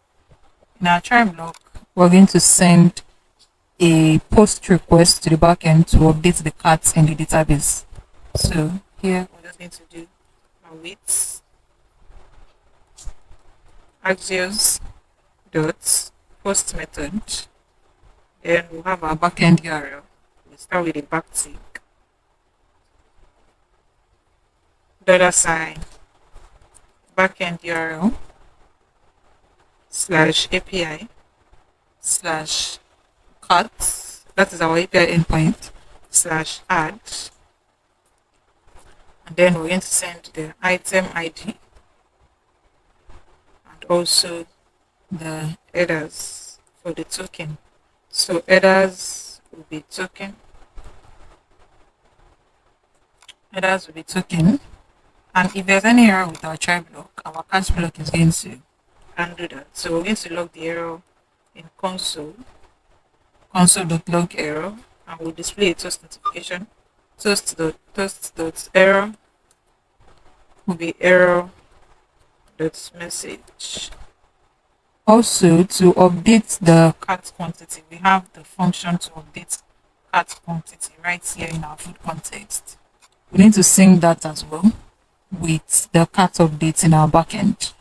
So we're going to do the same thing. Check if token is available. That means if the user is authenticated, we use our try catch statements. In the try block, we're going to send a post request to update the cart on the backend. So here, await axios dot post method, our backtick $sign. We'll get our backend URL with our endpoint API /API/cat/updates, and we'll send in the item ID and quantity and our headers as well. So headers will be token. And if there's any error with our try block, our catch block is going to handle it. So just basically copy and paste the same thing, because we're going to log in the error. I'm also going to display those notifications showing that this is the actual error. Then we need to create the function to fetch our user's cards from the backend. So I'm just going to have that after the function to get our product data from the backend. So we'll create a function to fetch the user's cart data from backend. And this is going to be const. I'll give it get user cart. It's going to be an asynchronous function. And we're going to pass token. These are try catch statements.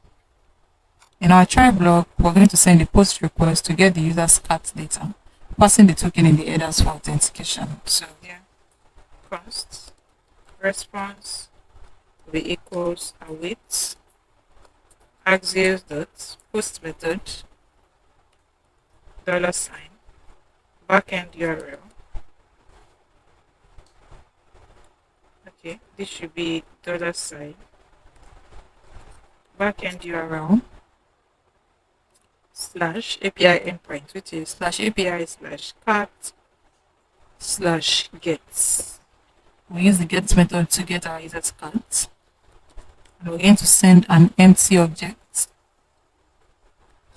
Then also we'll pass the token in our headers. So here, headers, the token.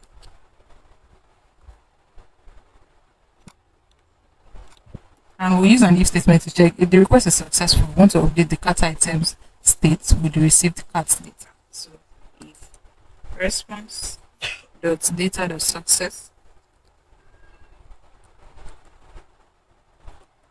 set cart items with response dot data dot cart data. And if there's any error with our try block, the catch block will handle it. So we'll log the error in the console and we'll display a message using toast notification. So the next thing we're going to do now is to use a use effect hook to check for an existing user's token and fetch the user's cart data. So here we have use effects, create our arrow function. If no token is present in the state, but one exists in the local storage, we want to use it. So if not token, and we have a token in our local storage dot get item, and the item we want to get is our token.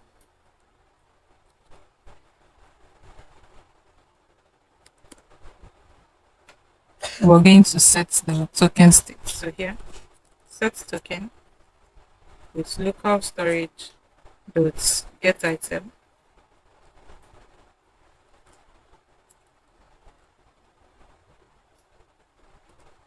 token, and also we need to fetch the cart data using the stored token. So here, get user cards, local storage dot get item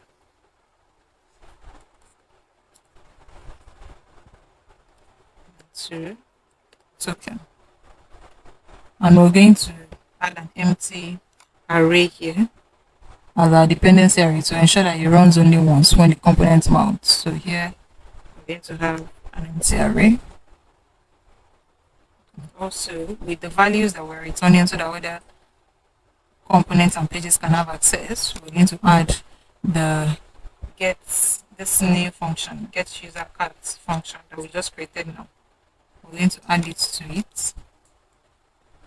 Get user cards.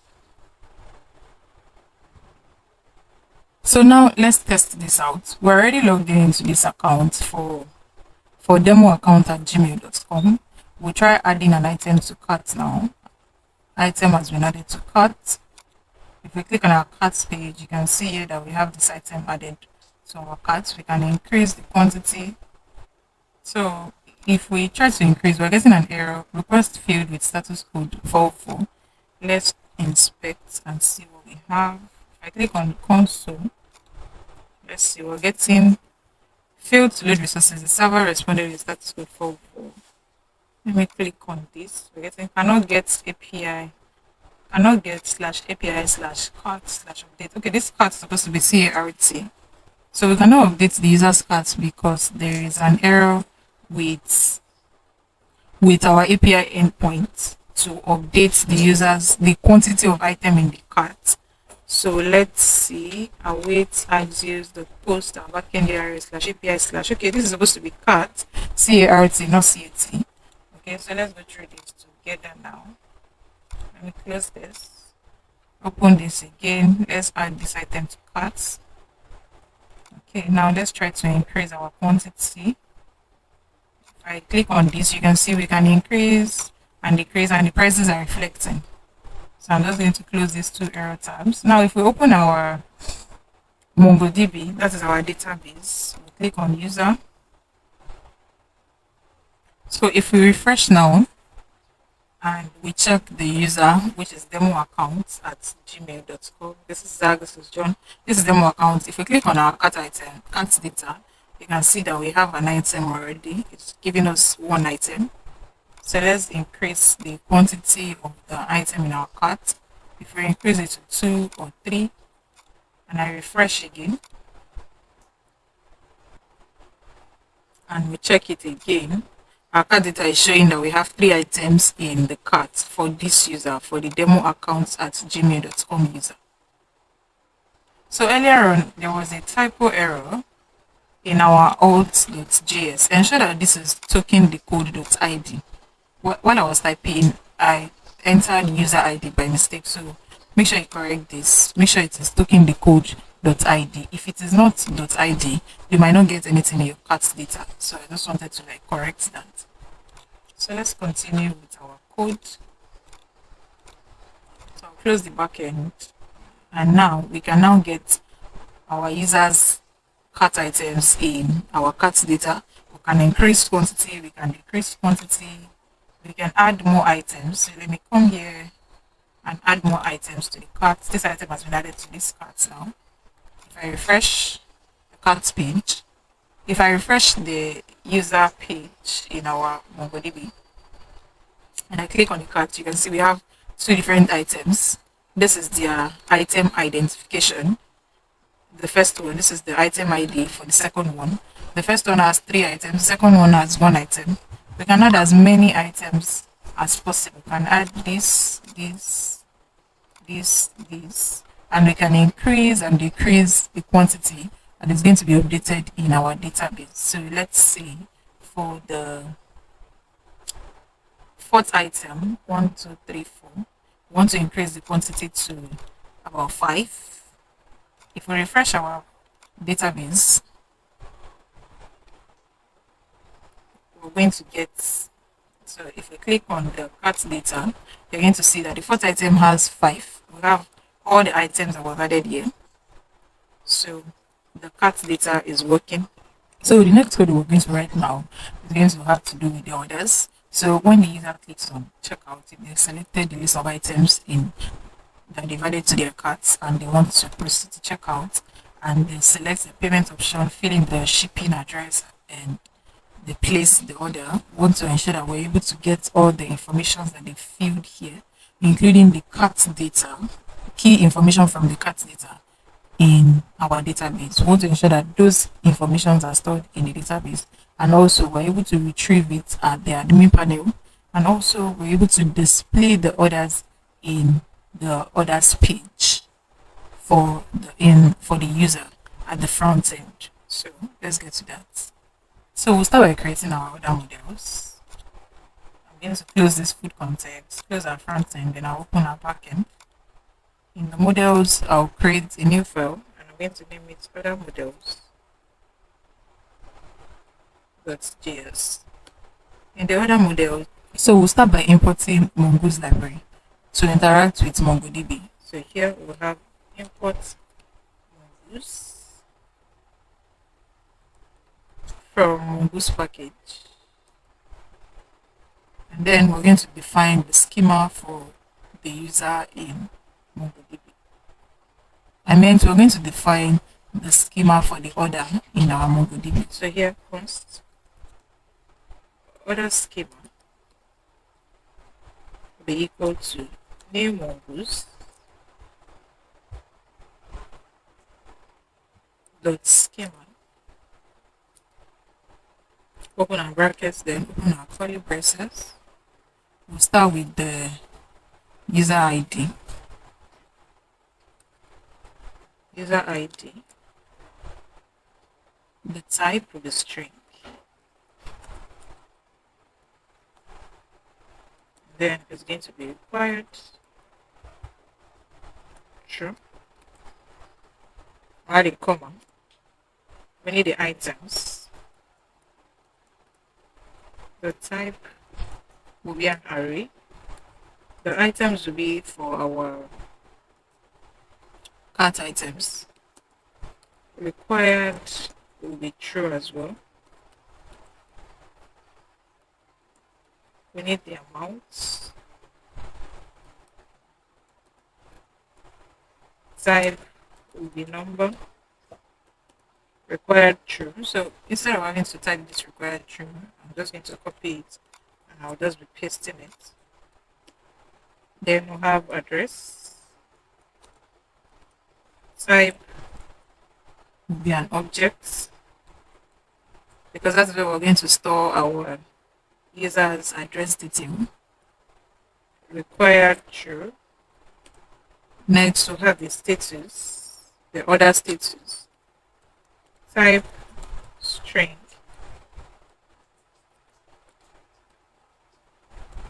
Required true as well. We need the payment method.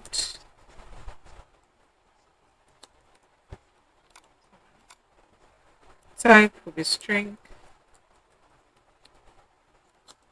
Required true. Then we need the payment itself. Type will be boolean. Required true.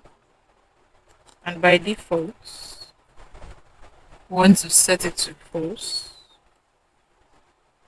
Add a comma. Then the dates. Type will be number. Required true.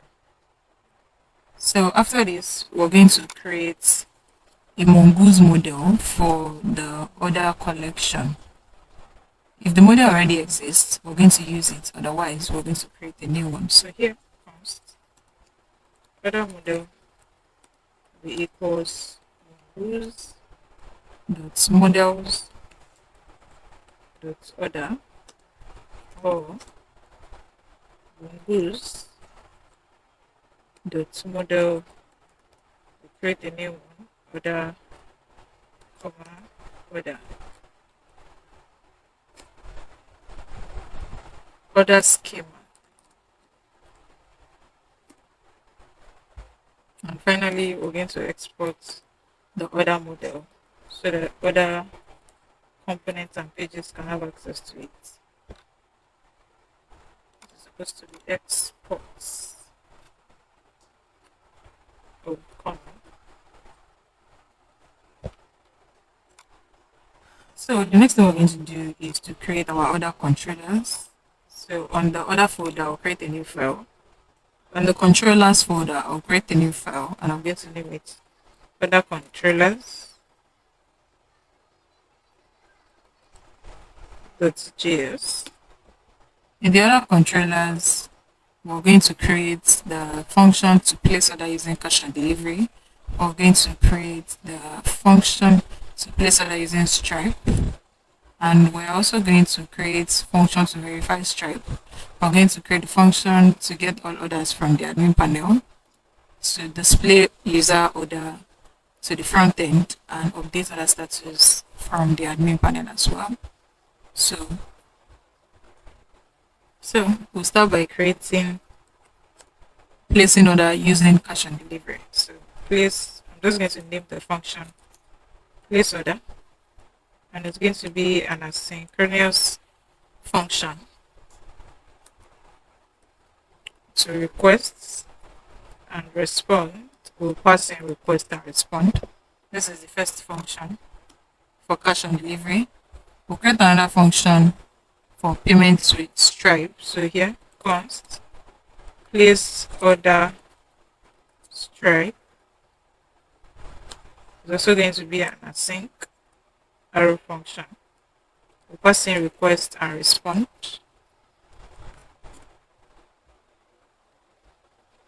Then we create another function to get all orders from our admin panel. So here we're going to have const all orders will be a sync arrow function. The parameter will be request respond.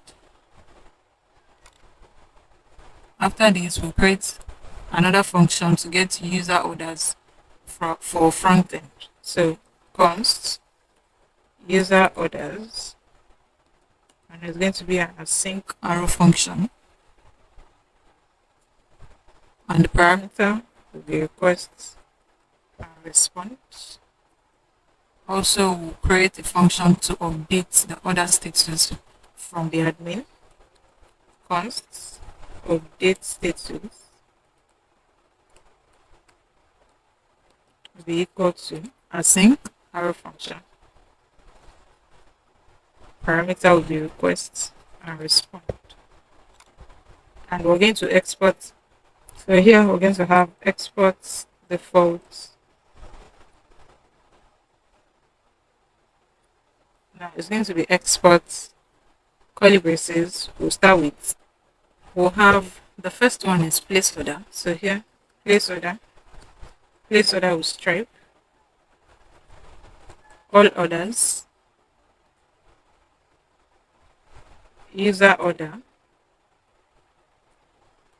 and we have update status.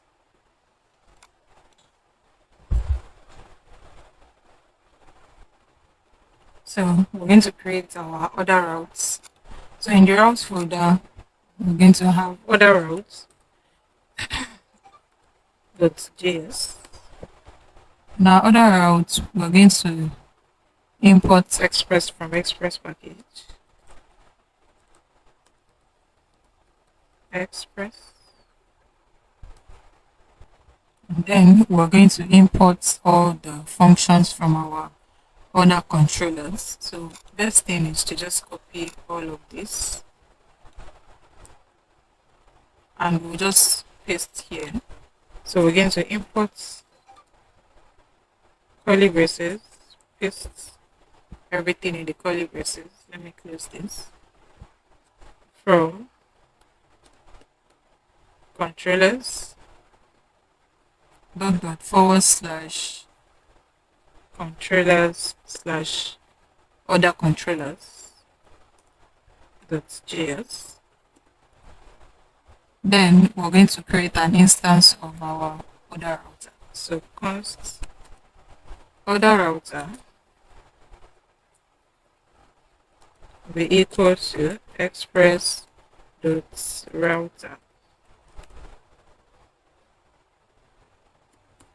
So we'll start by creating the route for our admin features, which is going to be getting all the list of all orders and also updating status of orders. So we're going to have order router dot post method. Then we'll create our endpoints, which is going to be lists, comma. We're going to render our function all orders. So this is all orders. And for the admin to be able to view all the orders, we want to ensure that the admin is logged in, which means that we need to deal with authentication, which we've already done right here in our middleware, the admin auth. So we need to add the authentication to the API endpoint here. So we're just going to have admin auth here. I'll add a comma.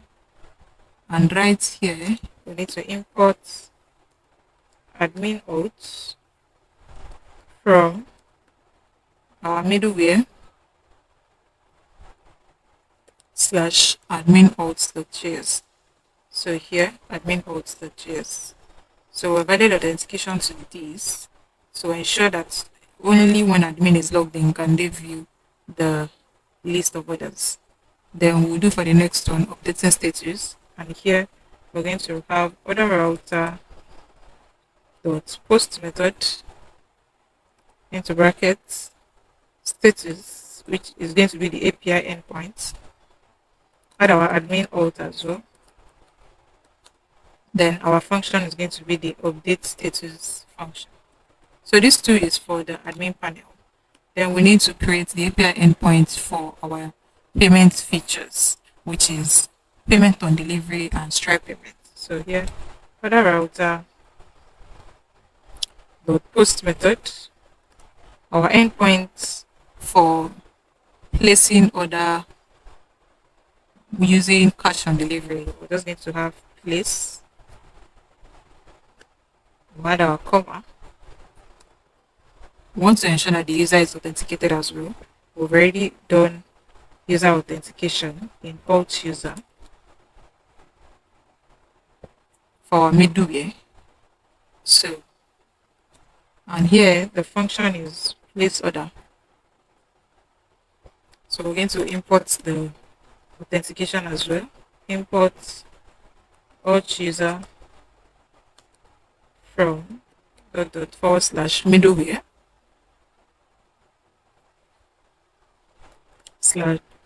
/alt.js.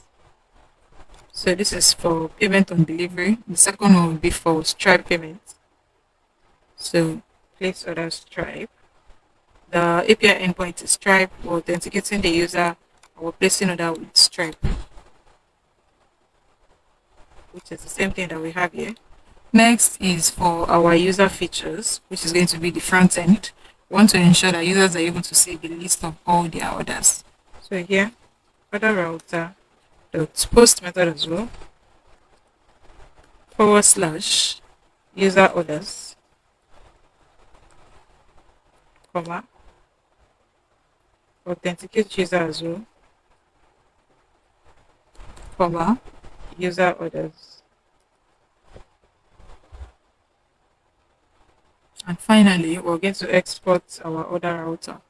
Export default order router.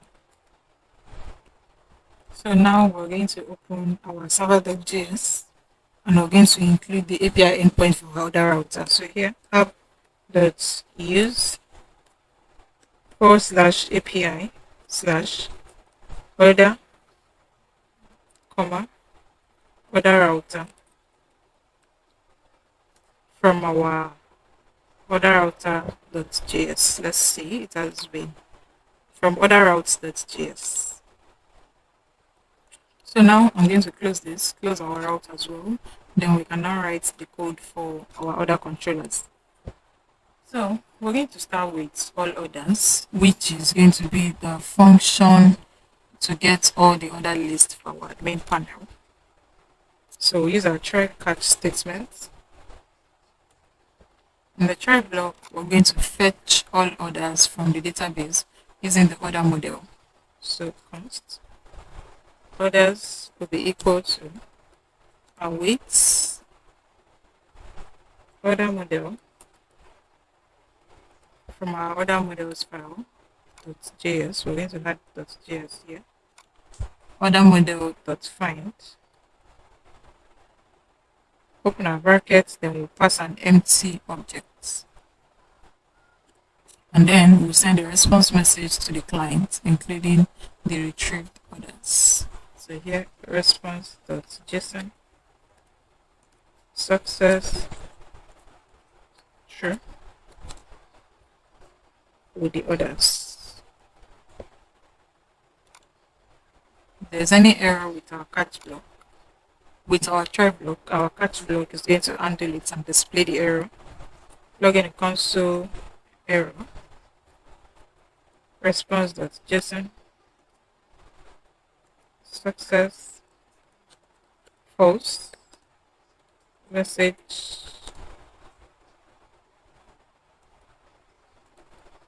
could not fetch orders. Okay, so this is to fetch all the orders at the admin panel. Now to display the orders for the user at the front end. Now for the user orders, we use our try catch statement.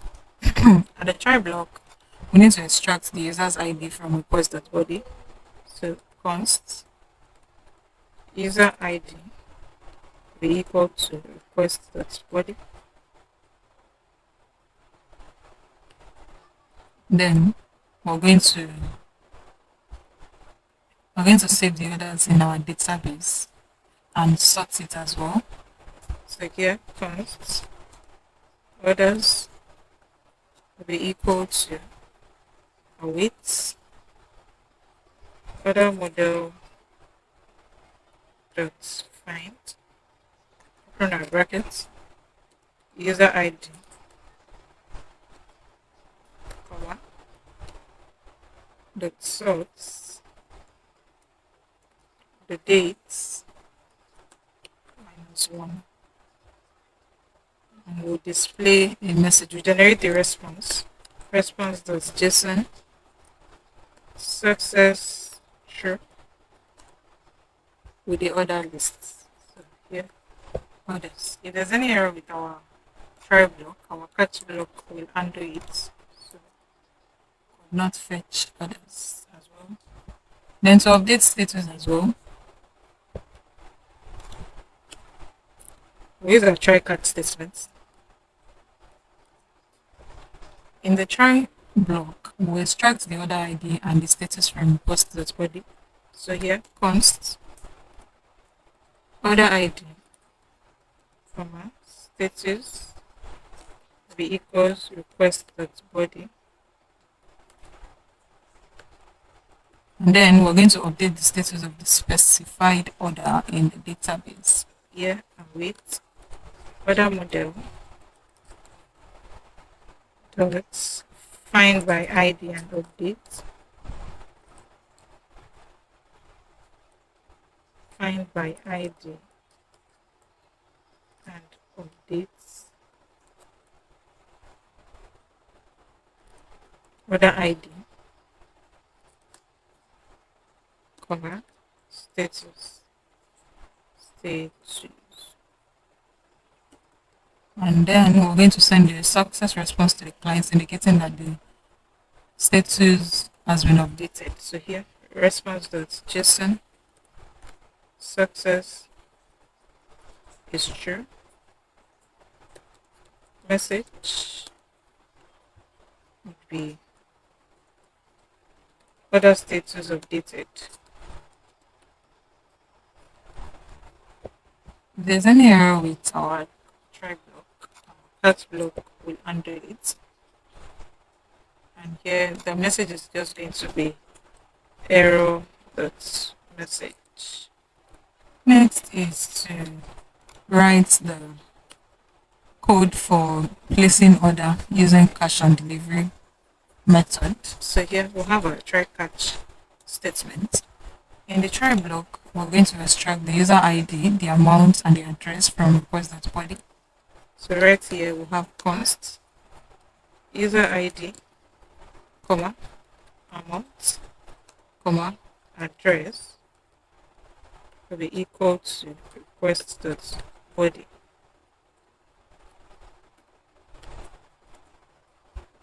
And we're going to fetch the user's data to get the cart item. So const user data will be equals await user model dot find by ID, user ID.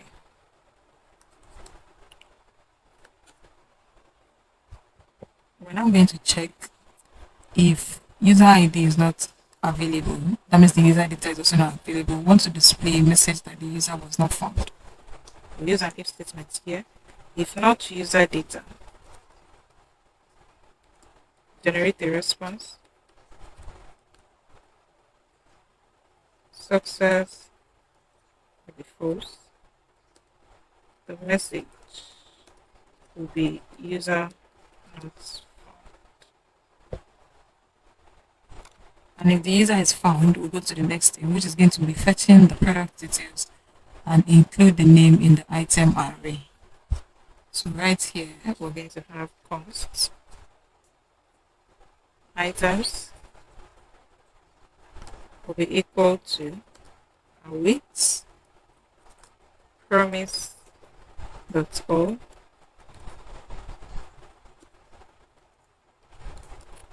object.entries the user data dot cat data, because we want to fetch the cat data as well. I want to map using creating an asynchronous function.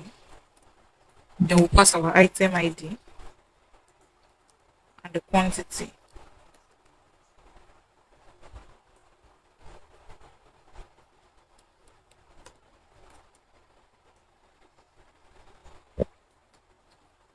Okay, so in our function, we want to save the item ID for the user. So here, const products will be equals await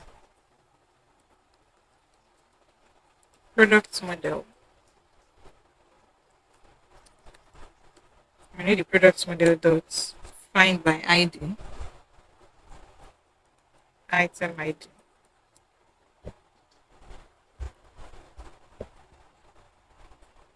We need to import product model as well. So import product model from .forward/models / product models.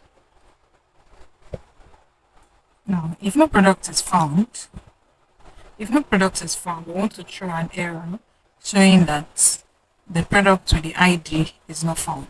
So we want to have if not product true name error not found. We can just have no product found. And if products are found, we want to return, open our curly braces, the item ID, comma. We want to fetch the product's name. So here, name would be product.name. And a comma. We want to fetch the product image. So image would be product.image. I want to fetch the product price as well. Price would be product.price. Quantity as well. We need to fetch the quantity of the product.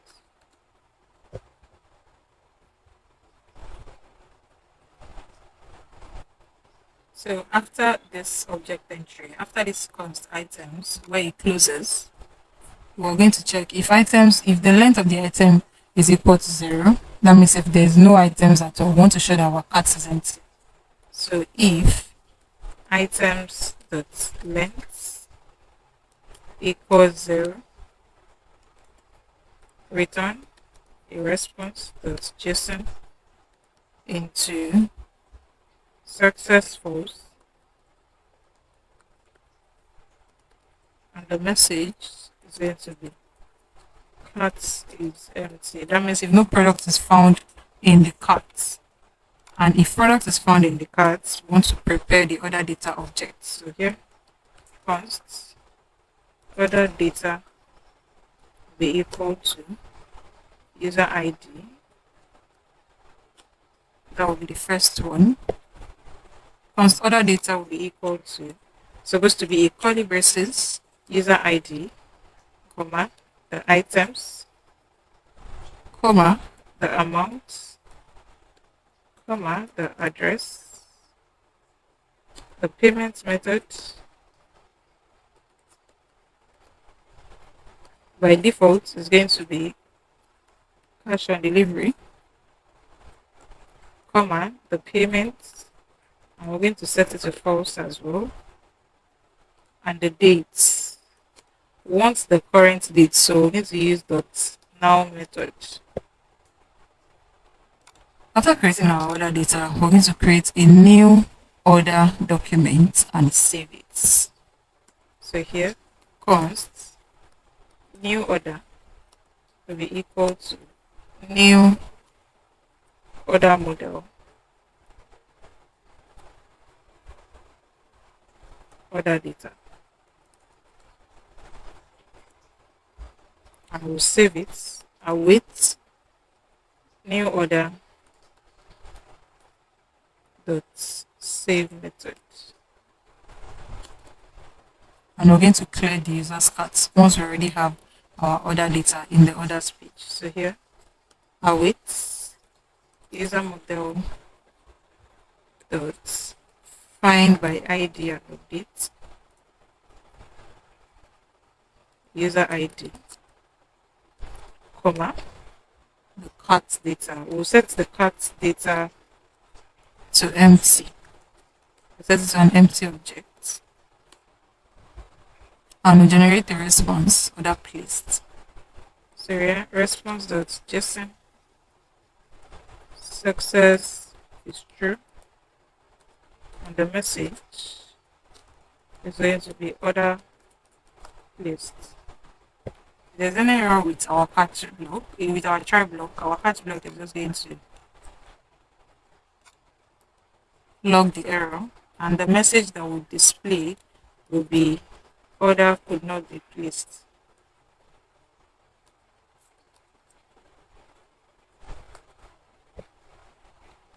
Okay.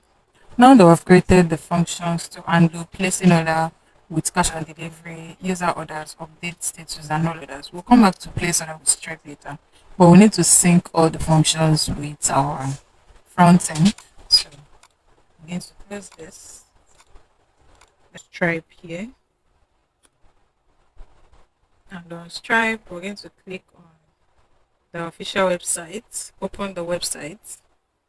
So this is Stripe official website. You're either going to sign in if you have an account. So this is the official website here, looking good. So click on sign in. If you have an account, if you do not have an account, new to Stripe, create account, create the account and follow the steps. So I'm just going to sign in now, and it's going to lead us to the dashboard. So after successful login or sign up, you're going to get to your dashboard, and this is the test mode here. So on the dashboard, you're going to get this section here for developers. So here, this is the publishable key and the secret key. So over on the secret key, and then right click so that you can copy it. Then we're going to open, let me close all this other page here so that we'll be left with our backend. I'm going to close the admin page and the front end as well. So in the backend, we open our env file because we need to put the Stripe secret key here. Stripe secret key will be equal to, you paste what you just copied. Make sure it starts with SK for the secret key. If it starts with PK, is the publishable key. Then after this, we're going to open our orders controllers so that we can create the function for placing order using Stripe. So right here, we just have like a small intro here. So before anything, before any of the functions, we need to initialize our currency. So here, const currency will be equal to, we're using US dollars, so USD, and we need a delivery charge as well. Const delivery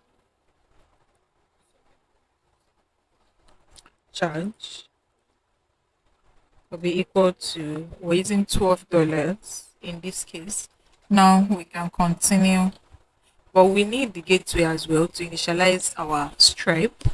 So here we're going to have const Stripe will be equal to new Stripe into brackets process dot env dot Stripe secret key. So we're just going to copy this keyword here and we're going to paste it right here. Okay, the Stripe secret key. Now back to the function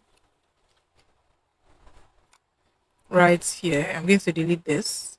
So right here we'll use our try catch statement. In the try block, we're going to extract the user's ID, the amount, and the address from the request.body.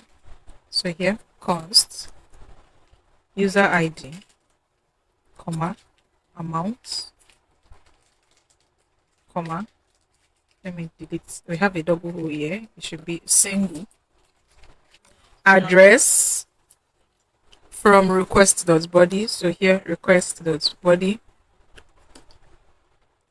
And then we're going to get the origin URL from request headers, and we're going to use it to redirect URLs in Stripe. So here const origin will be equal to request dot headers. We would fetch the user's data from the database using the user ID. So we'll create a variable, we're going to store that, and the variable is going to be user data will be equals await user model dot find by ID user ID. Let's not forget to import the user model at the top. Okay, so we have user model already. Then we're going to check if the user does not exist. We want to return an error response. So here we use an if statement to check if not user data.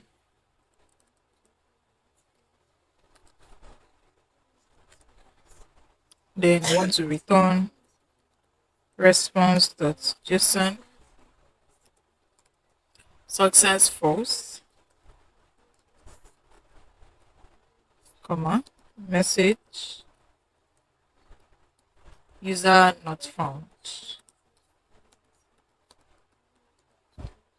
Let me close this so that we can have a bigger screen. And if the user is found, we're going to retrieve the user's cart items, mapping each item to fetch the product details. So here, const items will be equals await promise all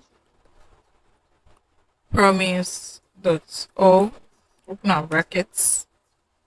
Then we're going to have object dot entries user data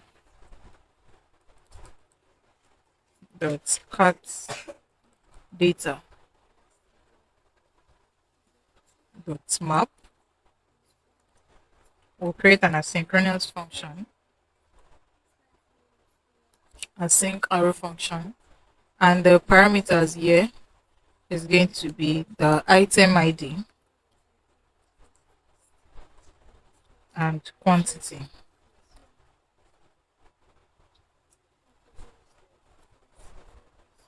And here we'll create const product will be equal to await product model dot find by ID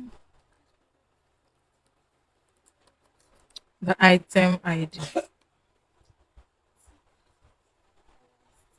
And after this, we're going to return the product ID, the name of the product, the image, and the price of the product. So here, we're going to have return,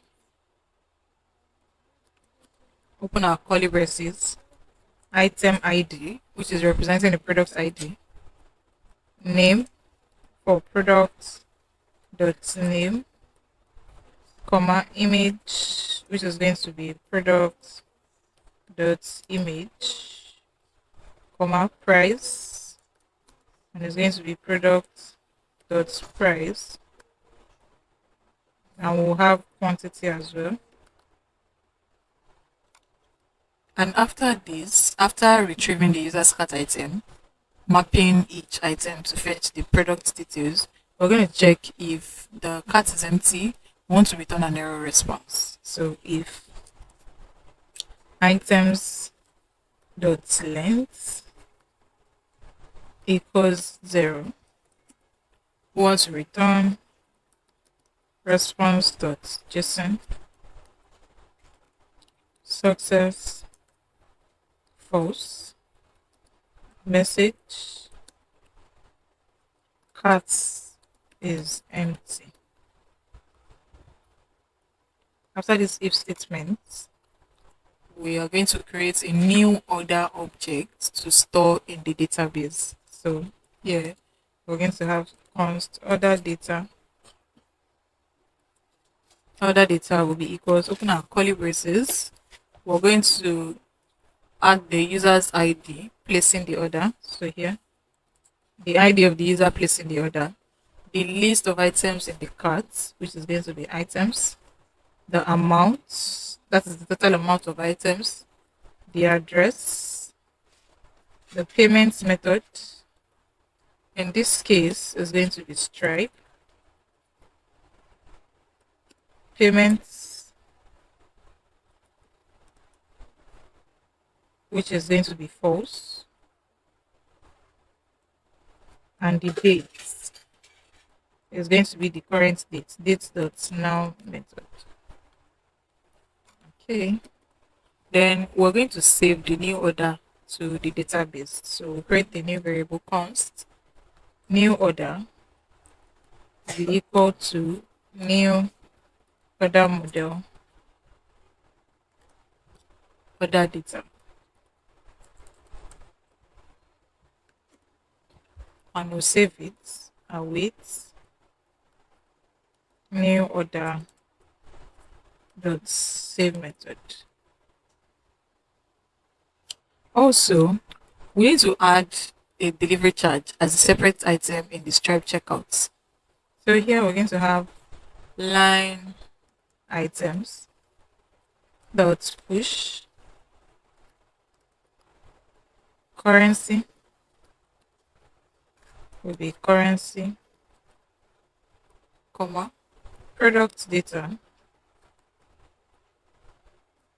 product underscore data would be the name.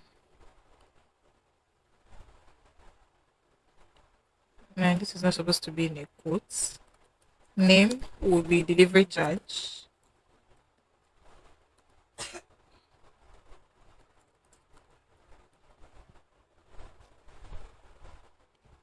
So all of this is supposed to be in a curly braces. And this is the label for delivery charge. That's going to be the label for delivery charge. Then we'll add a comma. And we need to get the unit amounts as well. So we're converting the delivery charge to cents. Delivery charge times 100.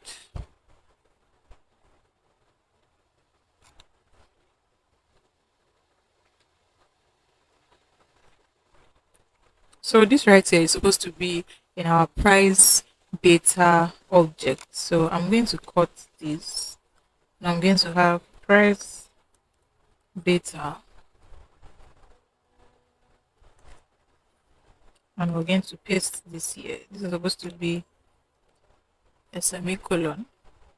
Okay, so after this, we're going to have, we always charge delivery per order. So we're going to have quantity, and it's going to be 1. And then after this, we need to create the checkout session with success and cancel URLs. In the sense that if the payment is successful, we want to redirect on the successful payment, and if it is a failure, we want to redirect on a payment failure. So after this, we're going to come here and we're going to have const sessions, and this is what is going to be our URL for success and failure payment dot checkout dot sessions dot create, open our brackets, then our curly braces. The first one is going to be for the success URL, success underscore URL. We'll start with a backtick, open, use our $sign, then open our curly braces. We'll get the origin for the URL, slash verify success. In this case, since we're using the success URL, success is true. and order ID will be equal to another dollar sign, open a curly braces, new order dot underscore ID, then why the comma, and we're going to use this as well for the cancel URL. That is, if the payment is not successful, cancel underscore URL. I'm going to copy what we have here and I'm going to paste it right here. Success here will just be false if the payment is not successful. Then I'll add a comma and we're going to add the items to be purchased, which is the line items. Add the comma, then we'll set the mode of payment. Mode will be payment. So we need to send back the Stripe session to the front end for redirection. So here response.json success is true, comma, session URL, session underscore URL will be session dot URL. Okay, and if there's any issue with our try block, the catch block will log the error in the console. So log in console error. So now in our checkout page, which will be function, we're going to create another function that is very crucial for verifying payment status, and we're going to ensure that only paid orders remain in our database. So here const, we're going to name it verify Stripe, and it's going to be an asynchronous function, and it's going to request and respond. First, we're going to extract the order ID, success status, and user ID from request.body. So here, const order ID, success,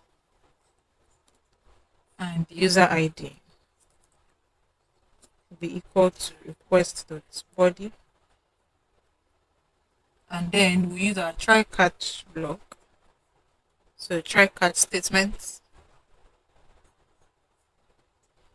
In the try block, if payment is successful, then we're going to update the order status to mark it as paid. So if success equals true, then we're going to update the order status. So here, await order model dot find by ID and updates, and update order ID, comma, the payment, we pass payment here and we'll assign true to it. Then we're going to clear the user's cart after successful payment. So here, await user model dot find by ID and delete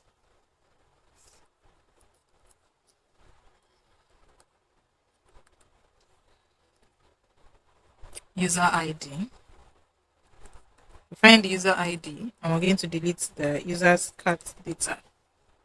So here we'll set it to an empty object and we'll generate the response .json success true. So if otherwise, so here we're going to have an else statement. If the payment fails, we want to delete the order from our database. So here we'll have await order model dot find by ID and delete the user ID. find the user ID.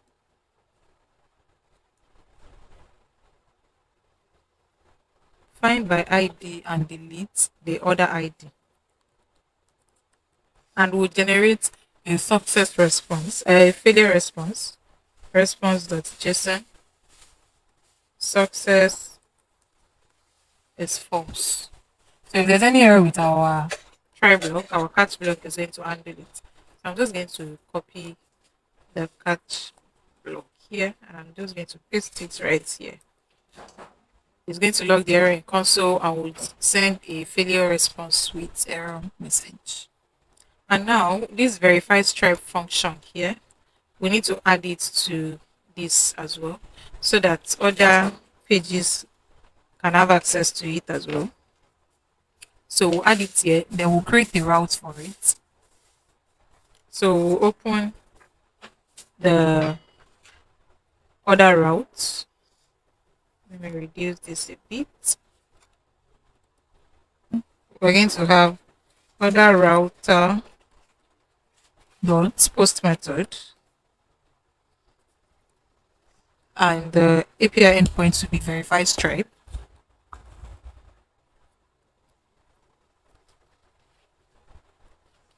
We'll add a comma. We're going to authenticate this as well. So alt user, comma, verify. We'll call the verify stripe function from. So we'll add it here as well. Verify stripe. Add a comma. We'll close the other routes and other controllers in the backend, and we're going to create the verification page at our front end. So in pages, we're going to create a new file, and we're going to name it verify.jsx. So here, REFC, this is for the verification. First off, we need to import the necessary values from food context, and the necessary values are navigate, token, and set cart items. So here we're going to have const navigate,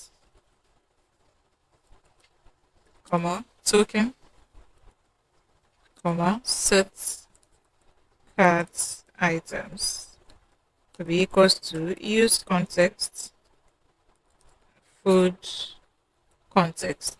So the navigate is to redirect the user to a different page. The token is for authentication to verify our user identity, and the set cart item is the function to update the cart items in the context. Then we will now create a React router to access query parameters in our URL. So here, const the state variable is going to be search params, and the setter function will be set search params, and it will be equals to use search params. So we want to search for the URL parameter, then we'll retrieve query parameters from the URL to indicate whether the payment was successful, and also to get the ID of the order being verified. So here we'll have const success will be equals to search params dot get into success. This is to indicate whether the payment was successful. Now we need to get the ID of the order. So here, order ID will be equals to search params dot get order ID, which will be present in the URL. Then we're going to create the function to verify the payment status using the Backend API. So we'll name the function verify payments.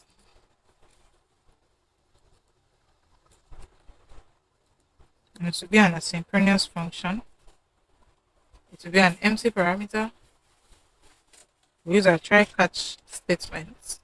In our try block, we're going to check if the token, if the user is authenticated, that means if the token is available. So here, if no token is available, so if not token, We want to return null. We should exit early without any delay if there's no token. so here, return Null. and if there's a token available, We're going to send a post request to verify the Stripe payment status. so here, const response will be equal to await axios.post method. We'll call our backend URL from app, and we're going to concatenate it with our API endpoint. So that first API slash order slash the endpoint for Stripe verification is verify Stripe. We have that in our other routes, comma. Then we'll send the success and order ID as payload. So here, success, comma, order ID. Also, we include the authentication token in the headers. So here, headers token. And then after all of this, we're going to check Using an if statement. If our response is successful, we want to clear the cart items as the order has been placed. And we also want to redirect the user to the order's page. And we're also going to display the success toast notification. So we use an if else statement. So the if Condition is if response dot data dot success set cart items to an empty object, navigate, that means to redirect us to orders page, and also display a toast notification using React Toastify dot success order placed successfully. If otherwise, which is where the else statement comes in, if the payment fails, we want to redirect the user back to the cart page and display toast notification that the error has failed. So navigate back to carts, and also toast a failure message that order failed. Now, If there's any issue with our try block, our catch block is going to catch it, log into console, the error. After all of this, we're going to use effects hook to run the verify payment function when the component mounts. So right here, let's see, after this, we'll use effects, create an arrow function, and we'll verify payments when the token changes. So here, we'll call the verify payment function, and we're going to add token as a dependency array. Then now, so on the sidebar, we're going to create a new folder, and we'll name it admin. On the admin folder, I'm going to right click, open an integrated terminal, and we're going to run this command, npm create vit at latest space full stop, then press enter. Then you'll be prompted to select the framework. We're using React, so select React, press enter. Then you select the variant JavaScript, press enter, and now we're going to run this command, npm install. So now that we've successfully installed React, we are now going to, so if we check here now, if we click on the admin, you can see we have all this here. We have our source folder, we have everything right here. So I'm just going to delete app.css. We'll do some cleanups before installing Tailwind CSS. Then for our app.jsx, we're going to delete the entire thing as well. Then we'll use RAFC. We know what that is for already, is to create React snippets. And also we'll delete everything we have in index.css. Control A, delete it all. Okay, and our index.html as well. We're going to change the title to grocery shop admin. Okay, now we have our title, we have our, so right here we'll have an h1 tag, and as usual I'm going to have this text: subscribe to my channel, and this is a reminder for you to subscribe to my channel. If you have not done that, please do well to subscribe. Now we're going to install Tailwind. We'll visit the official website for Tailwind CSS. Then on the website, we'll click on Docs for documentation. So on the page, we're going to see the installation. So right here, we'll start with, we're using Vite. So there's a tab here for Vite. We're going to follow these steps to install Tailwind CSS. So we'll copy this and we're going to paste it on the terminal. Press enter. Then the next step, in our vite.config, in our own, it's going to be .js. So we're going to copy this line of code. We'll open the vite.config.js, and then we're going to copy paste the line of code that we copied.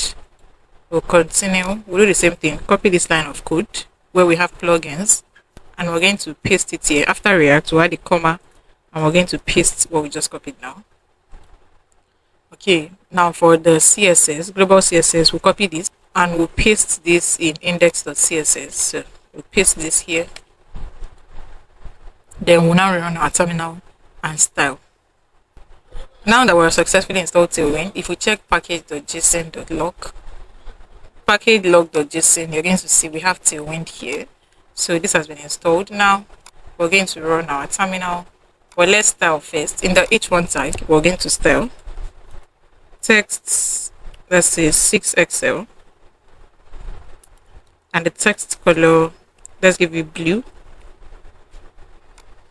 Okay, so let's run our terminal and see if the Tailwind CSS has been applied. npm run dev. So we'll follow this link, click on follow link, and you can see this right here. You can see the text size and the color that we have. Okay, so there's something that we need to take note of. The port for the admin panel is 5174, and for the front end is 5173. So we need to ensure that whenever we run our terminal, whenever we want to visit the front end, the port should remain 5173, and for the admin panel, it should always remain 5174. So in the vite.config right here, we're going to set the port number in the admin, and we'll also do the same thing for the front end. So after the plugin here, we're going to have server, and right here we're going to have, we'll set the port number to 5174. This is for the admin, and you can see that the server has restarted. So we're going to do the same thing for the front end as well. So I'm just going to copy this, then open the vite.config on the front end, and I'm going to paste this. So here this will be 5173. So whenever we open the server for the admin panel, the port number will always be 5174, and for the front end it's going to be 5173. So server has restarted here on the admin panel, on the admin folder, right? This is the admin folder, and it's doing the same thing here in front end folder. So I'm going to close vite.config. I'll close both. Then I'm going to close the front end folder. And now I'm just going to stop the server from working. Control C, terminate the job. Type in Y, and we're going to rerun npm run dev. I'll do the same thing here. Control C, Y, and here npm run dev as well. So now you can see that we have this here as 5174. If I click on follow link, I'm going to close the one we had here before, and you can see that we are still on the website. And for the front end folder 5173, click on follow link. I'm going to close what we had here before as well. I'm going to close this Tailwind CSS website. So right here we have our front end here, and this is our admin. So for admin panel, there are several packages that we need. So we need React Router DOM to navigate between pages. We need Axios to communicate with our backend. We need to install React icons because we're going to be showcasing icons as well. And we also need React Toastify for toast notification. So we need to install all of that first. So React icons, then we need React Router DOM, React Toastify, and lastly Axios. So I'm going to copy this, the installation code for React icons, and on the terminal right here, I'm going to stop the terminal. I'll restart it later. Control C. Then I'm going to paste what I just copied now, React icons. So now React icon has been installed. We'll move to the next, React Router DOM. Click on the installation package, and I'm going to paste it here as well. Then I'll close this as well. Now for React Toastify, visit the official website. Then Axios, copy the installation code. Okay, so we have installed React Router DOM. Now we need to install Axios. Then we're going to install React Toastify. We'll copy the installation code as well. And now we're going to install React Toastify. So while this is installing, we're going to create our pages components in our source folder. So here I'm going to create components. We'll have our component folder here. Then we'll create another folder for pages. So in the component folder, we'll create a file for login. So this will be for our login page, login.jsx, refc to create React snippets. Then I'm going to create another file for sidebar.jsx. We'll do the same thing, refc to create the sidebar snippets. And I'll close each of these. Then in the pages folder, I'm going to create the add.gss refc. On this page, we're going to add products here. Then we'll have another file for lists.gsx refc, create React snippets. And we'll have another file for orders.gsx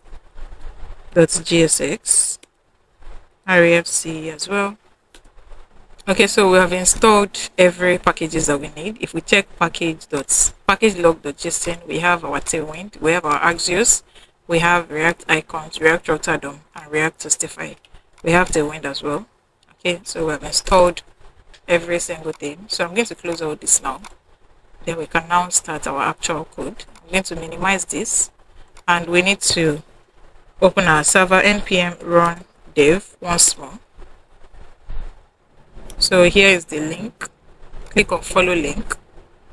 I'm going to close all this, and we'll stay back here. Okay, so the first thing we're going to do is to set up our route. So in our main.jsx, I'm going to delete this strict mode that we have here, and I'll turn this into a comment, control/, and here we're going to have browser router.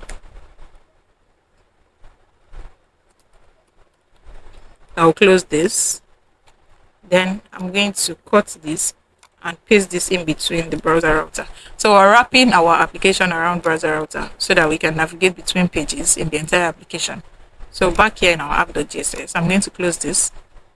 So I'm going to cut this h1 tag that we have here. Then we'll have a div tag. Inside this div tag, we're going to mount our sidebar. So here, sidebar. So in the sidebar, we'll create another div tag, and here we'll set up our routes. So here, routes. Okay, so we need to check something. In our main.jsx, we have browser router, but we did not import it. So I'm going to import browser router.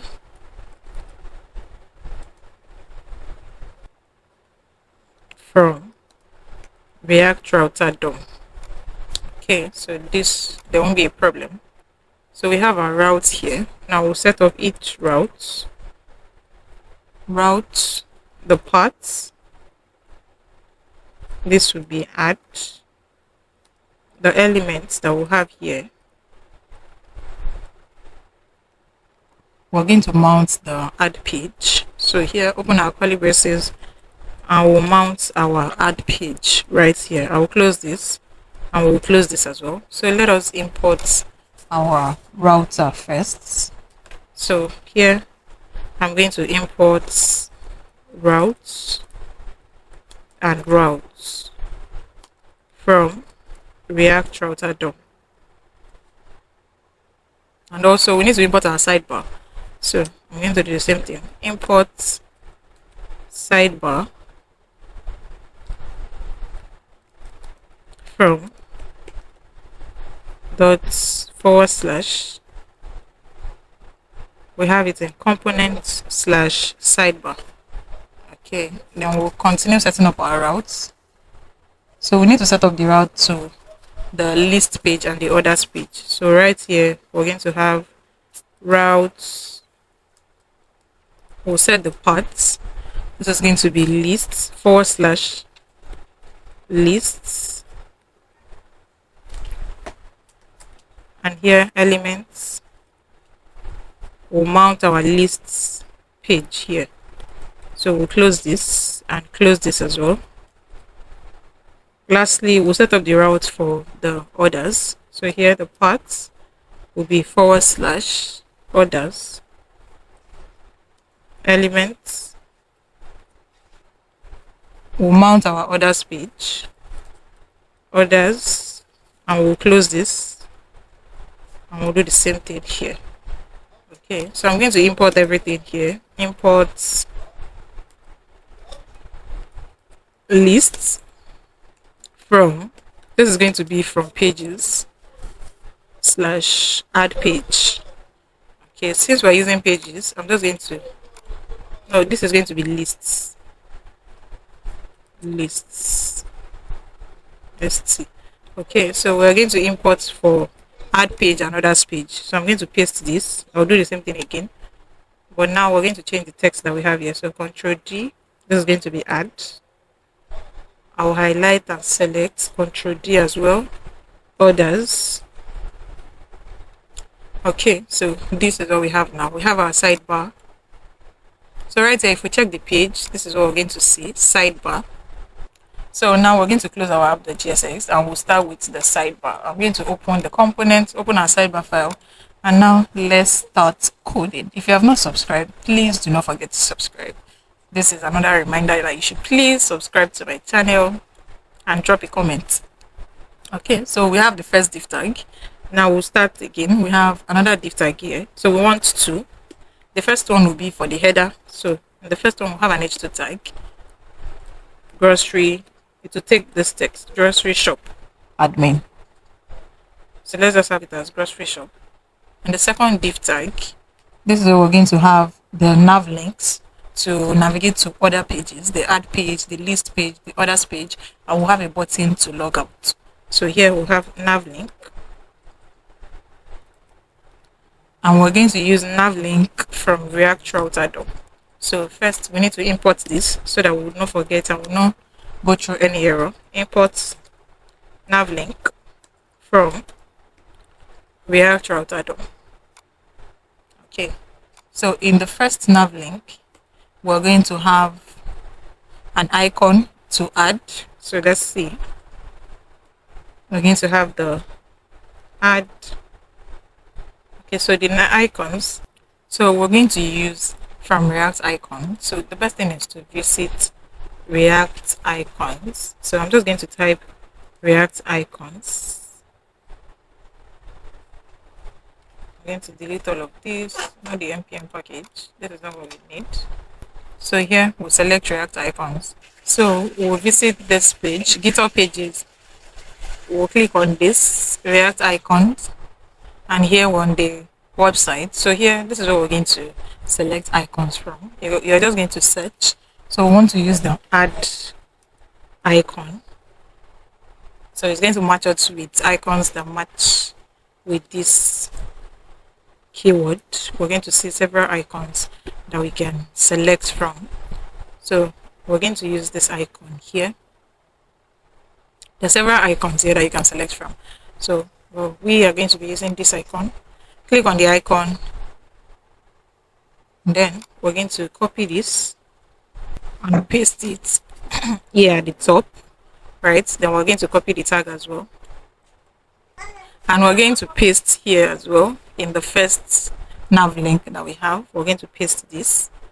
Okay, after this icon, we'll have our p tag for the text that we want to use, and this is going to take add products.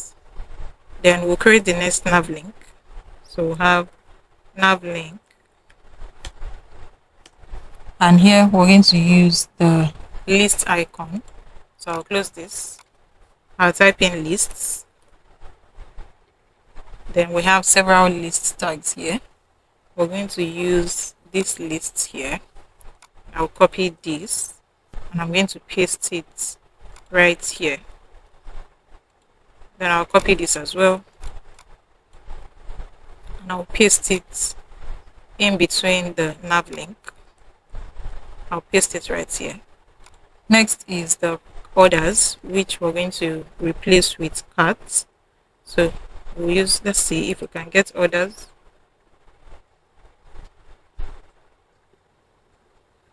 Better still, let's use carts icon. We're going to use the shopping cart icon. So let's use this icon here.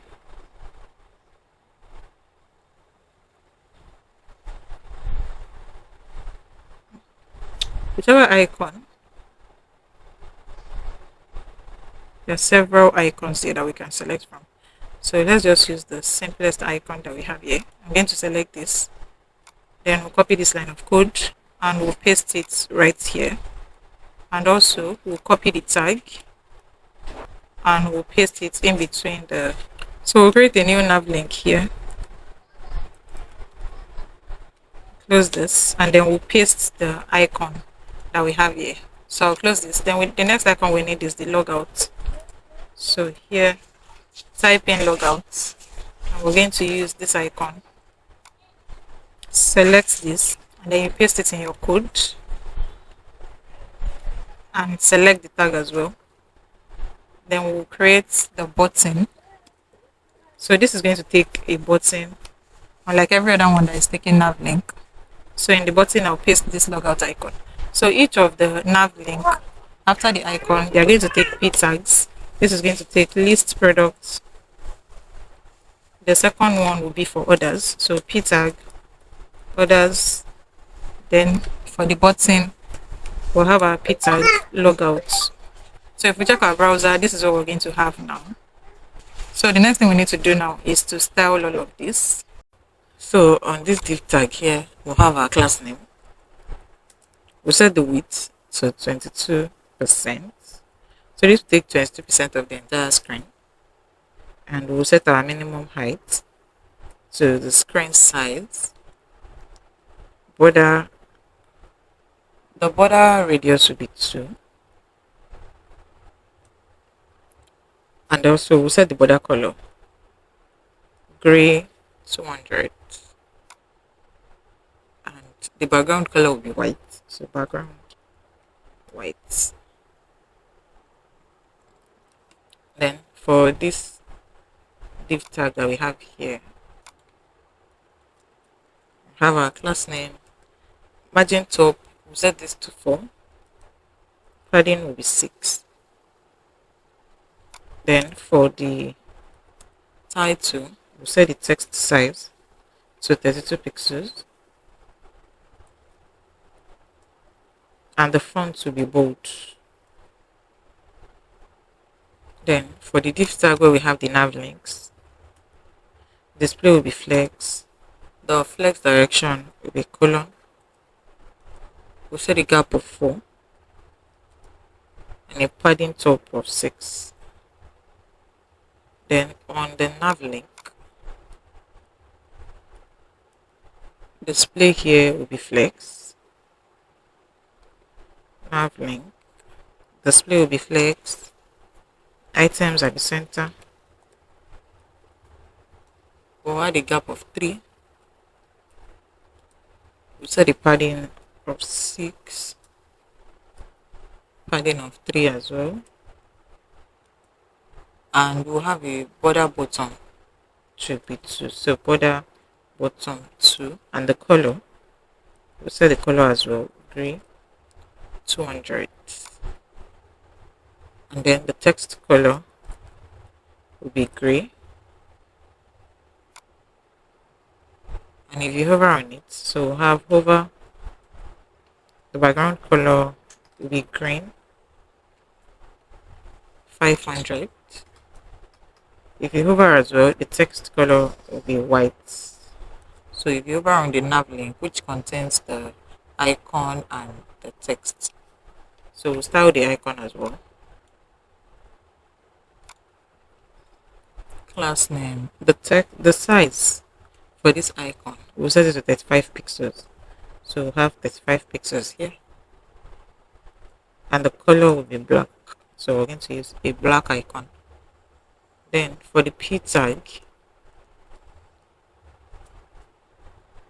we're going to make it hidden. On medium screen, the display will be block. So here, block, and the text will be base.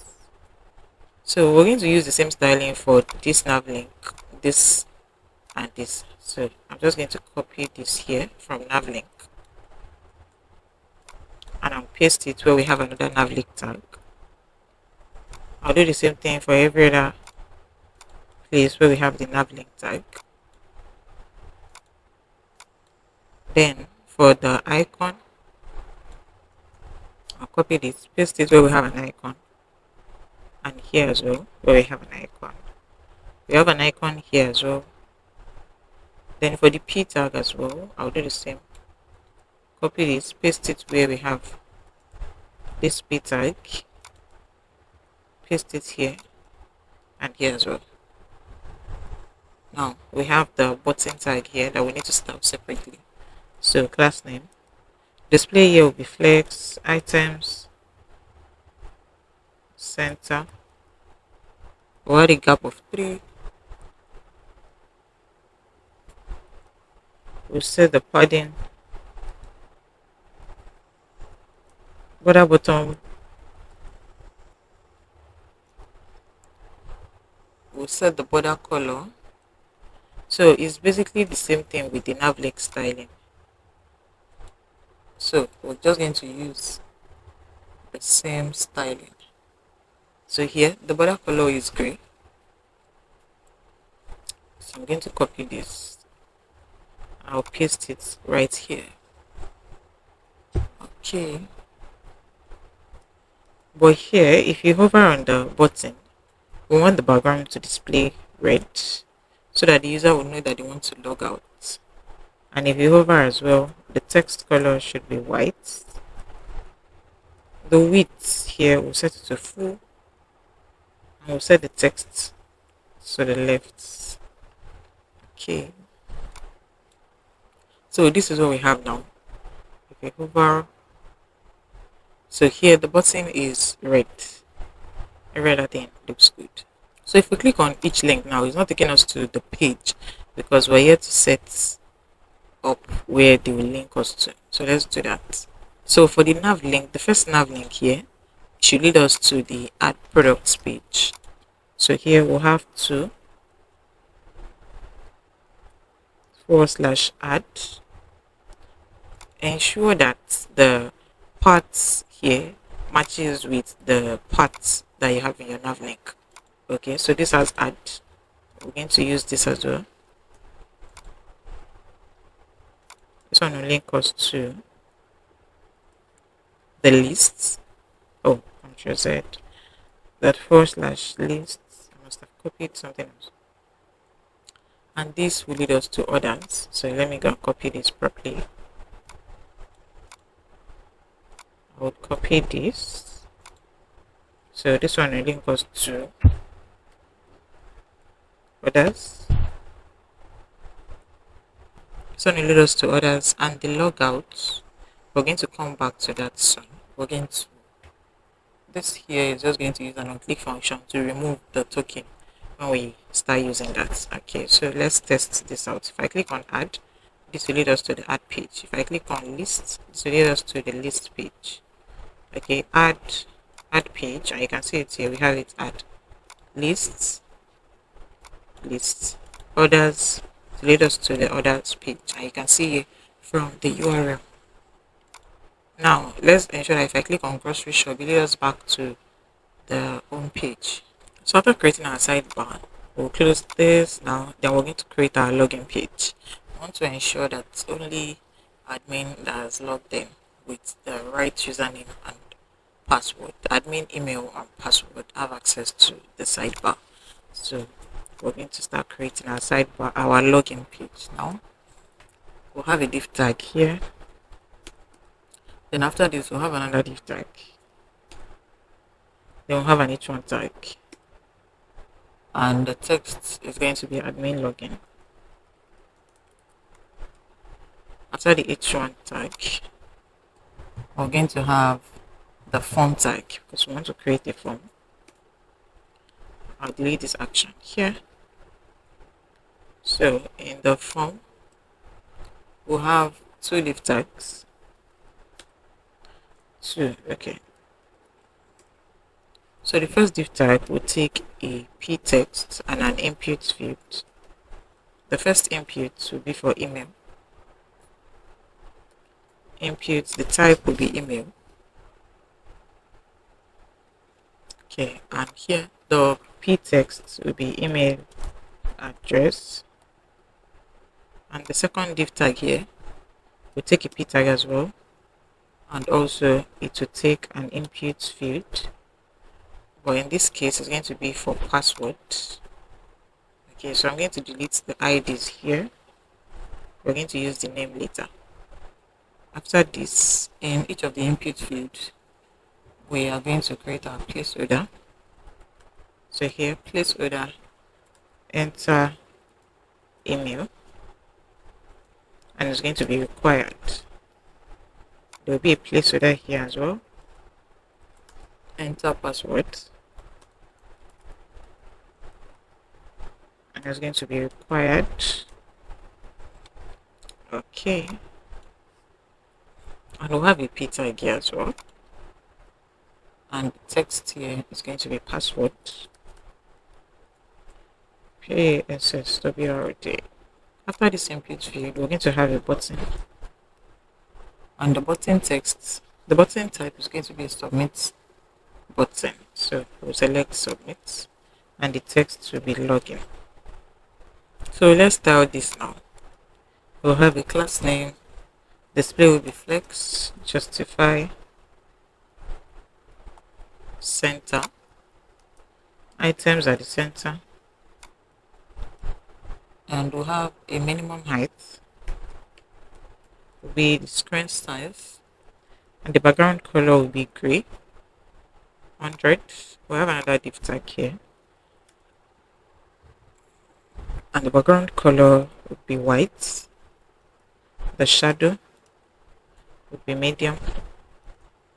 We'll have a border radius, and it's going to be large, rounded LG. PX will be 8, and PY will be 6. We'll set the width to full, and max width MD. Then for the H1 text that we have, we're going to set the text size to 2XL. The font will be bold. The text color, the text will be at the center. The text color will be gray, or text TEXT, gray, 800. And then we'll have a margin bottom of 4. Now for the div tag that we have here, where we have the which serves as a container for the peer and input field. We'll have a class name as well.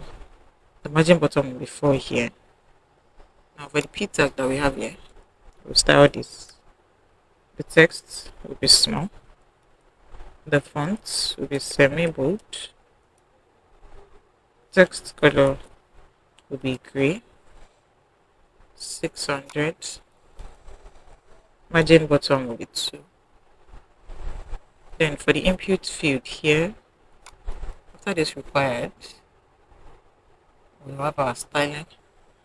So class name, the width here we take 95%.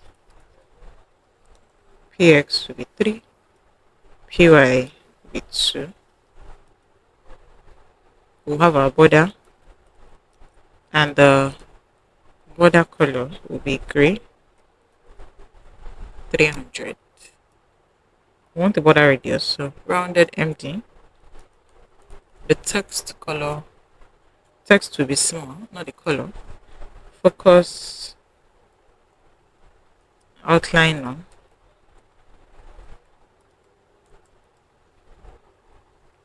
And then focus. We'll have our border bottom gray. 800. So we're going to be using the same styling for this div tag here. So I'm going to copy this and I'll paste it right here. I'll Ctrl Z. I'm going to copy the styling and I'll paste it here. We'll do the same thing here for the p tag. I'll paste the styling here as well. Then for the input field, I'm going to copy it and I'll use the same styling for the second input field. Okay, so we're going to close the login page now. We'll use it later, we'll use it right here. So there's something that we want to do. We want to ensure that if the user has logged in, then they should be able to have access to the sidebar and every other thing. Oh, Ctrl Z. The user should be able to have access to the sidebar and every other thing the sidebar encompass. Okay. But if the user is not logged in, they should see the login page. If the admin, to be precise, is not logging, the login page should be displayed. And then once they log in with the right email and password, they should see the sidebar and everything that is going to, everything about the entire project. Okay, so for the login, we're going to use a token. We did that at the backend. Okay, we would generate a token from the backend and it will be stored. So if the token is available, if it is stored on the system, then the user will have access to the sidebar. And if the token is not available, the first thing they need to do is to log in. So right here, I'm going to create a state variable that's going to store the token and a setup function to always update the token. And by default, the token is going to be empty. So here, token, comma, set token. Use state will be an empty string. Okay, ensure that this state is imported as well. So after this now, we're now going to write our logic. So right here, after this div tag here,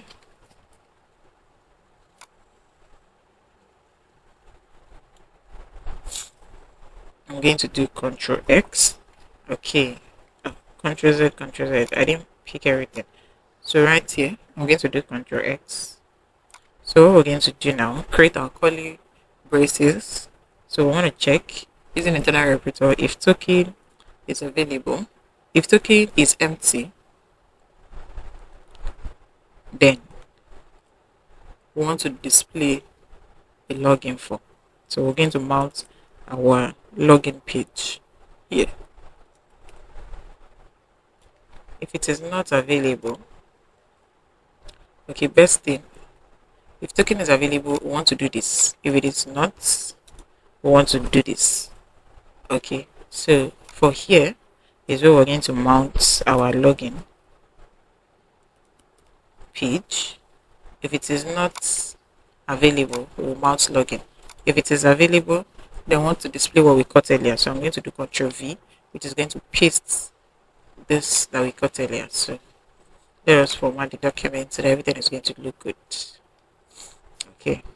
So now we're going to import our login. So we're going to import login from component./component/login. So now, because token is not available, we're going to see the login page. Okay. So if you view this now, you can see that we missed styling the button. So let's style this. So back to the login page.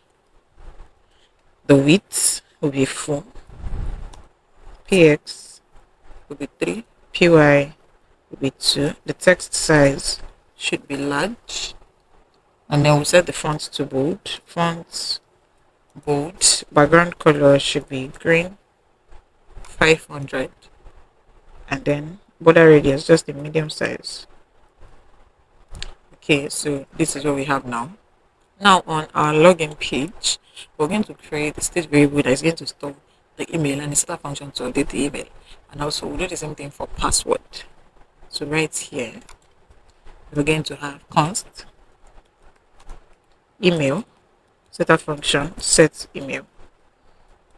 And by default, use state is going to be an empty string. Then we'll do the same thing for password, const password, setter function, set password, use state will be an empty string as well. And on each of the input fields, we're going to bind the name, the state of the email, and the password with our input field. So right here on the input for email, we're going to have the value, that name here. We're going to have value to be email. We're binding the value to the email state, and this as well. Value will be password of this variable that we've created. So this is going to store whatever value that we input here. And also we'll use an unchanged function to update the email state. So here we'll have unchanged.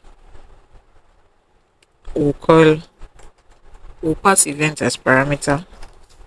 Then set email to update the email if there is a change to the event, which the event is typing. The event is editing the input field. So event.target.value.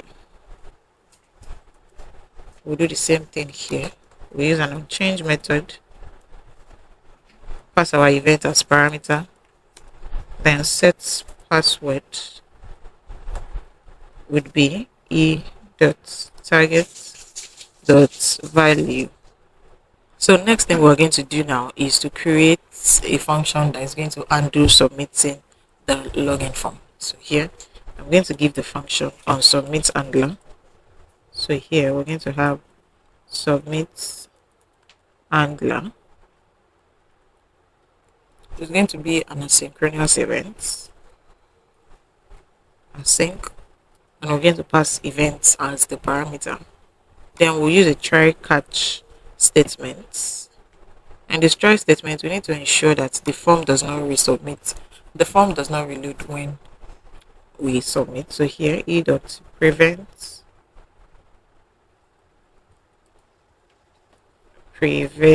default.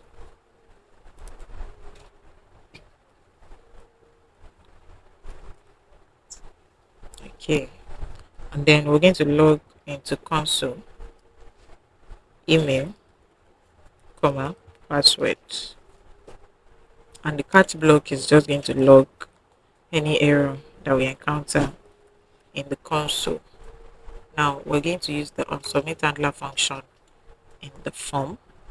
So right here on our form, we're going to use the onSubmit, and we'll put this onSubmit handler right here. So now we're on the login page. If Let's inspect first, because remember that we use console.log, so we need to check our console if there's any changes. So here I'm just going to enter a random email. So let's say zuli@gmail.com, and then a random password 123456. If I click on login now, we should see that in our console. Okay, that is what we're saying here in the console. So now we need to ensure that the admin types the right email and password. I use the random email here. So we need to connect with our database. We need to connect with the backend basically. So in our app.gsx, we're going to create our backend URL. So export, we're using export because we want it to be used in other part of the application. So export const backend URL be equal to http / localhost,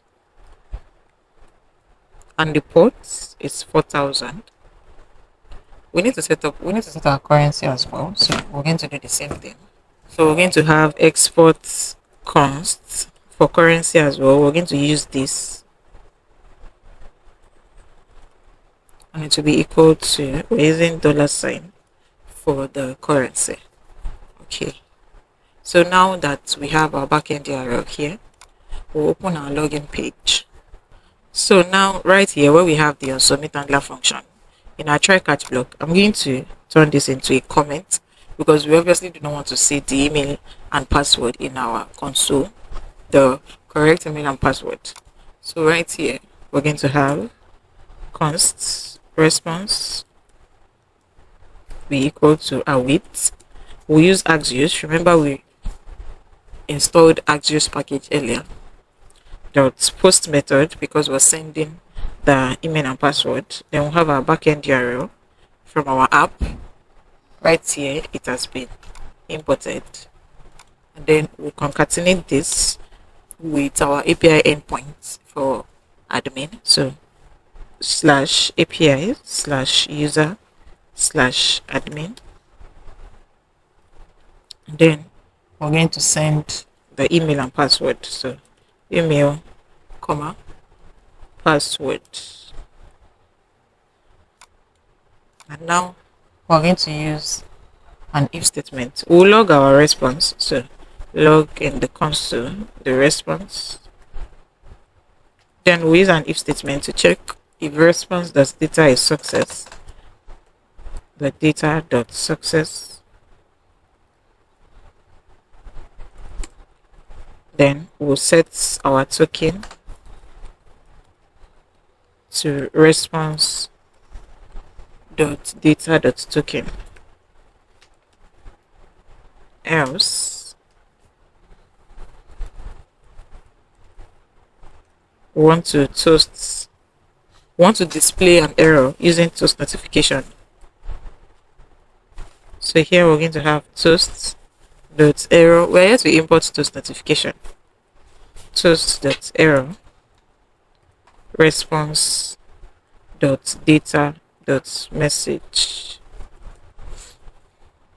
We need to import some things, our Axios and also the toast notification and our token as well. So we'll start with the Axios. We're going to import Axios from Axios package, and also for the toast notification we'll start right here. We need the toast container.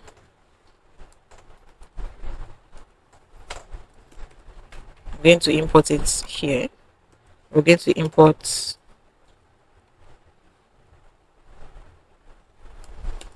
toast container from React Toastify. Okay, so now we can use the toast here. We're going to import toasts from React Toastify.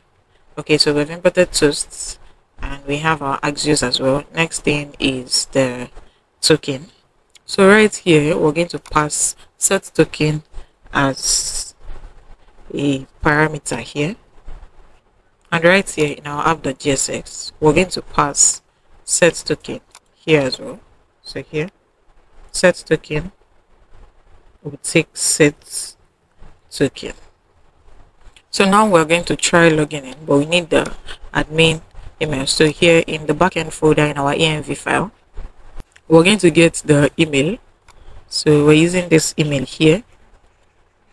We paste it here, and we're using this password. Then we click on login, and it has led us to the entire folder. Okay, so once the admin logs in with the right email and password, we're going to have access to the sidebar. We're still going to write the function that is going to enable us to log out if the admin wants to log out. But now you can see that if the admin logs in with the right email and password, and if a token is generated, they will have access to the sidebar. So now if we inspect, we're going to see the token that was generated for the login. So we have an object here, and if we check the data, you can see success true, and this is the data. This is the token that is being generated for the admin. So that's why we are able to view this, because the token is stored in the system. So now if we reload, it's going to lead us back to the login page, because the token is not actually stored in our local storage. So now I'm going to try to log in with the incorrect, let's say the incorrect username, incorrect email address. So let's say I'm going to copy this email address, but I'm going to edit it here. So I'll paste, let's say demo tutorial 1, and then the password. I'm still going to use the correct password, but we have edited the. So if I click on login now, we're going to get a notification here. It's just notification that says invalid login details. Okay, so without the right login details, the admin cannot have access to the entire application. We cannot have access to the actual project. So now I'm going to re-edit back demotutorial@gmail.com, which is the correct password. If I click on login, it will lead us straight to the entire project. So now we need to ensure that the token is stored in our local storage. So right here, we're going to use the use effect hook. So we'll create a function here. And right here, open our curly braces. We're going to have local storage dot set item. Open our brackets, then we'll have token, comma, token. We'll pass token here. And here we'll pass token as the dependency array. So we'll have token here as well. So right here, earlier on we set our token to an empty string. So here we're going to use whatever token we have in our local storage. So local storage dot get item. In this case, we want to get the token that we stored in our local storage. We'll set this to token, or if there's no token, then we'll have an empty string. So if we reload now, because we have stored this token in our local storage, the only if we log out, we will not be able to have access to this. So if I reload now, you're going to see that we are still here. We still have access to the entire project. Unlike before, if we reload, it's going to lead us back to the login page for us to log in again. But now that our token has been stored in our local storage, we do not need to. If we reload, nothing will happen. Only if we click on the logouts here. Okay, so we're going to write that function later. So now we're going to work on ensuring that the admin is able to log out when they click on the logout button. So in our app.gsx, where we have the sidebar, we're going to pass set token to be equal to set token. And then we'll open the sidebar as well. We're going to pass set token as a parameter here. And right here where we have the button, we'll use an onClick method. So onClick, then we'll call the set token function. Set token. And we're going to set it to empty string. So no token will be set once we hit the logout button. Okay, so if I click on logout now, it will lead us back to our login page. It will lead us to the form. So now let's try and log in again with the email and password. So this is the email and now the password. If I click on login, it will lead us back to the entire application. So the admin can log out and as well log in if the token is not saved. So next thing we're going to do now is to create our ad page. So add products page. That's what we're building now. So I'm going to close sidebar and I'm going to close login as well. Close the components and I'm going to open the pages, open our ad page. Let's start coding. So first off, in the page, we'll start with the form. So we're going to have a form tag here. I'm going to delete the action.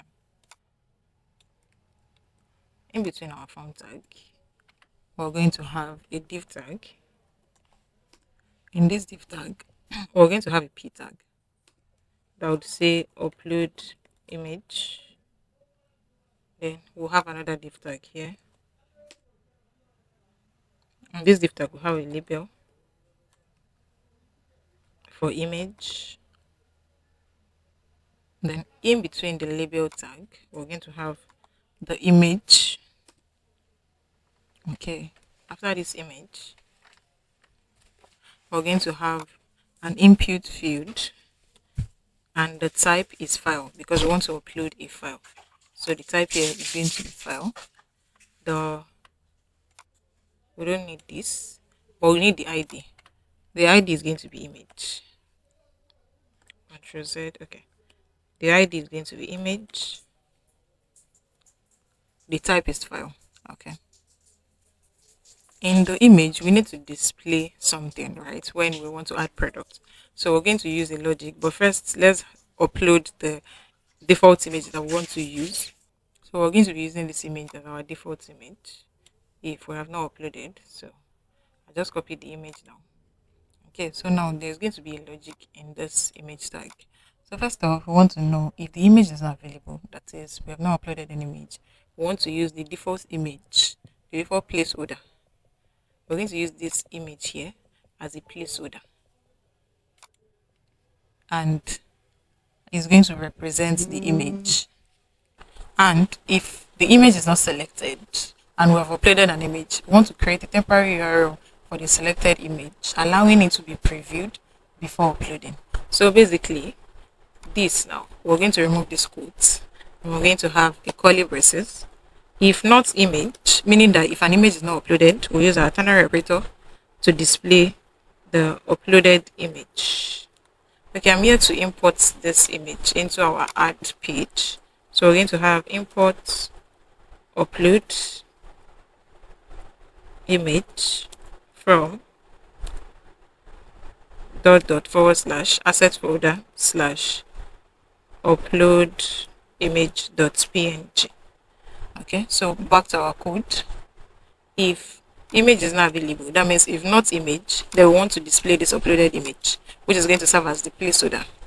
And if image is uploaded, we want to ensure that we're able to preview it, and also we want to create a temporary URL for the image that we just upload. So we're going to have URL dot create object URL into brackets image. Okay, so that is what we have now. And right here, we'll ensure that this is hidden. So now that we have this, after this div tag, we'll create another div tag. And in this other div tag, we're going to have a p tag that would say product name. After our product name, we're going to have an input, and the type is going to be text. So here, text. We're going to have a placeholder.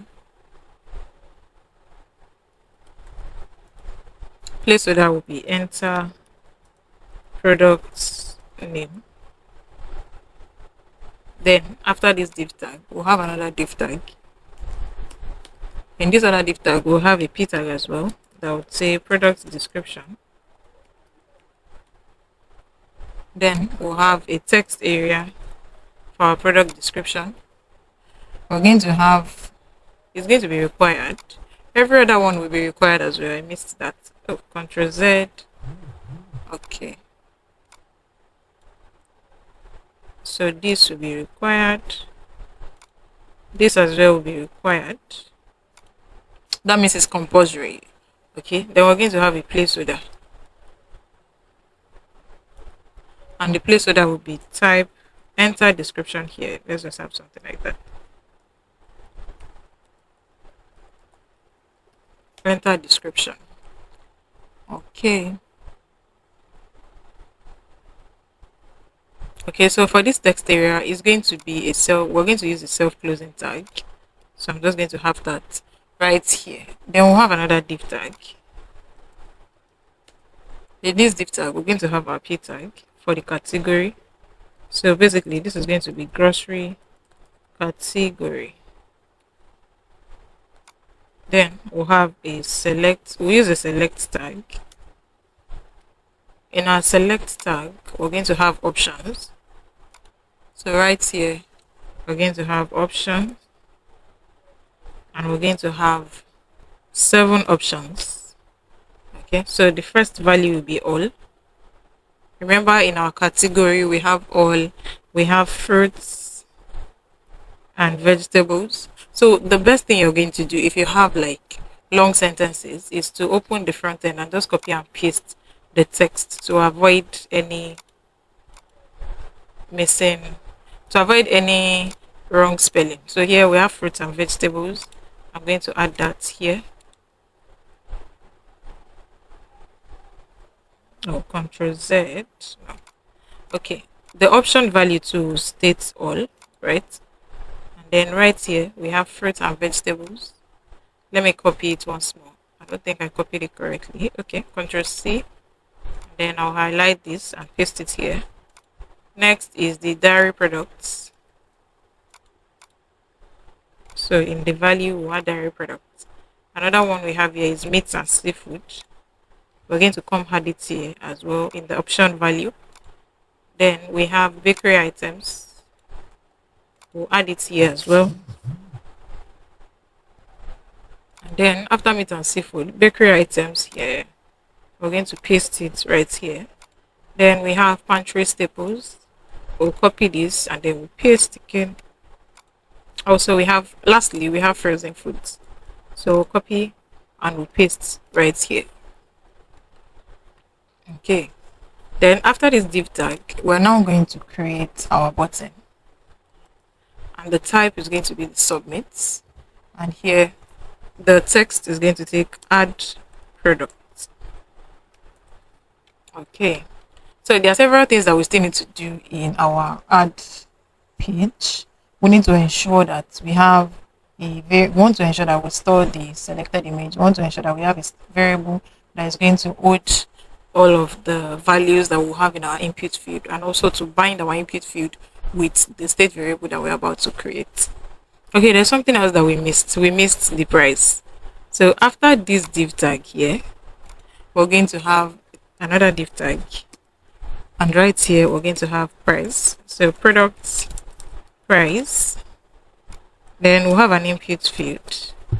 But in this case, the type is going to be number. And I'm going to remove this. We're going to have placeholder. And it's going to be 30. Okay. Now let's create our variables that is going to hold. So now let's do that. We're going to have const. First, we'll start with the state variable for image and a setter function to update the image. And by default, use states. We'll set it to null.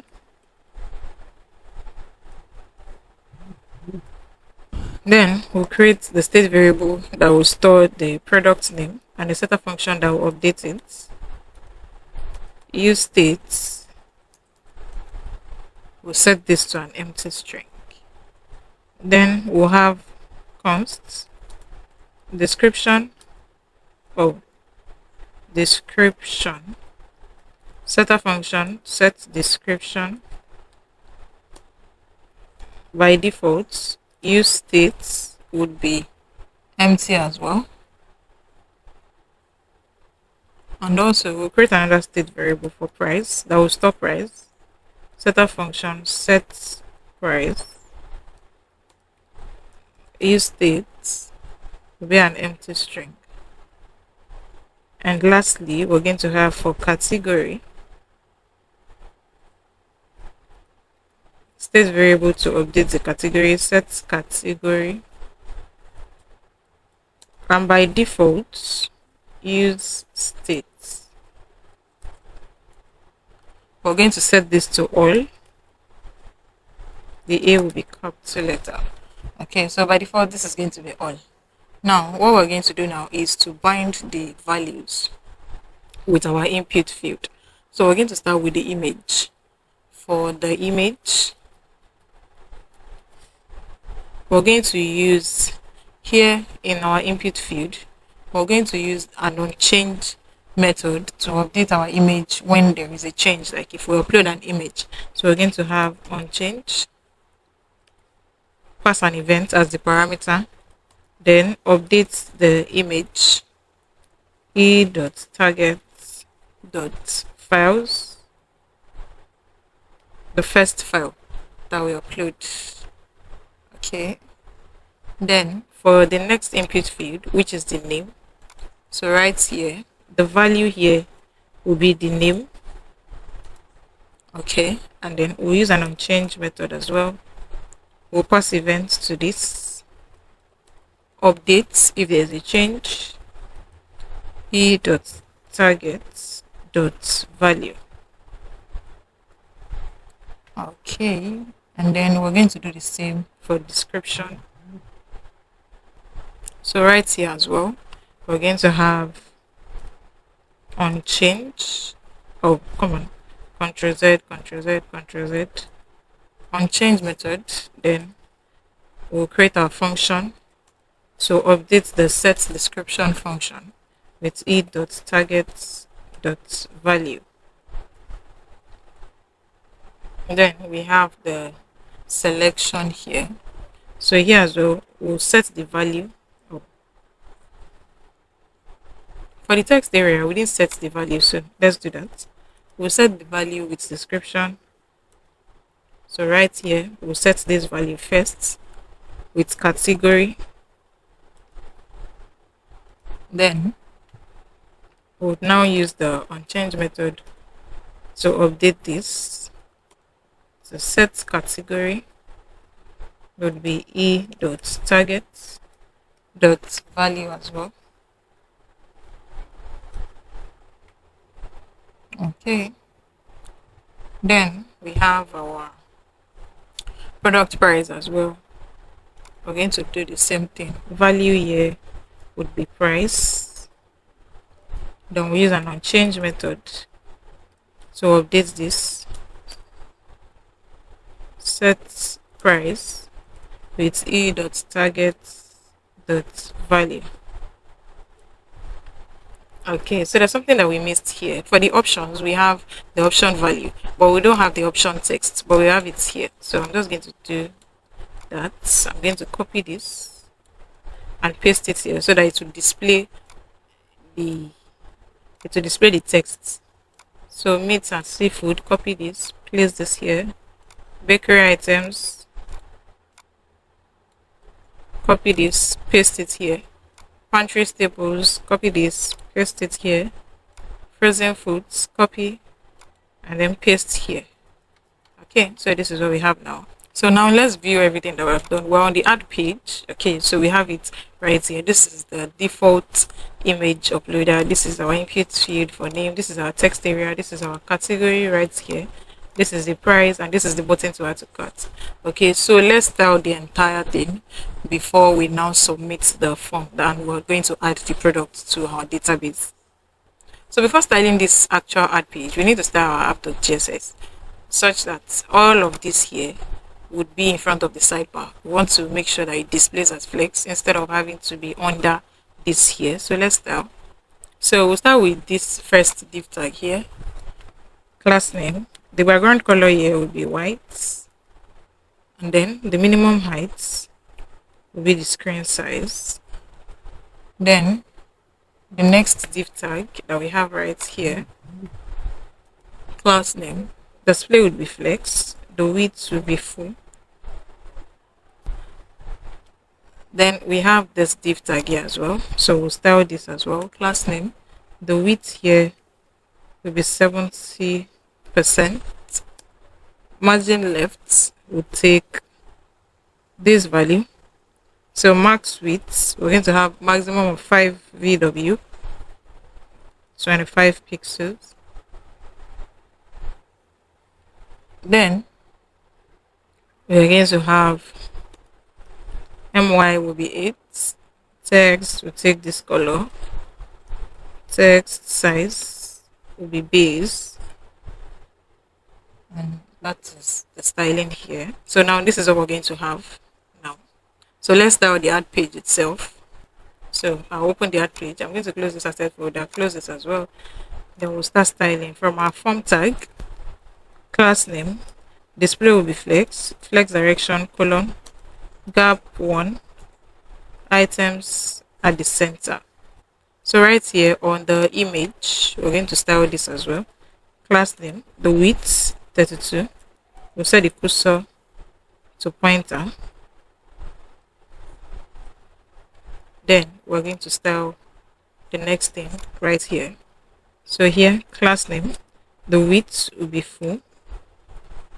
And for the p tag, we'll style this as well.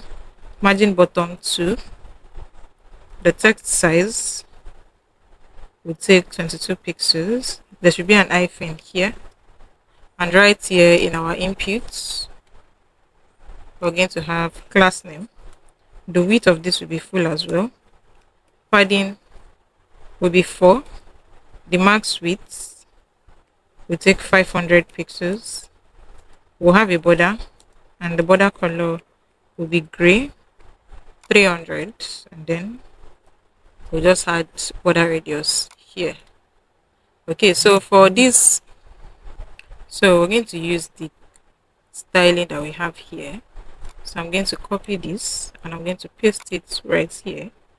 I'll do the same thing here, and I'll do the same thing here.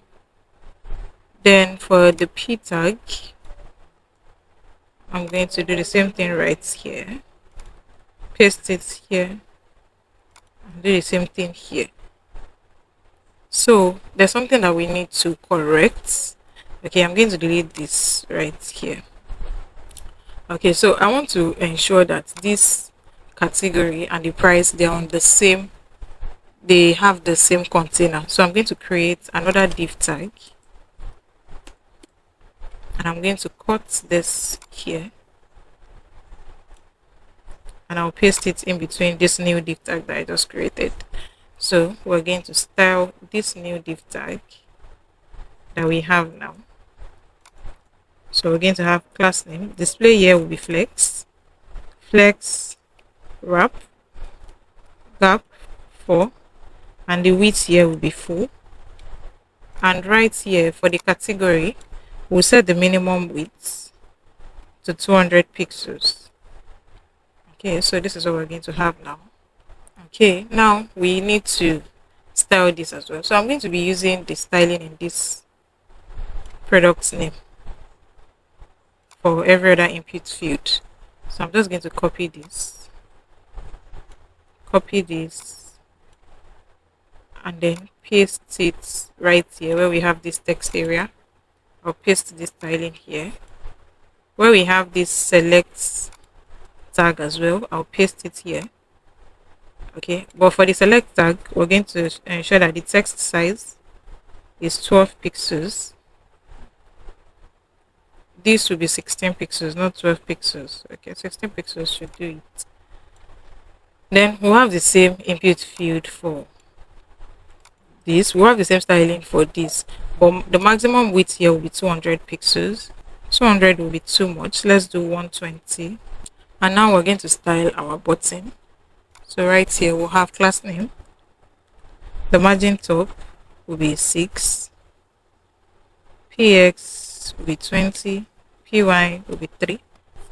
And we're going to have the background color bg green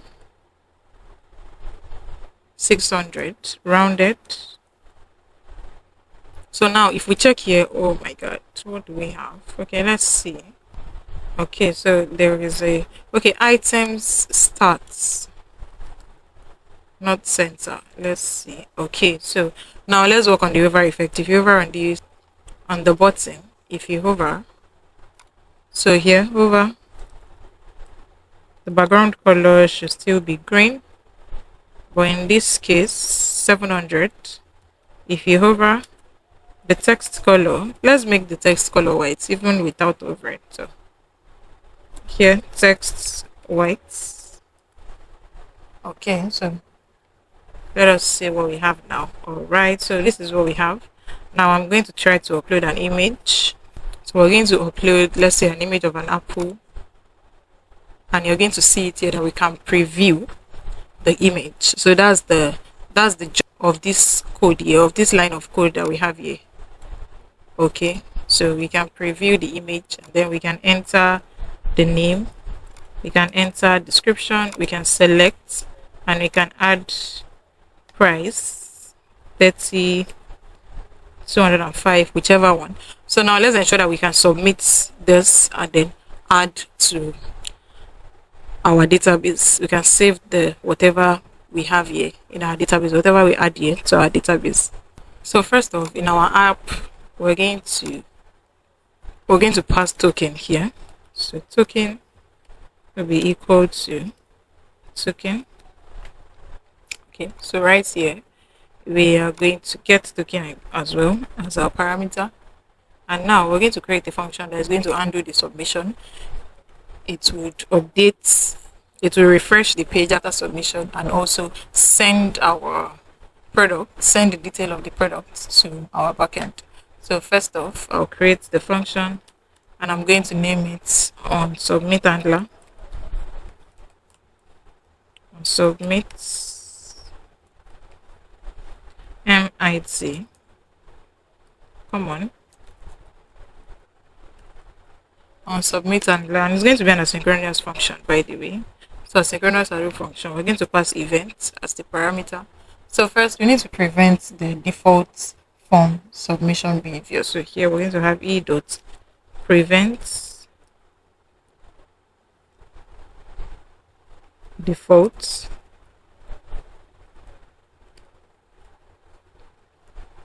then we use our try catch statement. In the try block, the first thing we're going to do is to create a new form data object to send the form inputs, to send the form data in multi-part format. So we're going to have const form data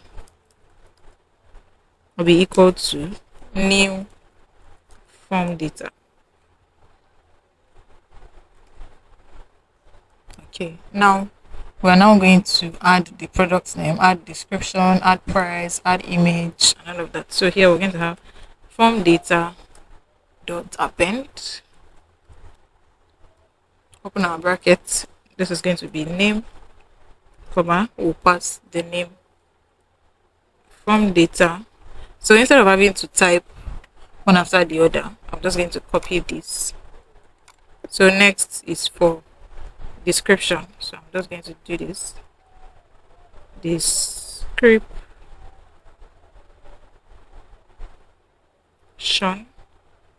Then the next one is going to be for the price. So select this, Ctrl D. I'll press Ctrl D once, so it's going to select the next one. After price, we're going to have category. So select this, then Ctrl D, then I'll type in category. Then we're going to add the image as well, but we're only adding image if is selected. So we're going to have if image, then we're going to do the same thing, form data dot append image. Okay, so now what we're going to do is to send a post request to add the product to our backend. So right here we're going to have const response will be equal to await Axios from Axios package, Axios dot post method, because we want to send, into brackets backtick, then our dollar sign, and our backend URL from app. Then we'll concatenate this / API / products / add, then comma form data, the entire form data. We're going to send this as well, comma. We're going to include the authentication token in the request header. So we're going to have headers token. Okay, now we'll log into console the response. So right here, we're going to log response. So let's try and see what we have. So now we're going to add a product now and see. Let's add this. So I'm just going to give it a random name. Let me see, sweetened bagels. I don't know. And the description, I'll use the same thing. I'll paste it here. Category, it should be in pantry staples. And here, let's say it's $12. If I click on add product now, you can see that it has refreshed. But if we click on inspect and I click on the console, okay, let's re-add the products. This here. Let's say is in bakery items and it's $12. If I click on add products, okay, it's just refreshing. Okay, it's just refreshing because we are here to use this function, submit handler function. So I'm going to copy this now, and then in the form I would use on submit method, and I'm going to call this function. So now there should be a change. So let's use this same image here, the product name. Oh, submit handler. No. Let's just say bagels. Right, description bagels as well. Bakery items, price $12. If I click on add now, this should save directly to our database, and then we should get. So I'm going to click on add. Okay, so you can see now this has been saved in our database. Success true, message product added successfully. Right, so if I expand this data, we're going to see this message here, product added successfully. I'm going to close this. Let's see. So now we have added the products, but you can see that we can still see the product that we're adding. So we need to reset the input field after successfully adding it. So we're going to head back here. Okay, and we're going to use an if statement to check. If statement, we'll use an if else statement. So the condition is if response dot data dot success, then we want to display a toast notification. So we're going to have toast from toastify dot success into response dot data dot message. Okay, and now we're going to reset the input field. So set name to an empty string, set image to null, set price to an empty string, and then set description to an empty string as well, and then set category to all. Okay, if there's any issue, and the else statement here, if we're unable to add toast.error, we're going to have response.data.message. And if there's any issue with our try block, our cat block is going to log the error in console. So log in console the error, and display a toast notification as well. So here toast.error will be error.message. So now you can see that this has refreshed already. So I'm going to add another product now. Let's say I'm adding carrots, and the name will be carrots. Description will be carrots description. Okay, and here is going to be fruits and vegetables just randomly. Then we'll click on add. We're going to get a toast notification saying product added successfully, and you can see that this has refreshed. Okay, we'll get a toast notification product added successfully. We are getting this product added successfully from our backend. I'm going to show you now.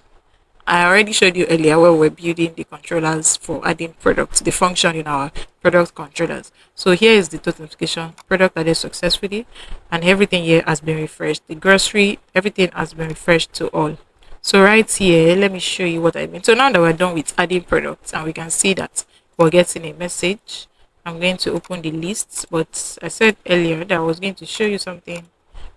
Okay, so in our products controllers, if we add product and it is successful, we want to display this message, product added successfully. If there's an error, we're going to display this product, cannot add product. Okay, so that's what I was talking about earlier. So I'm going to close this, close the backend folder, and I'm going to continue with the lists. Okay, so for this list now, we want to fetch the list of products that we've added. Keep in mind that we've added 2 products. We added bagels. I think we added bagels twice, and then we added a carrot. So we should be able to fetch that list from our database. So now in the list product, the first thing we're going to do now is to add our token. So I'm going to copy this here, and I'm going to just paste this right here. Okay, and here we're going to pass token. Okay, so first off, we need to create a variable that is going to store the lists of all the products that we want to fetch from the backend, from our database, and then a setter function that is going to keep updating the list. So we're going to have const lists, setter function set lists, and by default this is going to take an empty array. Then we are going to create the function that is going to fetch the list for us. Okay, so we're going to have, I'm going to name it fetch lists. It's going to be an asynchronous function, by the way. So async arrow function, no parameter. And right here we use our try catch statement. In our try block, we're going to use const response will be equal to await axios from axios package. I want to get the list dot get method, our backend URL from our app, and we'll concatenate it with our API endpoint slash API slash product slash lists, and we'll add a comma here, and our headers will be our token. So we're going to send in our token as well. Token. Okay. Then we'll use an if statement to check if it is successful. So if response, oh, not capital R, response, come on, if response dot data dot success,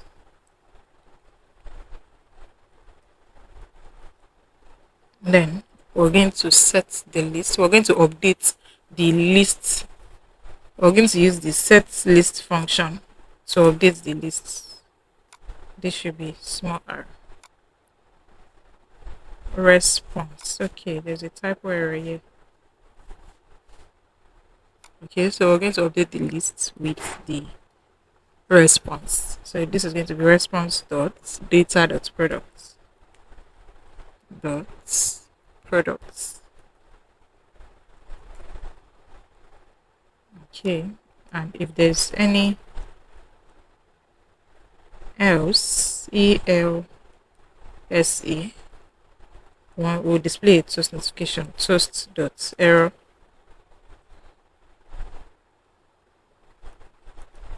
response dot data dot message. If there's any error with our try block, our catch block will log the error in console error, and also display a toast notification that there's an error that's message. Now let us display the lists. So we're going to create our UI now. Okay, before this, we're going to use effects to call the fetch list function. So here, use effects, fetch lists, and we're going to pass an empty array as a dependency array. Okay, now let's head to styling. We'll start with a p tag, and it's going to take grocery lists.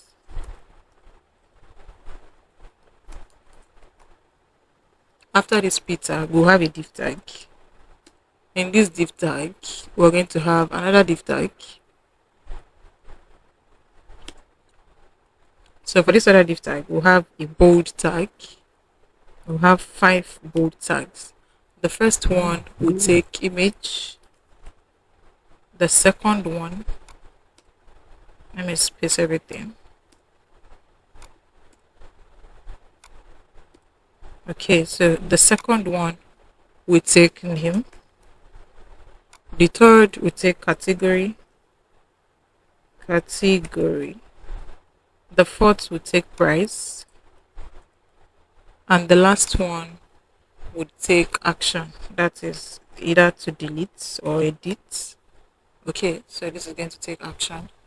Then after this div tag, we're now going to map over the list that we have, the list that we're fetching, and then we're going to display them. So here we're going to have list.map method.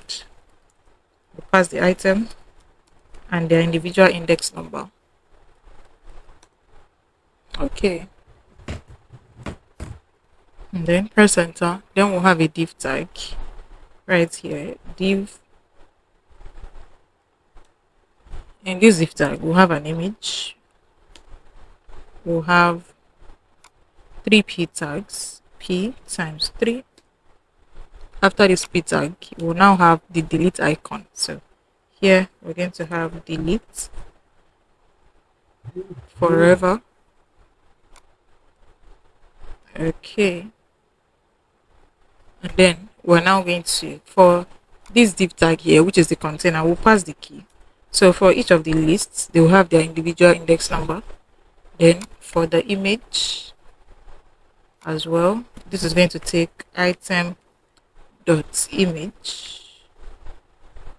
In our p tag as well, this is going to take item.name. The next p tag will be item.category. And the last p tag here will take item.price. Okay, so now for this delete here, we want to ensure that we're able to delete. So before styling, I just want us to take it. I've added few products. I don't think I recorded that, but I've added more products. We have here quotes. This is it. This is the category. This is the price. This is the icon to delete. We have these bagels as well. We have the carrots. We have bottle of organic. We have so much that I've added. Okay, so let's see now. Let's style this now. So before styling, let's quickly create a function that is going to remove a product that is going to be responsible for this icon that we have right here. So after this fetch list function, we're going to create another function to remove grocery.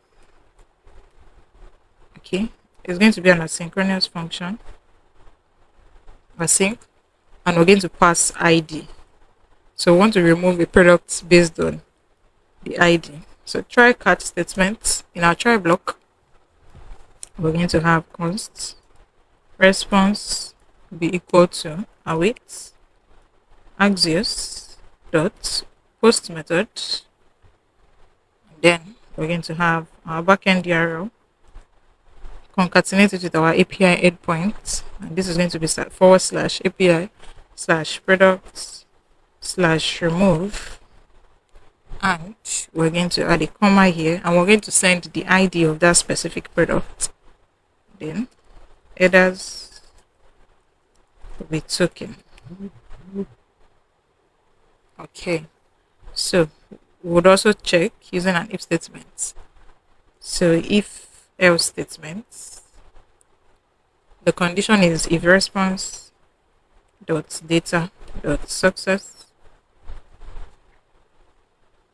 then we're going to display a toast notification that the product has been removed successfully. So toast dot success would be response dot data dot message. Then we're going to display the new lists. So here we're going to await fetch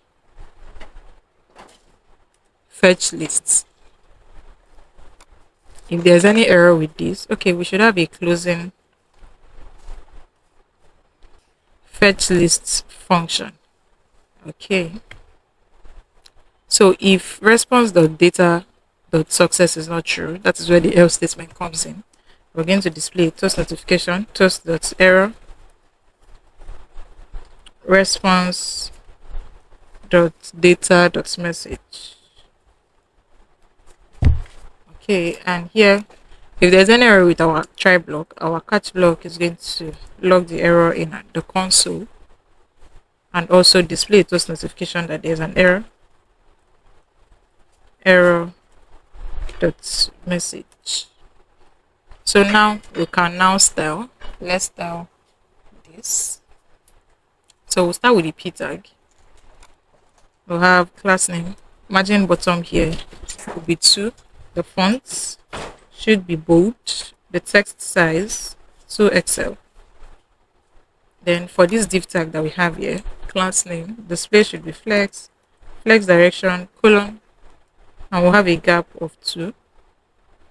Now for this other div tag here, which is the container for the header, display here will be grid templates colon, grid calls, open a square brackets 1fr underscore 1fr underscore 1fr underscore 1fr underscore 1fr. Then we'll set our items at the center. So item center will have a padding of 2 and we'll have a border bottom of 2. The border color, border gray 300, and here the text size will be large, the fonts will be semi-bold. So then for the bold tag, the last one here where we have action class name, the text will be at the center. Then right here where we have this div tag here, it's going to take the same styling with what we have right here. So I'm just going to come here and copy this, but the font is not going to be semi-bold, so I'm going to end it here.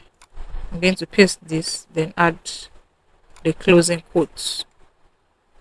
Then for the image class name, the width will be 50 pixels and the height, we're going to set that to auto. Then for the icon class name, margin left, I'm going to set it to 10. The text size should take 28 pixels. There should be an hyphen. So here 28 pixels. The cursor will be pointer and the text color will be red 700. So right now this is what we have. We have this as a table. We just need to adjust a few code here. So this is going to be set to 2FR. Let me set this as well. This is for the category 2. This is going to take 2 as well. This will take 2. So now this is what we have. You can see that there is more spacing and everything looks okay. So if we click on this delete icon, nothing is currently working because we have not called the remove product function. So right here where we have the icon, we're going to use the onClick method to call the remove product function. So here, remove grocery. item dot underscore, we'll pass the ID. So now if we click on this now, the product has been removed and we're getting a toast notification here saying product removed. You can see that the product is no longer there. Okay, this is the last product that we added. Because of network issue, I'm not getting the image, but you can see for other ones, I don't know why this is happening, but I'm going to delete this carrot that is under fruit and vegetable. If I click on this icon now, product has been removed and we have nothing like carrots and vegetables, and we have nothing like carrots under fruits and vegetables. So this is actually working. We can fetch the list of all the products that we've added to our database. We can delete it. We can view the list from the image to the name to the category to the price, and we have an icon to delete. Now we should work on the orders. So I'm going to close this orders here, and right here we'll start with orders. Oh, I'm going to close the lists and we're going to start with orders. So right here in our orders, we're going to add the token first. In app.gsx, we'll add token, and right here we're going to pass token as well. So here token. Let's design the UI for the orders. We'll create an h3 tag, and in this tag it's going to take this text, all orders. Then after this, we're going to create a div tag. In this div tag, we'll create a table. In the table tag, we'll start with the table head. So table head, then table body. So let's have table body here after the table head. But let's start with the table head. So in the head, we'll have the row, table row, then the table head tag, th. And here we're going to have 12 table headers. So the first one is going to take customers, which is going to be their name. So customer. Second one is going to take email. Third will take telephone. The fourth will take shipping address. The fifth would take the name, product name. The sixth would take quantity. The seventh will take the number of items, and the next one will take price. And here we'll have payment method. Then we're going to have the payment status.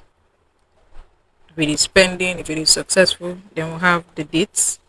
And lastly, we're going to have the delivery status. And this is where we're going to update this is the header that will this is where we're going to update the user of their delivery. If it has been delivered, if it has been packed, if it has been shipped, stuff like that. Then now we're going to have our table body. In the body, before the body, I need to create a state variable that is going to store the orders. Okay, so const orders, orders, set a function to update it if there's any change, and by default we're going to set this to an empty array. Now we're going to map over the orders variable, which is where we're going to store the orders that we're going to fetch from our backend. So here we're going to map over it, orders.map. We use the map method, pass order and the index number.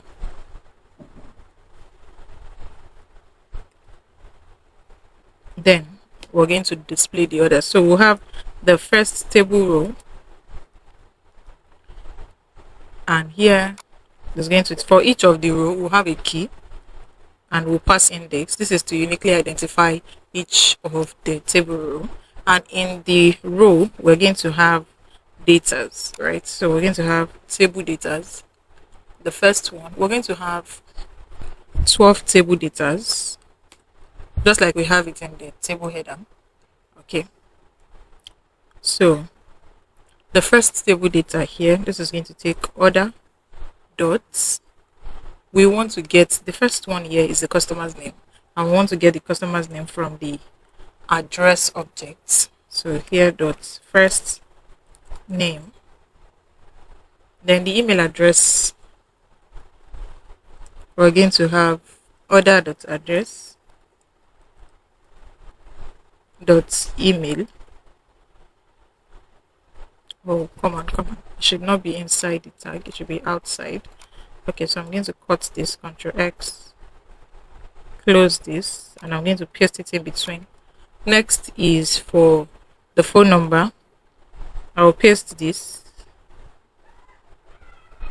but this is going to be for phone, and I'm going to delete this. The next thing here is going to be order.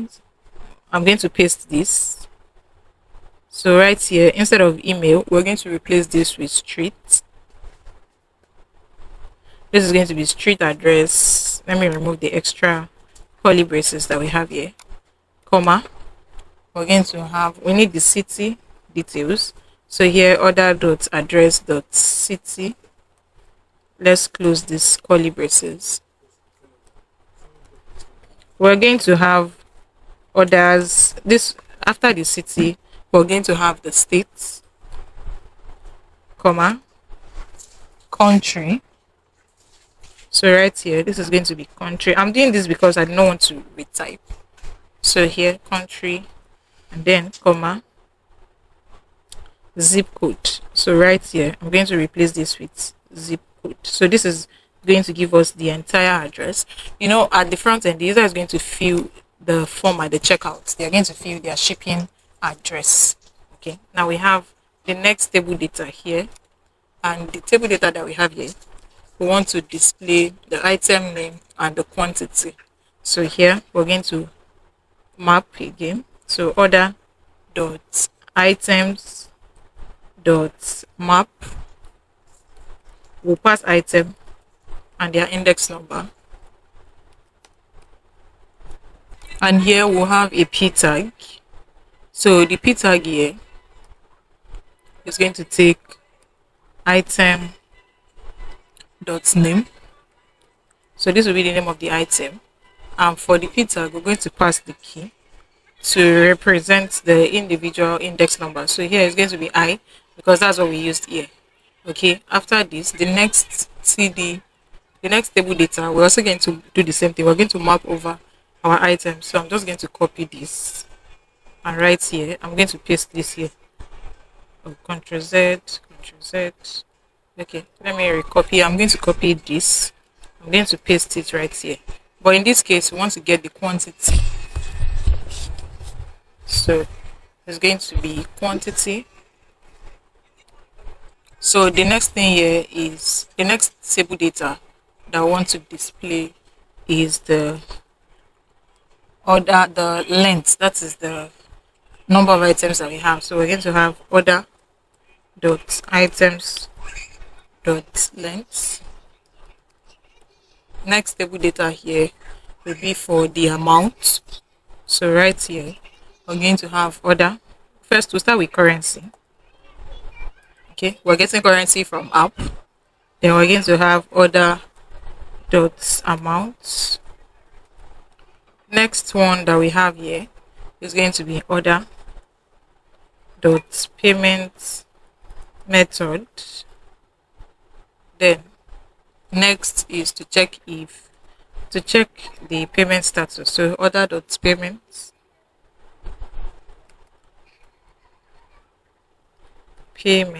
we'll use the ternary operator to check if the payment is done or is pending.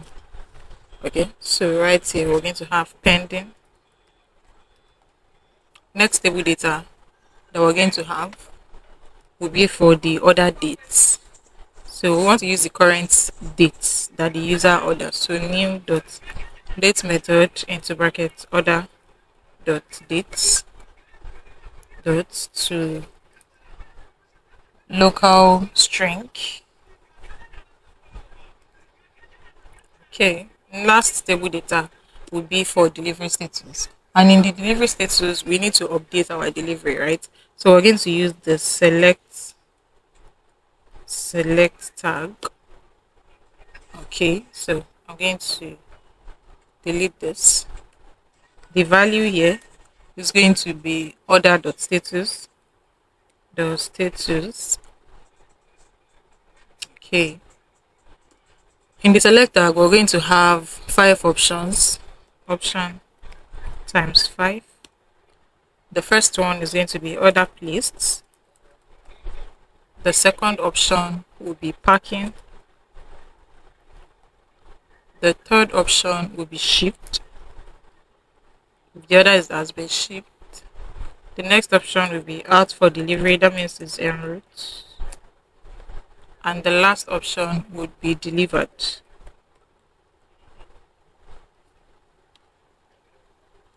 So for the option text, we're going to have this. I'll copy this and paste this here. This is what is going to display. The shipping as well. This shipped aspect, I'm going to, so this text as well, I'll copy it and paste it here. Delivered, I'll copy this and paste it right here. So this is the entire project. This is the UI for the orders. Okay, so now we need to style this so it's going to look better. We'll start with this h3 tag. So class name, text will be 2XL, that is the size. The font will be semi-bold, and we're going to have a margin bottom of 4. Now for the div tag that we have here, class name, the width will be full, overflow X will be auto. Now for the table tag, we're going to have width, class name, the width here will be full as well, border collapse, and we'll have white space, no wrap. That is for the table. Now for the table header, for the th tags, we're going to style everything at the same time. So I'm just going to select. So Control Alt, then the arrow key to go down. So here we'll have class name, px will be 3, py will be 2. We'll have border, text on the left, all text should be on the left. Background color should be gray, 100. Then the font should be bold. The next is, so for this table data that we have here now, we're going to do the same thing. So for this table data, let's select the entire table data that we have. So we're going to have this. So let's start with this. Px here will be 3, py will be 2. We'll set the border. We'll use the same styling for every other table data. So I'm just going to copy this. We have one here. We'll use the same thing. We have here. So I'm going to select Control Alt, then paste everything that we have here. Now for the select tag, we're going to style this. Px here will be 2. Py here will be 1. We'll have a border. And we'll have a border color, gray, 300, rounded, and we'll have a background color of white. So now that we have styled everything, so currently this is the orders page. We're going to place order at the front end now, but you can see the headers. This is the customer's email, telephone, shipping address, product name, quantity, items, price, payment method, payment status, date, and delivery status. So now we're going to create the function that is going to fetch the entire orders that we have from the front end, if we have any orders at all. So here I'll create the function and I'm going to name it fetch orders.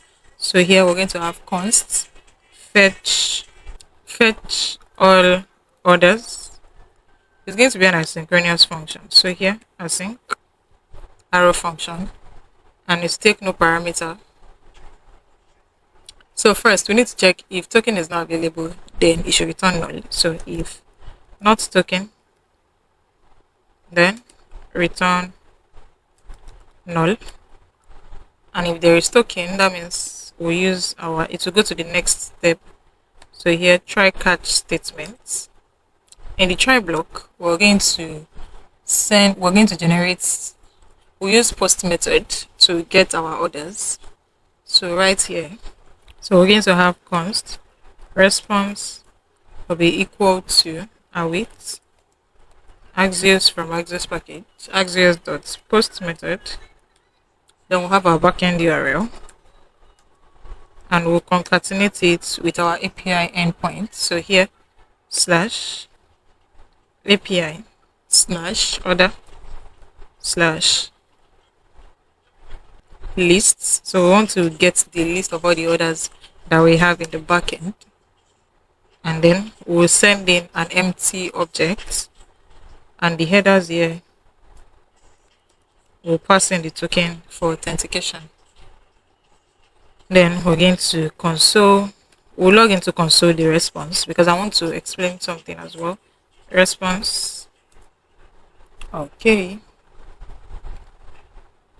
So after this, now that we have the function, before our return statement, we're going to use the use effect hook to call the fetch all orders function. So here we would call fetch all orders. We'll call the function, and right here we're going to pass token as the dependency array.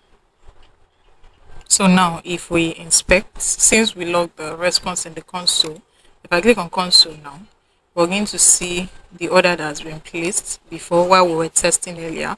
So you can see in the data, success here is true. We have 4 orders already. You can see this is the first item here. This is in the address object that I mentioned earlier. This right here that I was using, address here. The order itself is an object. Okay, order is an array of objects itself. You can see it's here, array 4. Then we have address on its own, right? Let me close this. We have address on its own, and we have first name, last name, city, country, email, first name, last name, phone number, state, street, zip code. Okay, all of this is what we're going to get from our address object. And every other thing, the amount is going to be orders.amount, the date, orders.date, then the items itself, that is what we used. This is where we're going to get the name of the products. So right here we have order.items. So this is the items here, and we're getting the name right here. And that's what we just did here. Quantity as well. Okay, that is the length here that we have. We have the amount here, we have the length, we have the dates, we have payment, we have payment method, we have status, and we have the user ID. If you want to get the user ID, you can get the user ID as well. So this is for the first object. This is the second object. We can see the name, the amount, the dates, the number of the items. You can get the name of the item, the ID of the item. This is the payment, false, because it's not completed. Payment method is Stripe. Status here is sparking. This is the user ID, and this is the item ID. Okay, so now let us display these orders here. So right here, after this log, we're going to use an if-else statement. If else, the if condition is if response dot data dot success, then we want to set, we're going to update the orders, set orders with response dot data dot orders. If otherwise, that means if it is not success, then we want to display a toast notification, toast from React Testify, error, response dot data dot message. And if there's any error with our try block, our catch block is going to log the error in console, log error, and then we'll display a toast notification, toast dot error dot message. Okay, so now we're going to see the orders in the table, because now we're displaying it. You can see the customer's name, the email, the telephone number, the shipping address, product name, quantity, items. Here we have one item. Quantity of the item is 1. Okay, here we have 2 items. This is a different item and this is a different item. Quantity of this is 0. Quantity of this is 3. This is 2 items. Price $60 from the same person. Cash on delivery. Payment is pending. And right here, this is our delivery status. Okay, so now we can place order, we can view, we can add products, we can view the list of all the products, we can see all the orders that has been placed, we can log out, and right here, this is the front end, and everything is working perfectly well. Do not forget to subscribe, like, share, and also join our Telegram channel to get more updates. Thank you for watching.